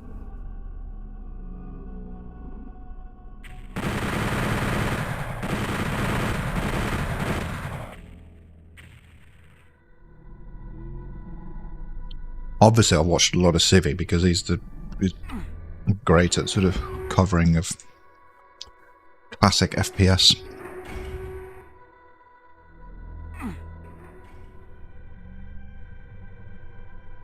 From exactly that era.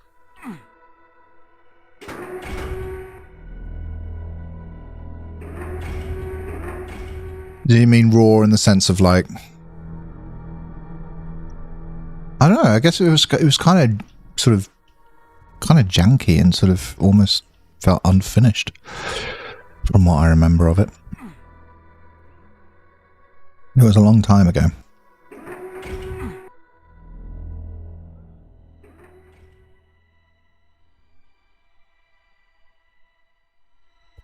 And another one where like Half-Life had come out, yeah, glitched and janky, and another one where Half-Life had come out and just completely changed what FPS was at the time.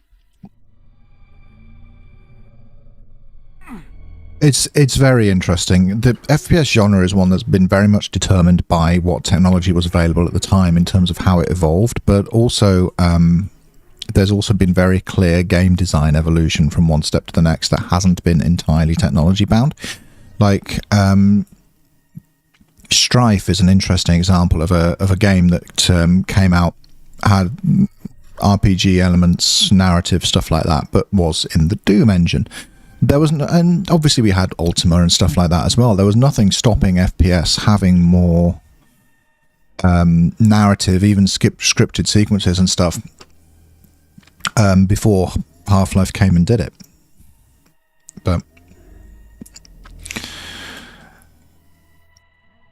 Half-Life did it, and then unlike every other genre, everyone else was like, oh, okay, that's what FPS is now. You know, there weren't Doom games releasing at the same time as Half-Life games. You know? And then Call of Duty came out, and it's like, oh, Call of Duty was very successful. It's like, oh, okay, that's what FPS is now. It's Call of Duty.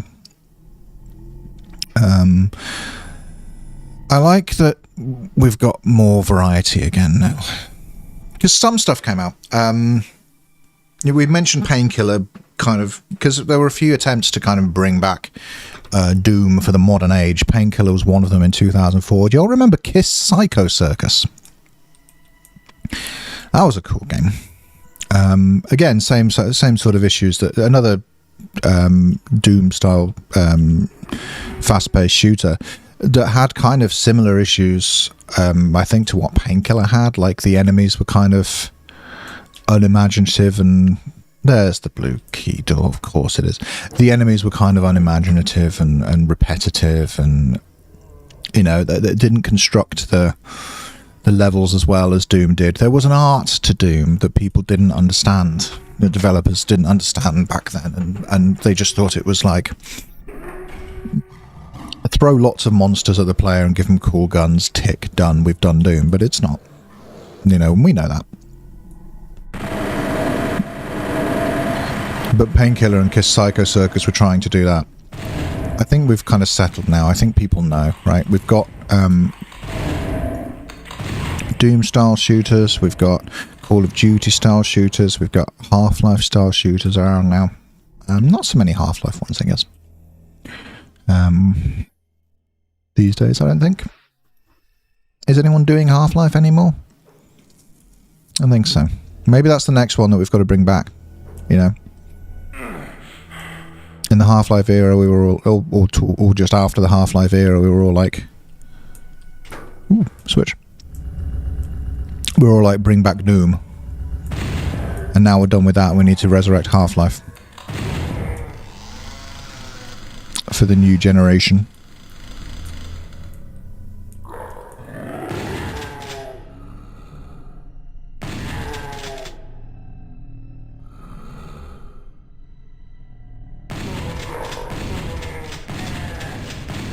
Interesting that id, for the most part, didn't follow the trends. Id set the trends.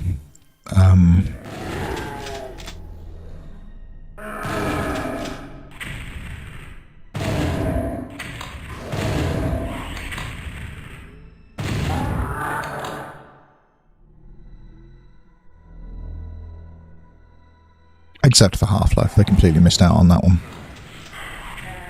I suppose they did it themselves a little bit with Quake 4.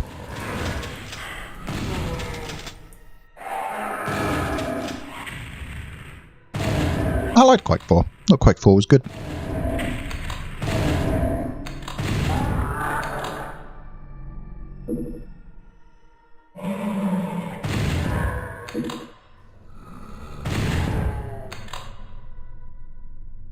I had Kiss Psycho Circus on the Dreamcast. That was good. There weren't quite enough buttons on the Dreamcast controller to do any really complicated first-person games, but it could just about handle stuff like Quake Live and Kiss Psycho Circus, you know.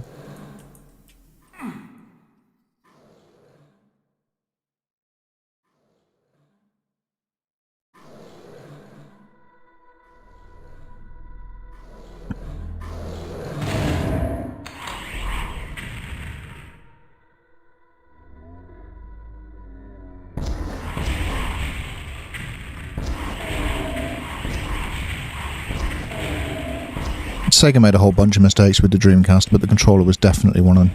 It was a nice feeling controller, just needed more buttons. And a second analog stick.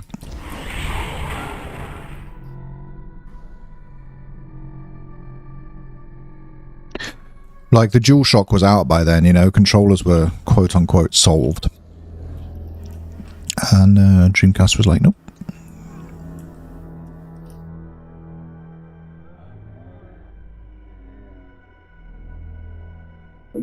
Why would you need two sticks? Madness.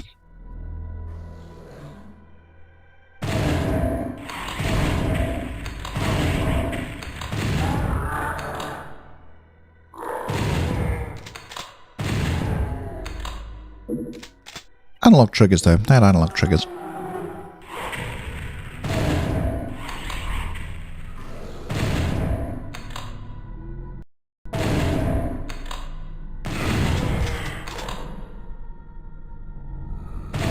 How did you become a baron? It's so thick.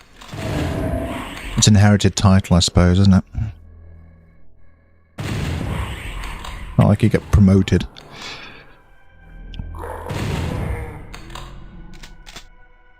You can be thick as pig plop and still be a baron. Or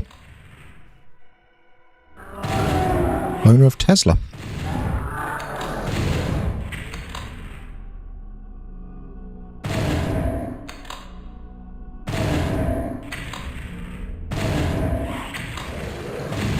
I didn't play very much Sin.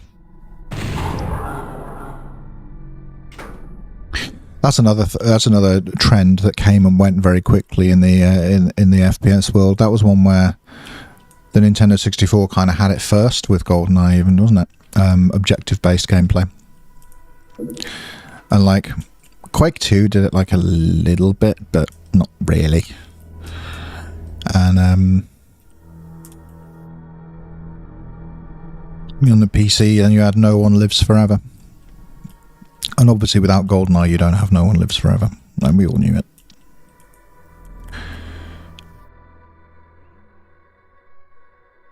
That was a rare case of the Nintendo 64 setting an FPS trend and then it coming to PC. Rather than the other way around with Turok.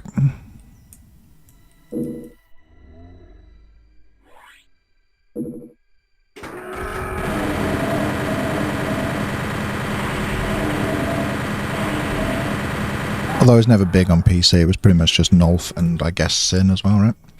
True, Time Splitters, yeah.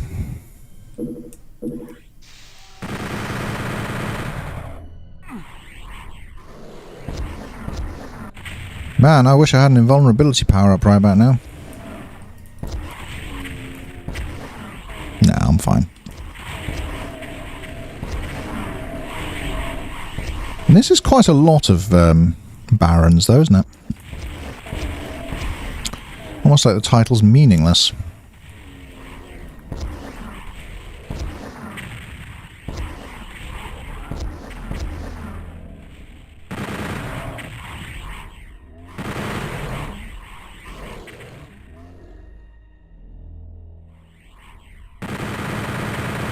I'm fine with fighting all these guys, but we're going to run out of ammo again, aren't we?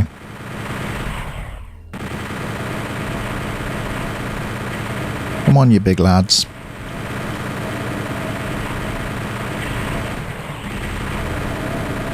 Big old bullet sponges.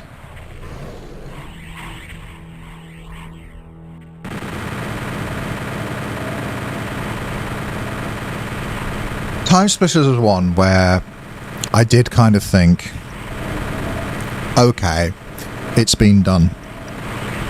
Time Splitters, for those who don't know, was Free Radical.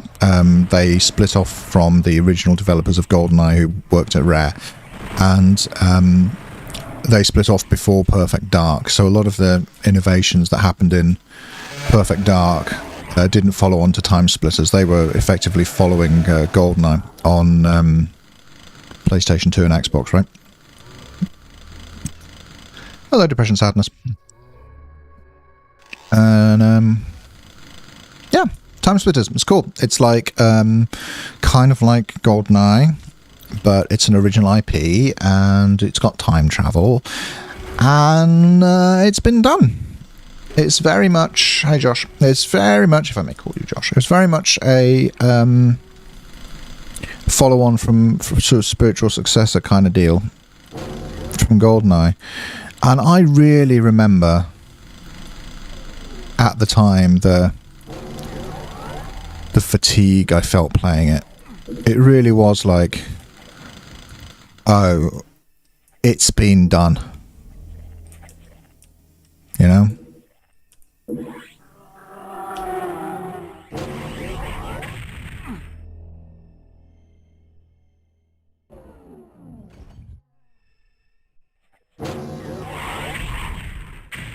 Because they did it pretty much exactly.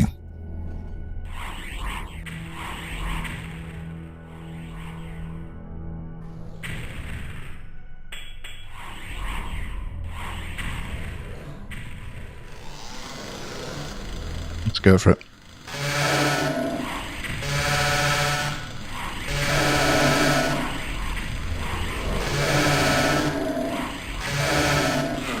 Now,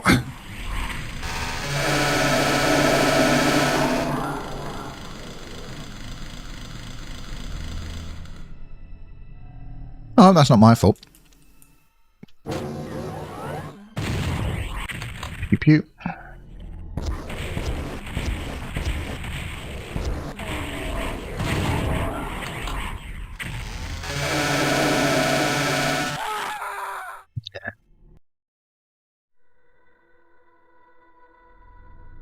Right.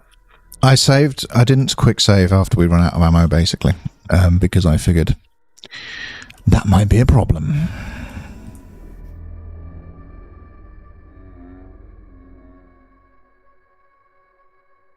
So we're a little bit further back here, and I have to remember my way out of here again.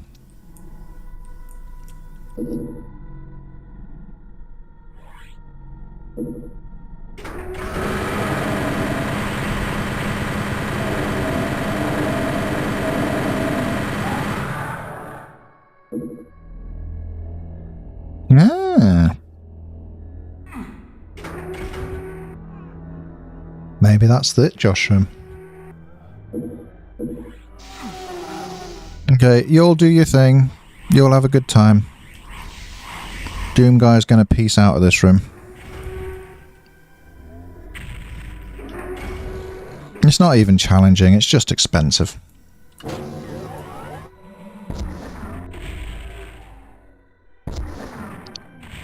It's kind of cool that you've got the imps up there just kind of watching. Is that environmental storytelling? Yeah, kind of. We haven't got any shells. We're alright for bullets. Okay.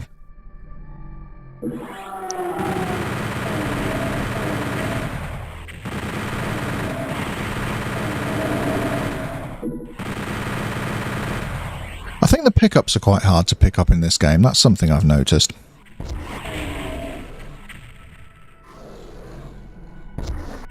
You have to be quite precise walking over ammo and stuff.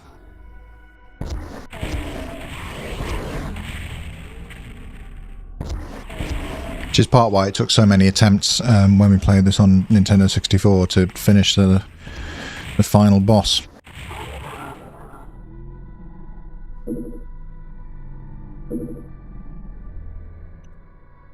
Because the final boss has a soul sphere, and we just kept, like, walking over it. Hello.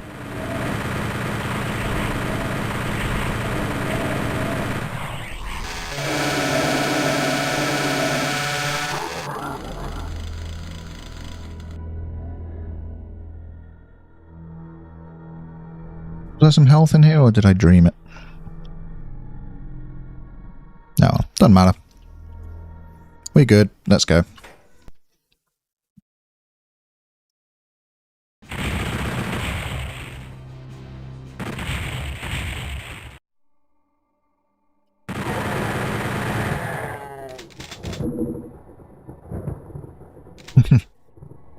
No one's made that joke yet.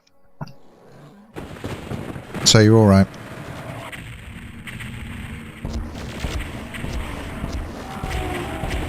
Jokes like that are dangerous on this stream because I'm writing the script for this video at the moment, so there's plenty of room for that joke to go in there.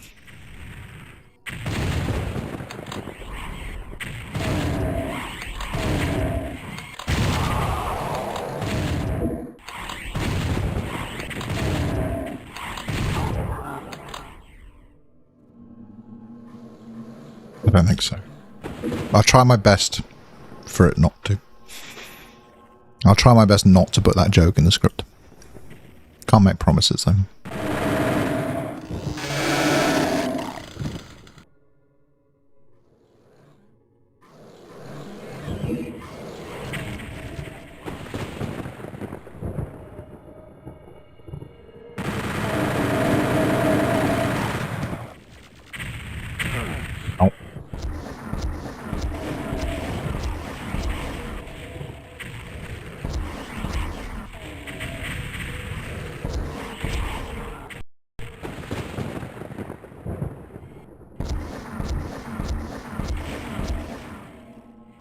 The lightning effects are cool. Like, well done, Midway.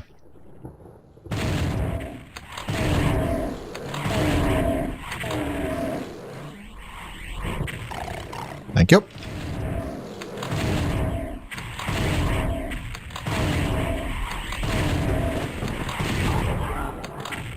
You can sure use the demon infighting to save a little bit of ammo here and there.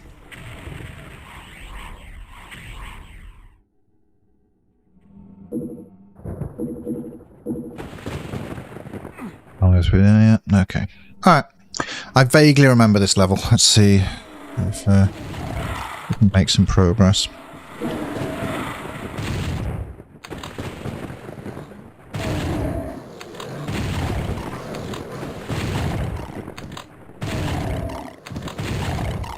Strafing past them and the pinkies and one-shotting them with the super shotgun does feel good.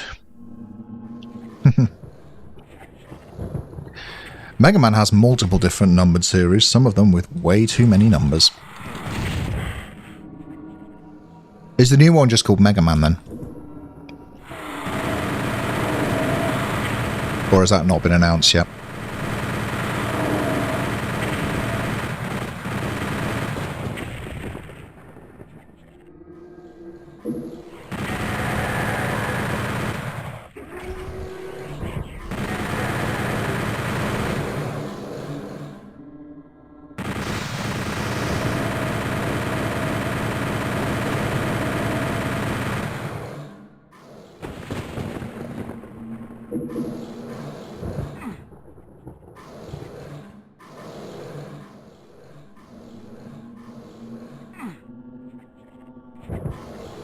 Mega Man Override or Jewel Override, okay. Oh!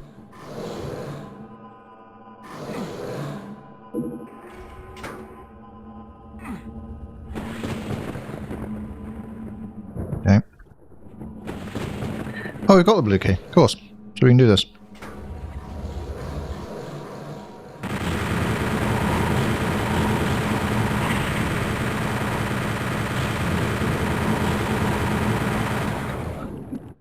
You manky boy.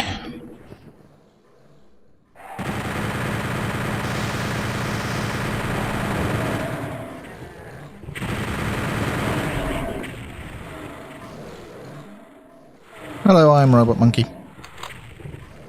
Need to apologise. It's not like I expect you all here at a certain time, like on the dot, like...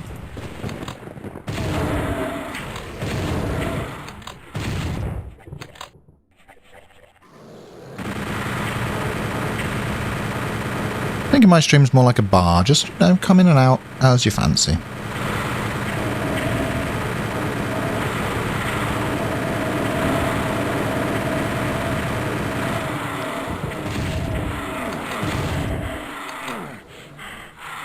No ammo for that. Okay, there's a load of lost souls, and the only ammo we've got is rockets. Let's go.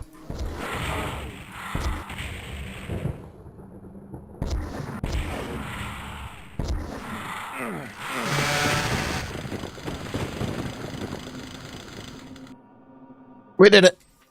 Norm! Yeah, I'm looking a little bit too much like Norm Peterson at this stage of my life.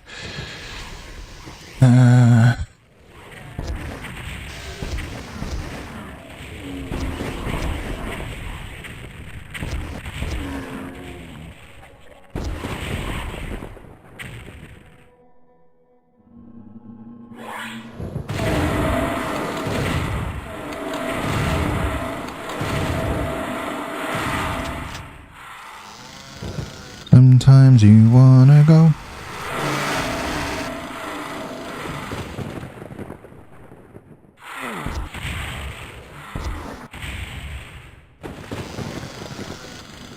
Health, ammo, anything? Anything?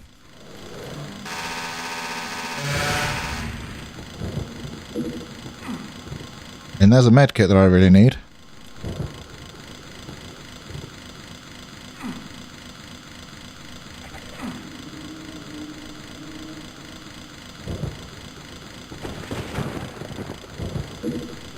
There's one I don't need as much.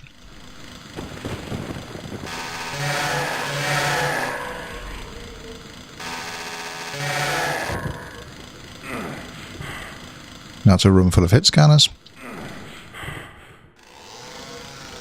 And I have 4 rockets. Okay. 15 health and 4 rockets.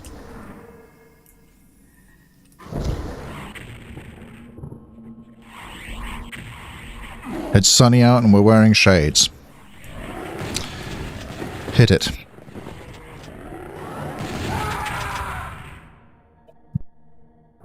Yeah. I mean, obviously that wasn't going to go super well.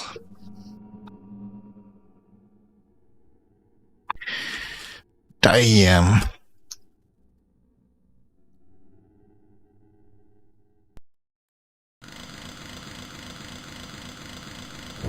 It was really clever of me to put my quick save here.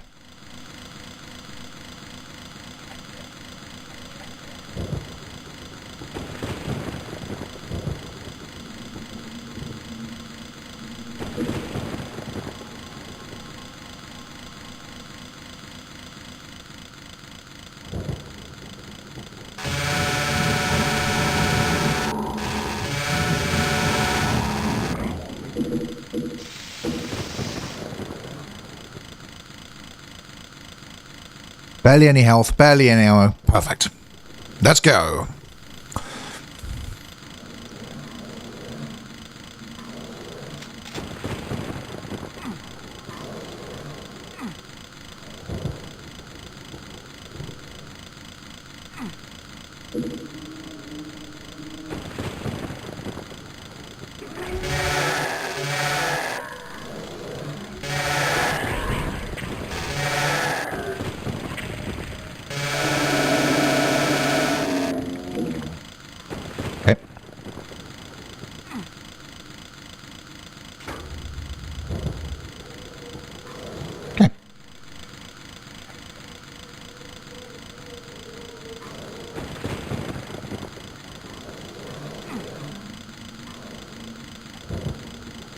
I don't think I ever did figure out how to get that BFG.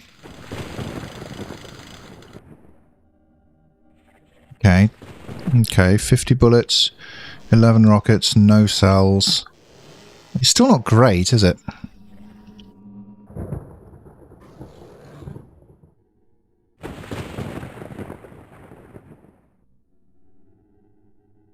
Where's the key? Not the key. Where's the switch?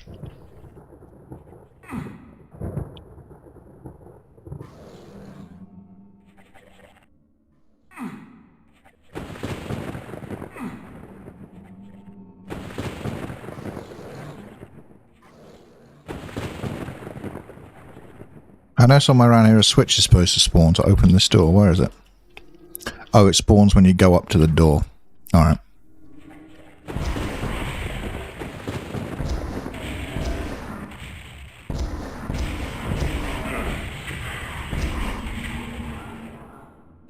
Like a barren of hell, I'll be gone before the morning comes. Hop.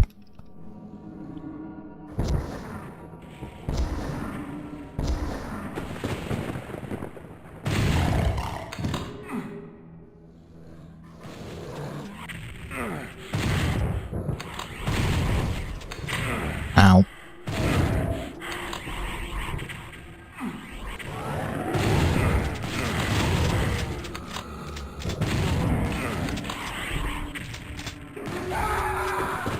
Oh, that lift was dangerous.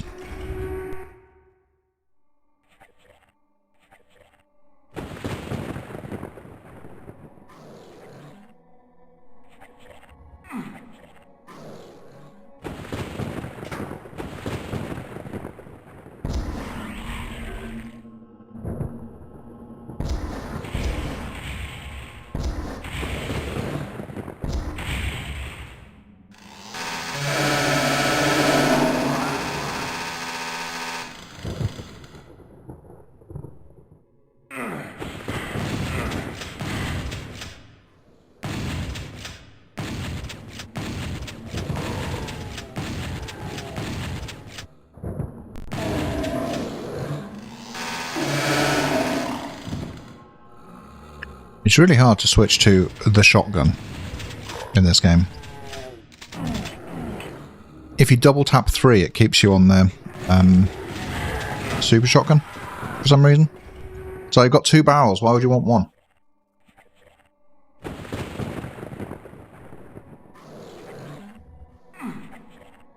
I have my reasons.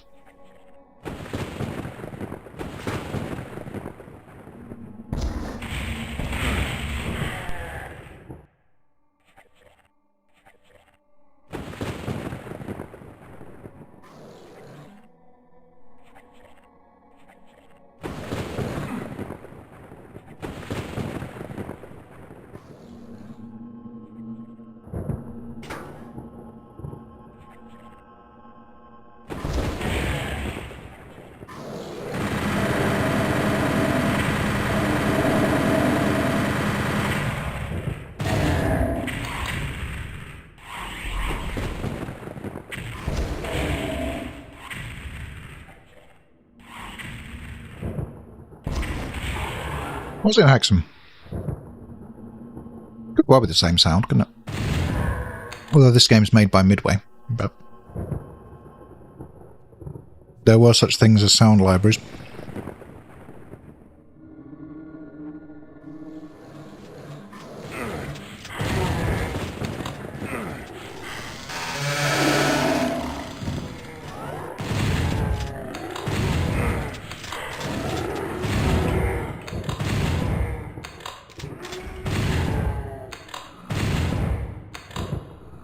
Alright.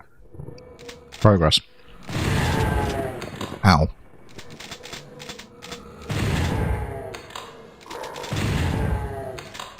It's good killing these guys because they've got shotgun shells. Tasty, tasty shotgun shells.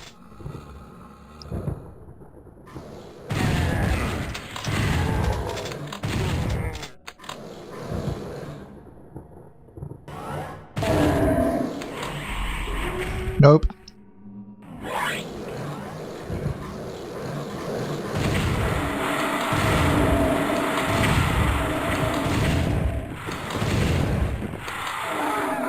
Yeah, I mean, my health was 4.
You're not allowed to exit yet.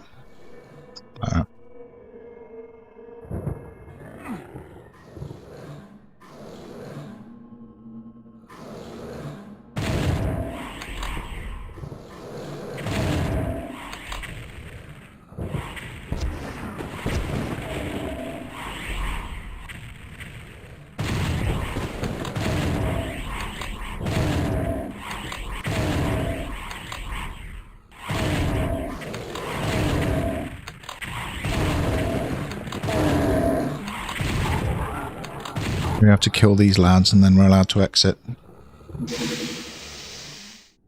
Nice.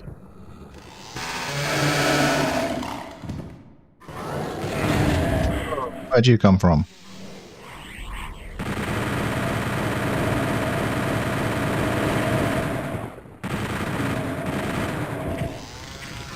Well, that was my ammo.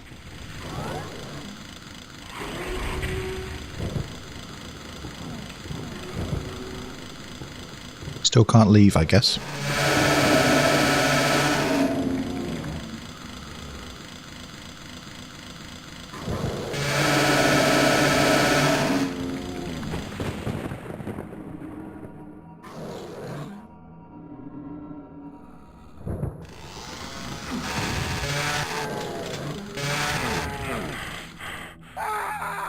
That was a lost soul, wasn't it? That was just one more errant lost soul.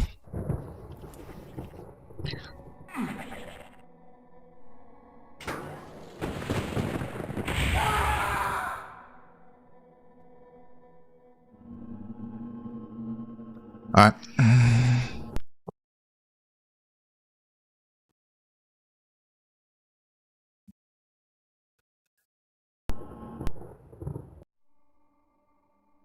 There's got to be some more ammo I can find somewhere, right?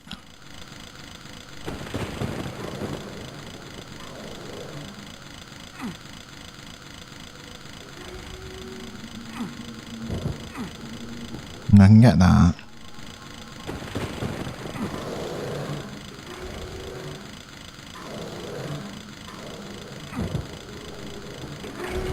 Theoretically.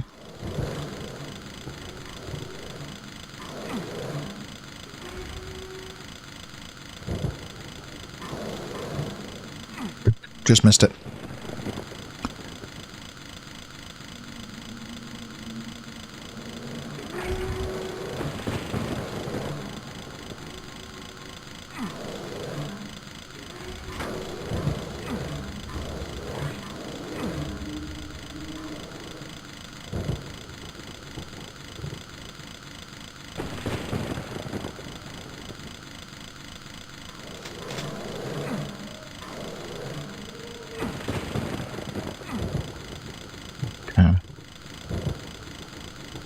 I wonder if that switch up there opens that.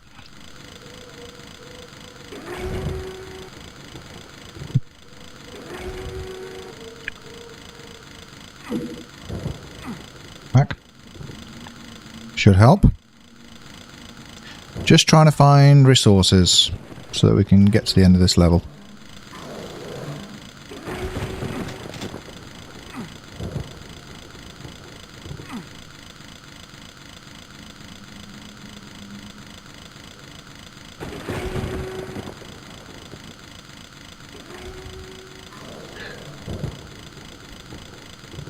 Yeah, definitely use some help from Barney right now.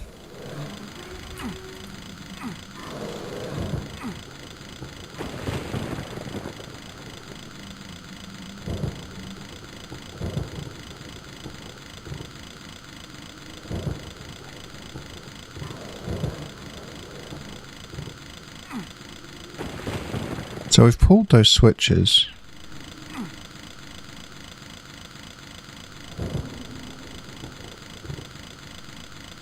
So what opens this?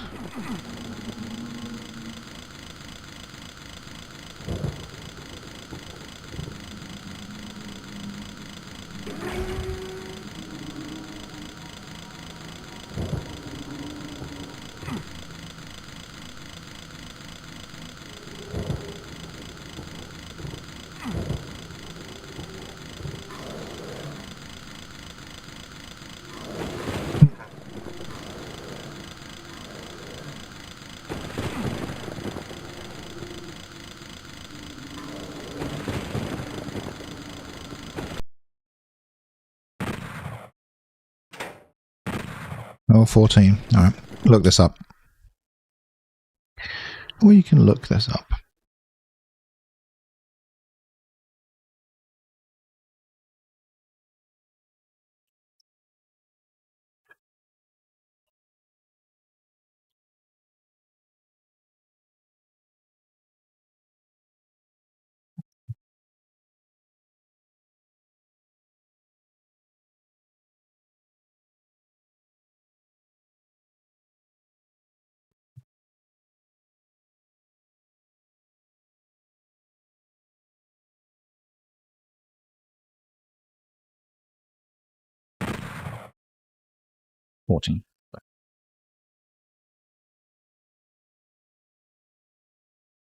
Minerva and Beetle are good. Minerva showed up for a little bit earlier. Okay, to get the BFG 9000, yes. First stand on the blue switch. First stand by the blue switch next to it. Turn around and you'll see two stone tapestries on the wall where you walked by. Notice how one of them is lit from the top down instead of from the bottom up. Okay? Let's go and notice that. Yes, I do notice that. That one is a switch.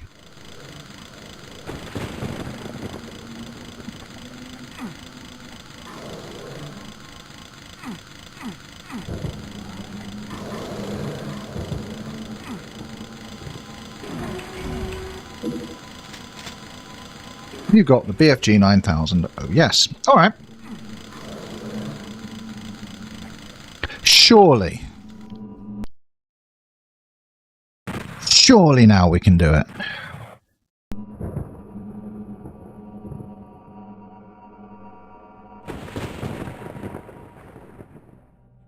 I can figure out where I'm going. Surely.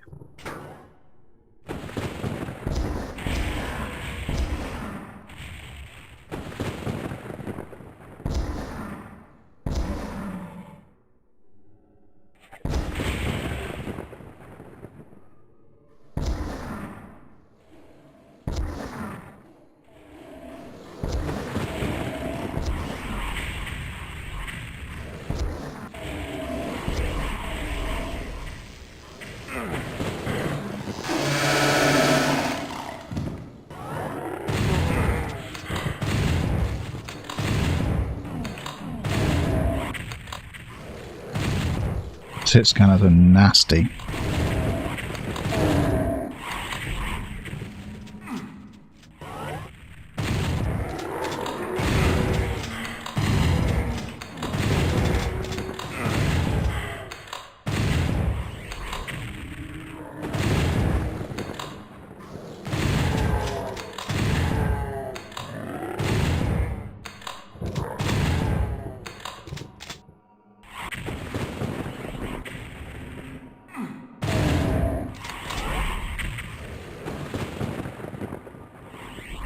Okay, no.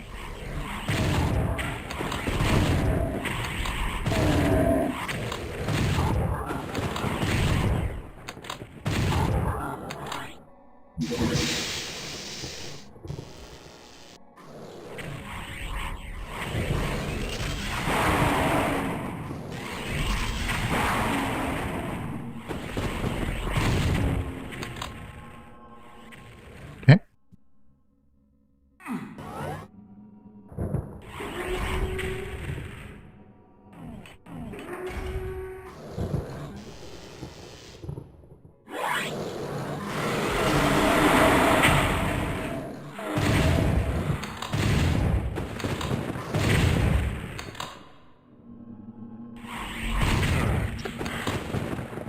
Oh, there's a switch there. Okay.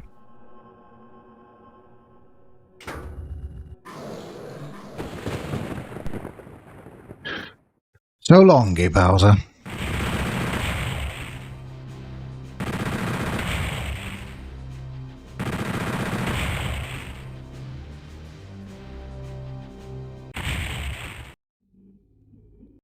As we say on the Nintendo 64.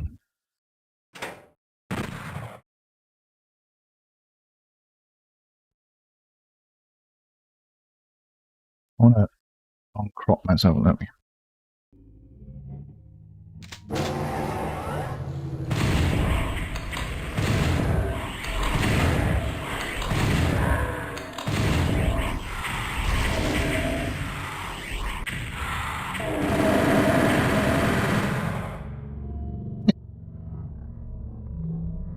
And then this room has the missiles from the Revenant, although the game doesn't have the Revenant itself. It does have Revenant shooters. Yeah, this room looks safe. Oh.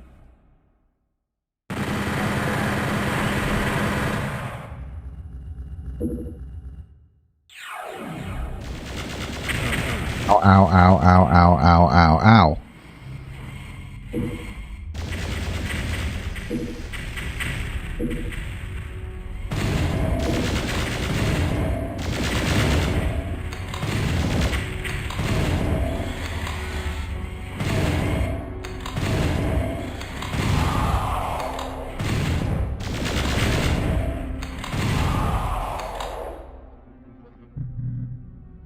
Okie dokie, now this was a puzzle.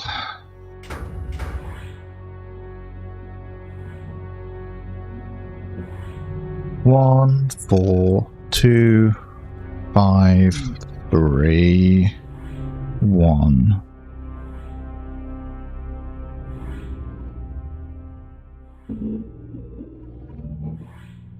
It's going 1, 4, 2, 5, 3, right?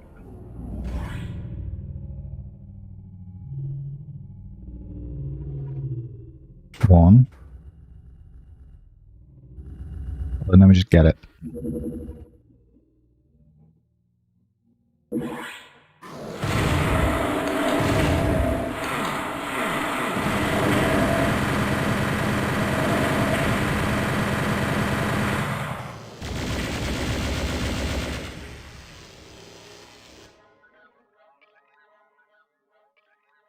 Yep.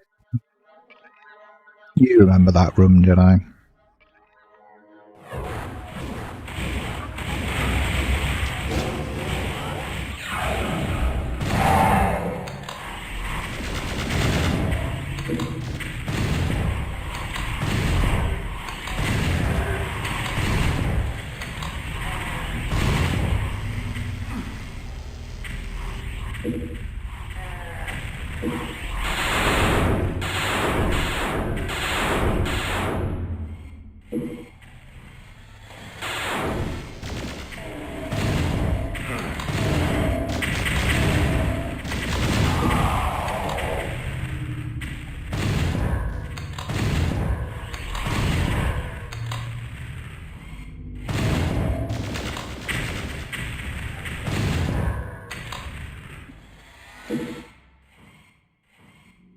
Still no rockets. Yeah, what I was saying about ammo earlier definitely applies to this game as well. As soon as you start getting a little bit later into the game, you really start hurting for ammo.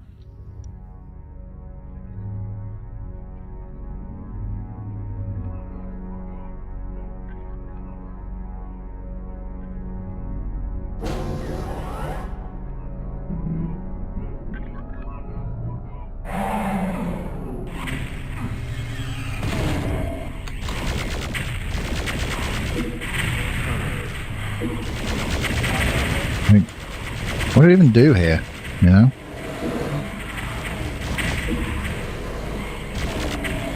I can't really shoot stuff in there.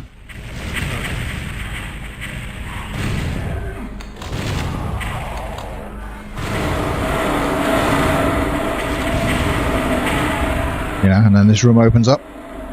Yep. It is an atmospheric Doom game for sure.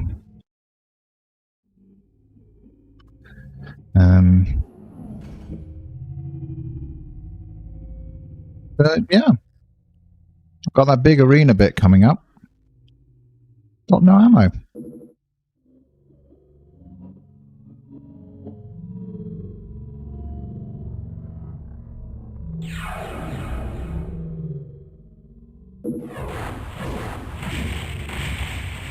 be fine if each of those demons could just line up and take one shell each and be happy with it, but I think they're all going to want more than that.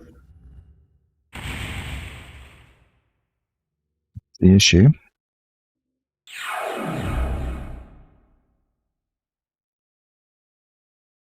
Well, we picked up some more ammo then. Do we have any rockets? No, of course we don't have any rockets. Okay. Well, let's try.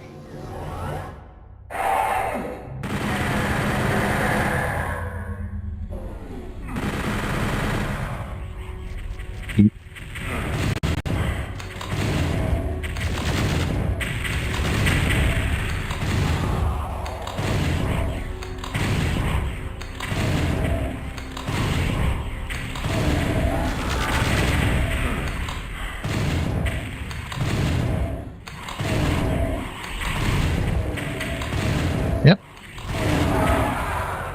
That's how that goes.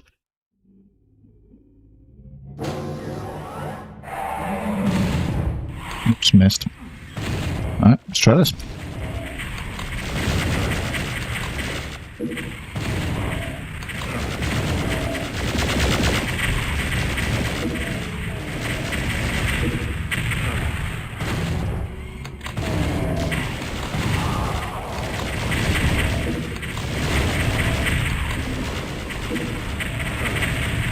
At least by going out there and having a little run around, you at least get them to do some infighting.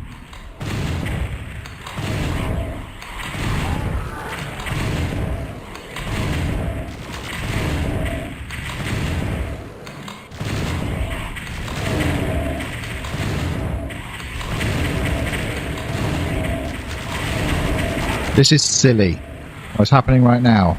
This is silly.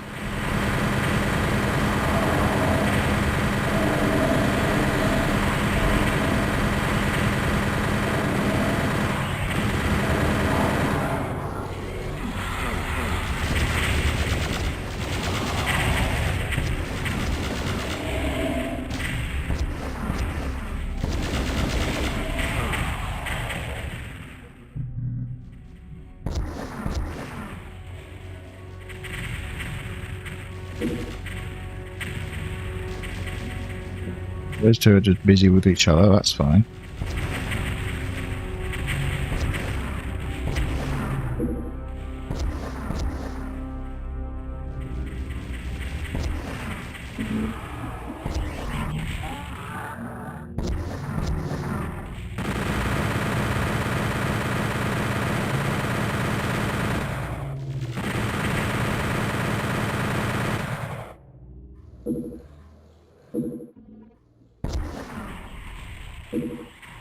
I just realised there my health was at 10.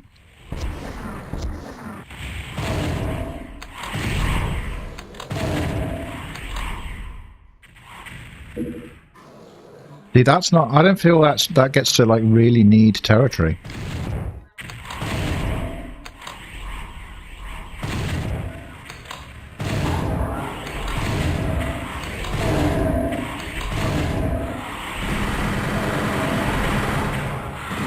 Oh, come on.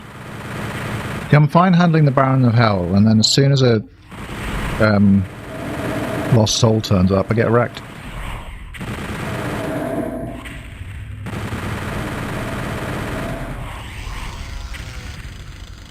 Alright then, guess we're doing this.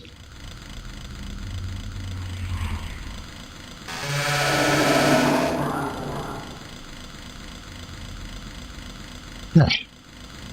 64 health. Nice. Yep. There it is. Like the game's called.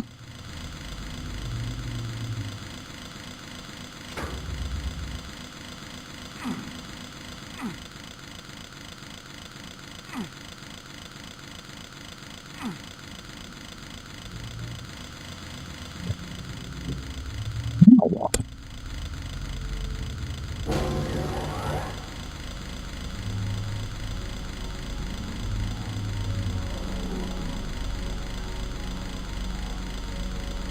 Oh yeah, you can shoot those if you've got ammo to shoot them.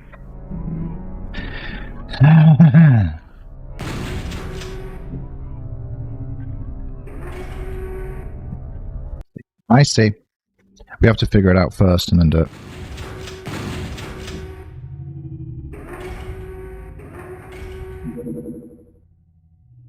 We're going to use our last 2 shells to get ourselves the mega armor.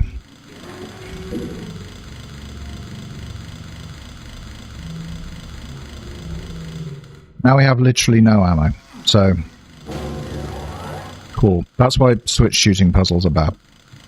Shells. Rocket launcher. Okay, we got some ammo.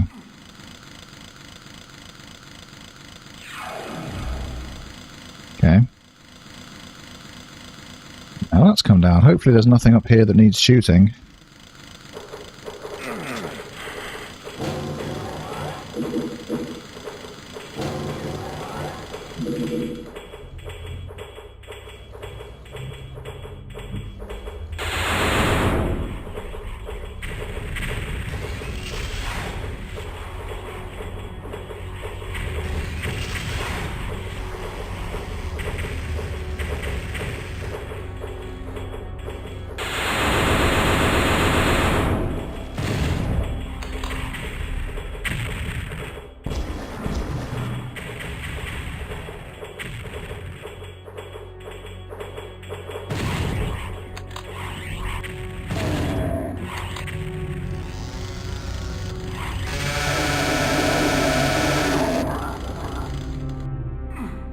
Right. Pretty good. Yeah, you get fists. But once you've collected the chainsaw, it's like, why?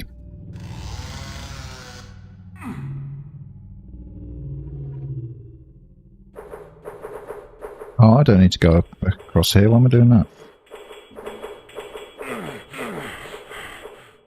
Billy.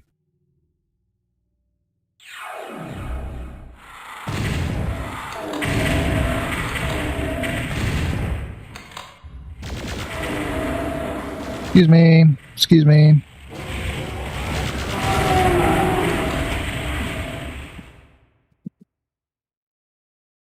Excuse me.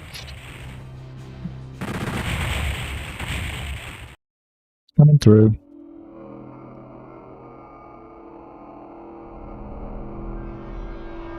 I'm taking my 6 shotgun shells and going home. Are you sure it's without Berserk? Because Berserk lasts for the whole map, doesn't it?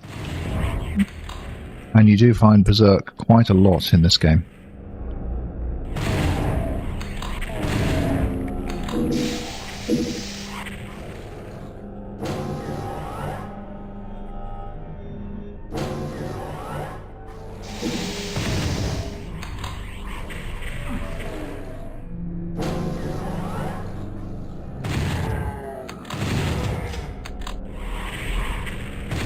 Ah, fair.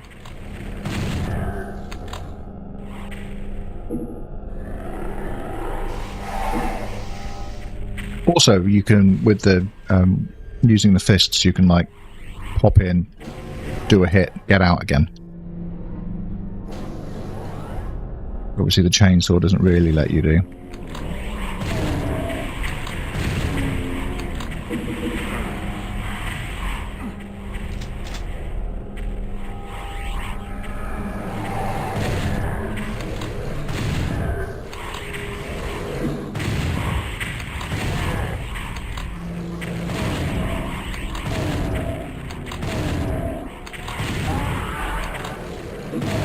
Pew pew pew pew pew.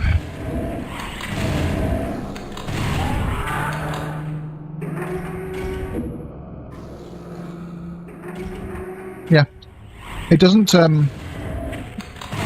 completely stun lock the Baron. Unfortunately, it does make them less likely to be able to hit you, but it's not like a lock like it is with the Kaka Demon. You beat it on Game Pass. Cool. What system was that? That's still PC. Or Xbox Game Pass, right? Xbox Game Pass.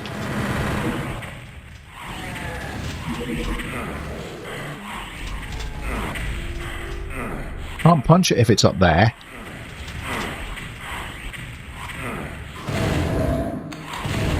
Witness.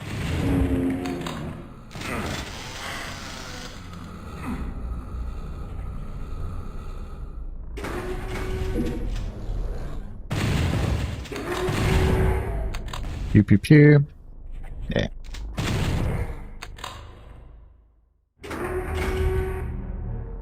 I finished it on Nintendo 64. This is my first time playing like the remake for any length of time.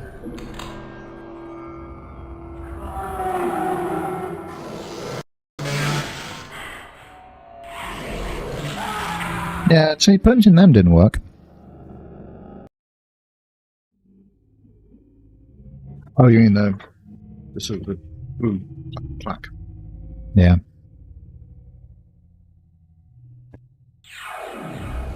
No, apparently I didn't save after finishing this level.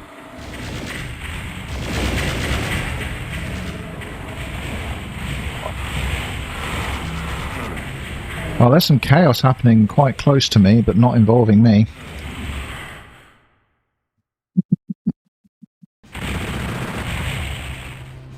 Yeah, it's probably that. It's probably... there we go, we've saved now. It's probably like... They were tight on space on the cartridge. So there's a bunch of enemies that aren't in the game.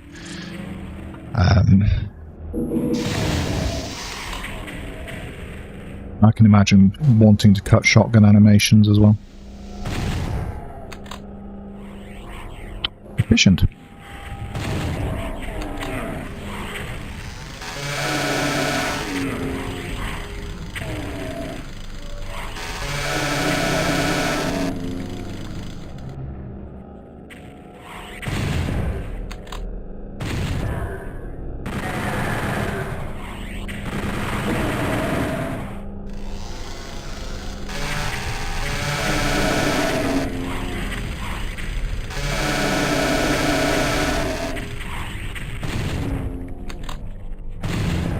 Trying to conserve ammo and health is very difficult. I kind of need one or the other. Yes, absolutely. The original Doom and Doom 2 ran on, you know, old PCs, but you had a lot more storage on PCs.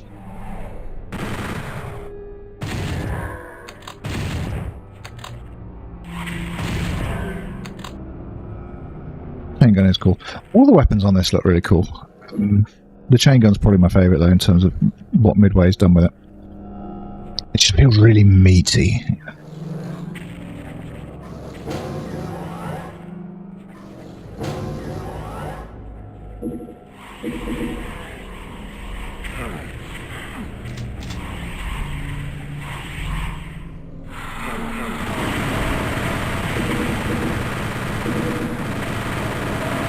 Listen to that. You can hear it over the imps. And me.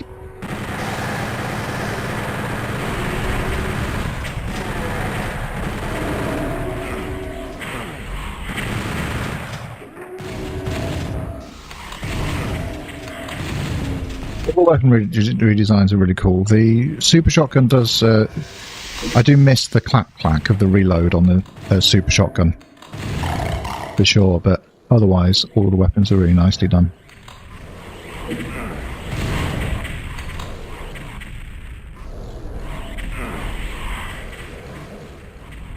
Got sound though, hasn't it? Hear that?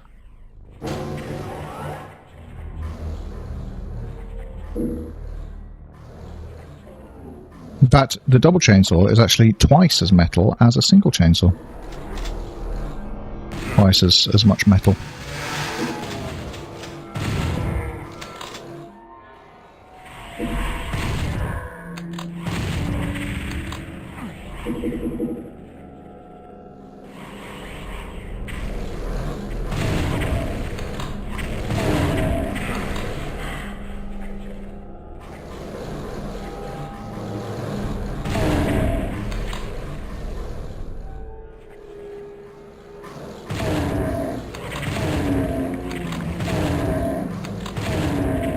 So many cacodemons. wouldn't have thought Nintendo 64 could handle this many cacodemons, but it probably does.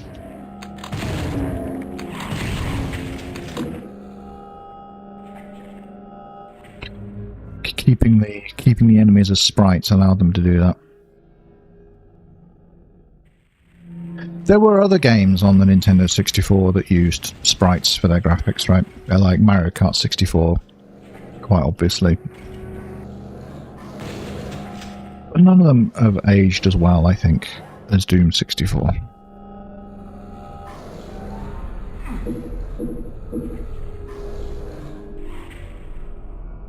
Haven't found any keys yet.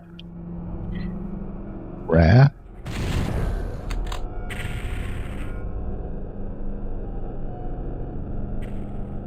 Yeah, the trees in Mario 64 as well, you're right. A lot of, there are a lot of, like, individual elements that were sprites in games.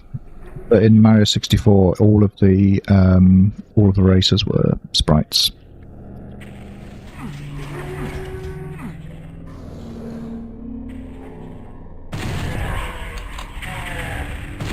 And in Doom, obviously, everything is.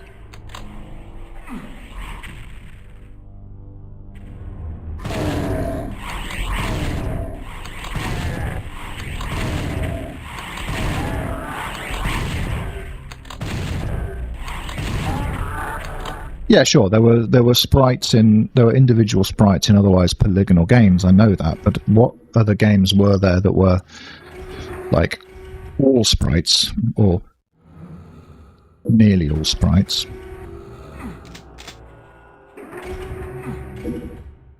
That would be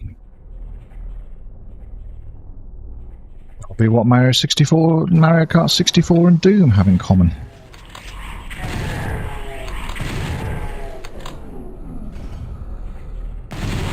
No. Don't shoot me in the face. Rude.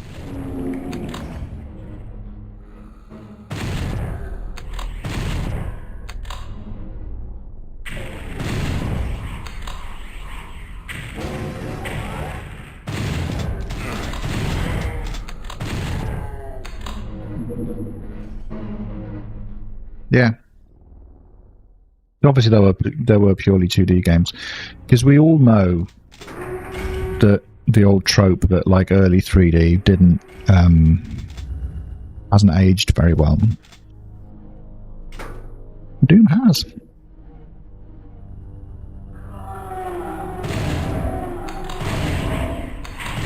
Part of that's because of the sprites, not just the look of them, but also the kind of gameplay that they allow. Yeah.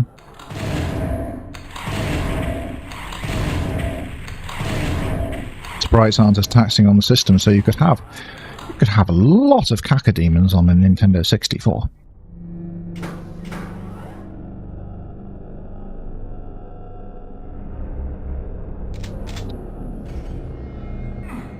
Yeah, and the bomb. Yeah, it's just all the circles in Mario 64.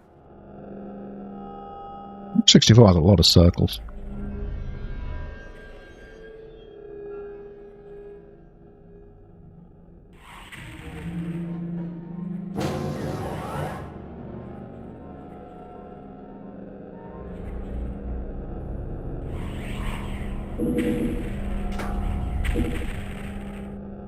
Yeah, okay.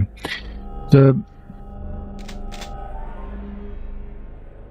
mixing sprites and yeah, that's why Quake is what it is. I mean, the mixing sprites and polygons on a single object doesn't sound like a good idea, but okay.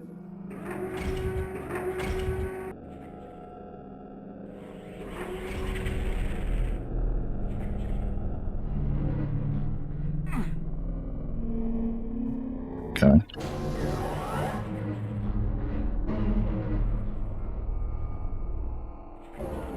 Yeah. The original Doom games were 13 to 15 megabytes each, while Doom 64 was crammed into an 8 megabyte cartridge. Yep. I thought it was something like that. I didn't think it was to quite that extent.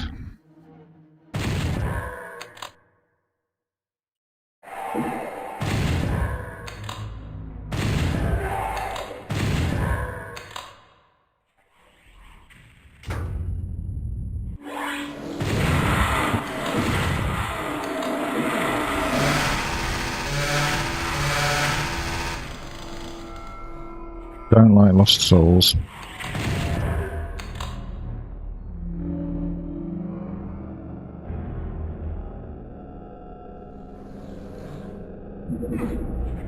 Yeah.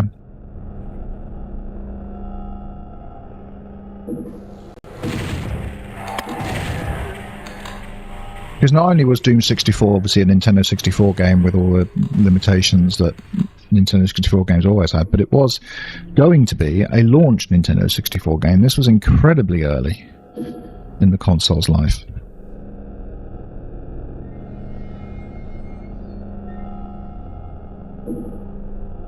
Am I? I don't know.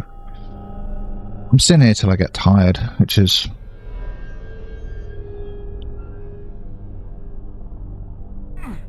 I'd be happy to finish the game in one stream if I was faster, but I don't think I'm going to. I thought I had a blue key. Oh, did I dream it? I've got a yellow key. Minerva did rock up earlier. Yeah.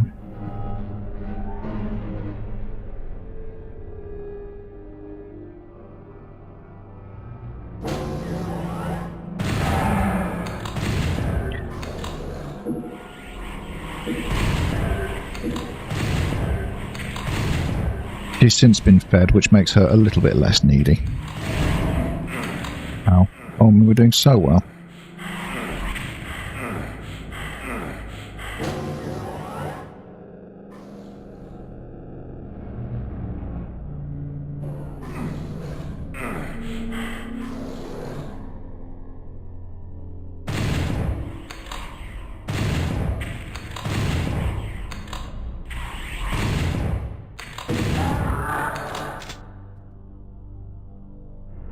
Kind of realising there I needed to get in closer.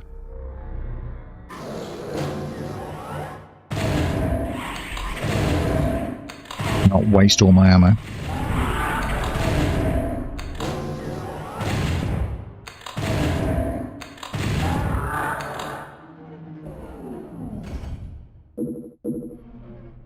Hell obviously has doors. Why can demons not open them? How do they live day to day?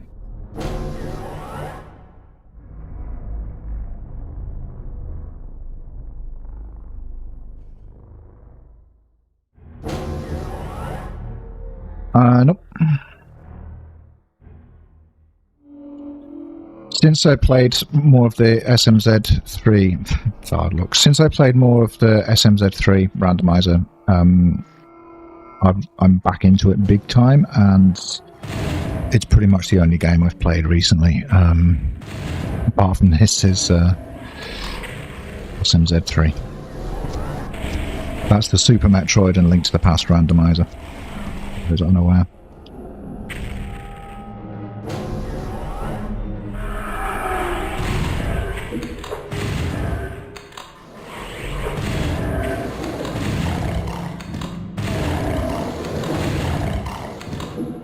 That was cool. I don't know if it's useful.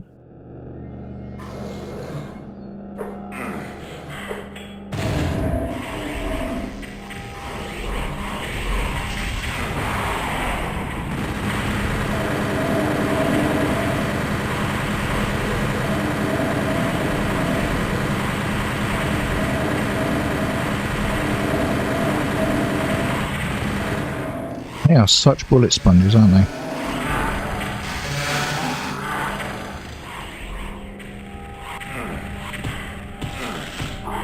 See, I can't time the punch, that's my issue.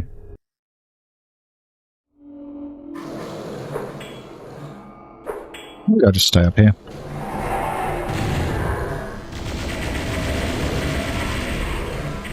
So I don't know why it always switches automatically to the plasma gun, which...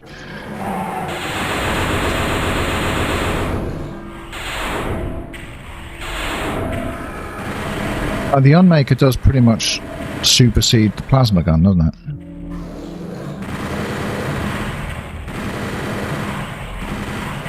The Unmaker's just better. I don't know if I know Fusion well enough to do randomizer on it.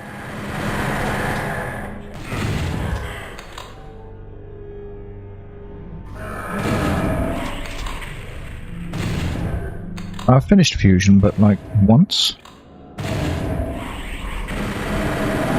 I definitely didn't 100% it.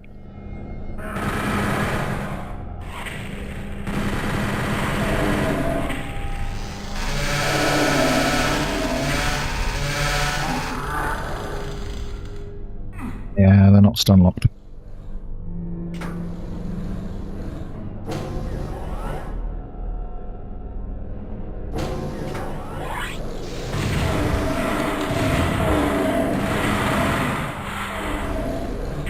Oh, good. Yeah, I definitely recommend getting into Metroid randomizers. Obviously. Is basically all I do when I'm not doing this.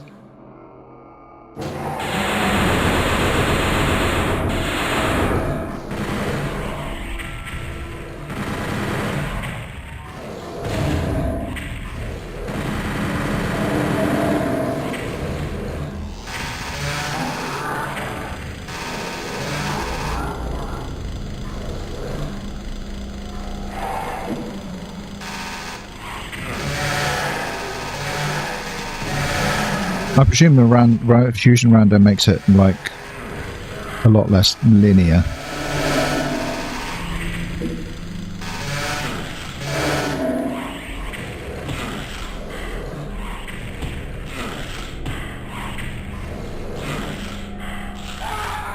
Yeah, it's really hard to time the punch in Doom 64, hey?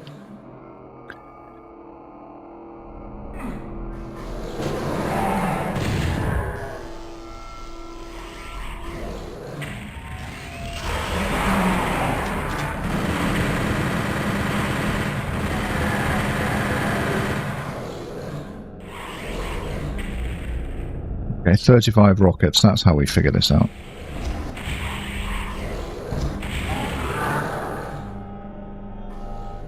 A little bit close quarters, but we can make it work.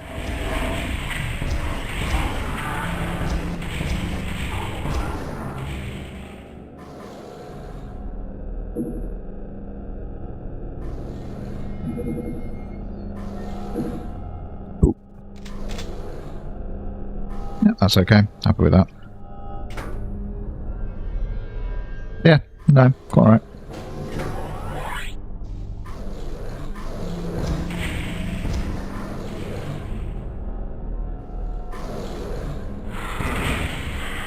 Just they're not the best tool for lost souls, though. It does sound cool.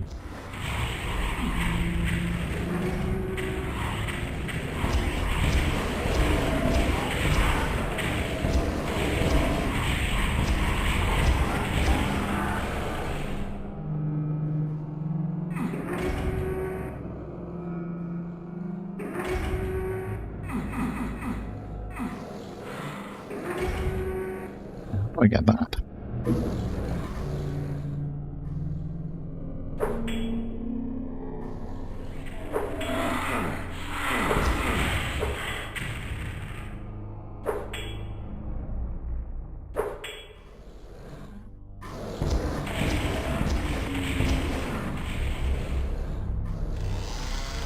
Yeah. Certainly a way of putting it.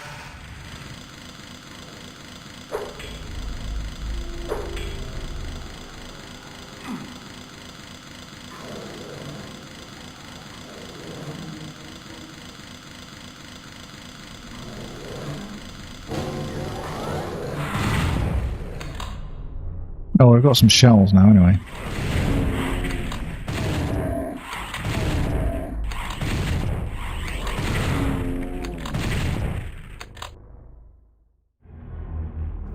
Okay. So we made it out of whatever that was, now what?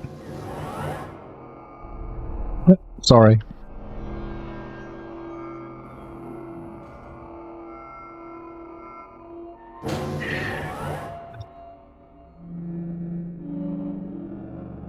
See you, Dano. Not for good. Like, you come back one day.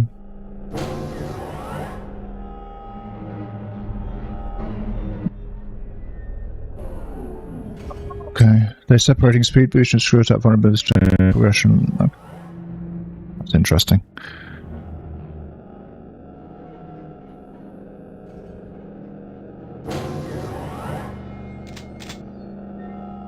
Gotta say, it does sound cool.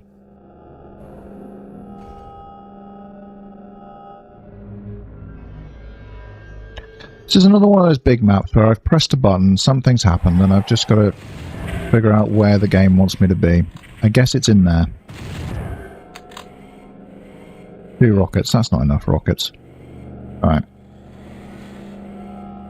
Here's what we do.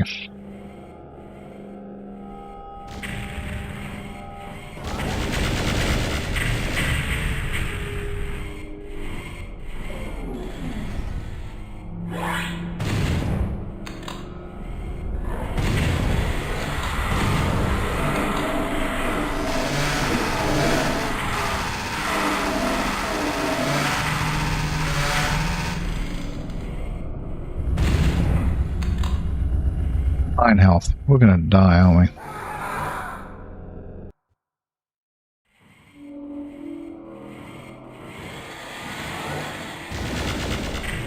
Problem is, if I leave those there, I've got to come back through again later. So I think I do need to use some ammo on these guys.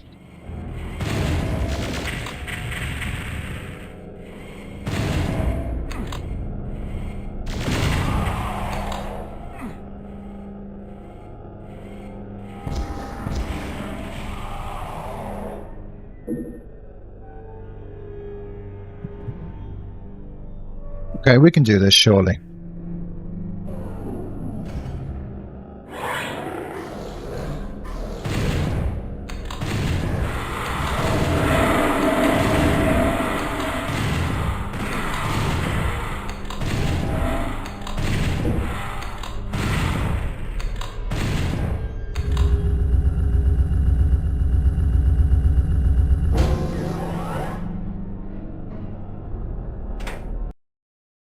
Yeah, we're fine.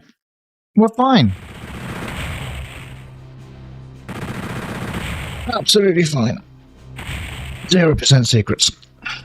That's why I never have any ammo. You know that? Alright. How long have I been doing this? 5 hours.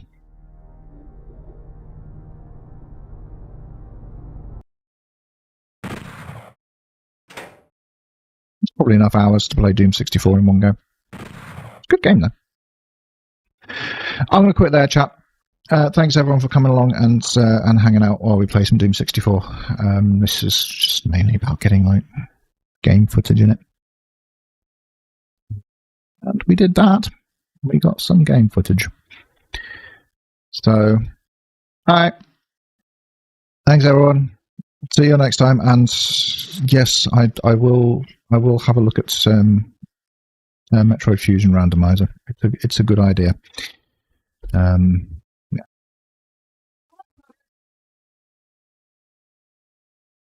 Yep, you too. Everyone enjoy the rest of your Sunday, and yeah.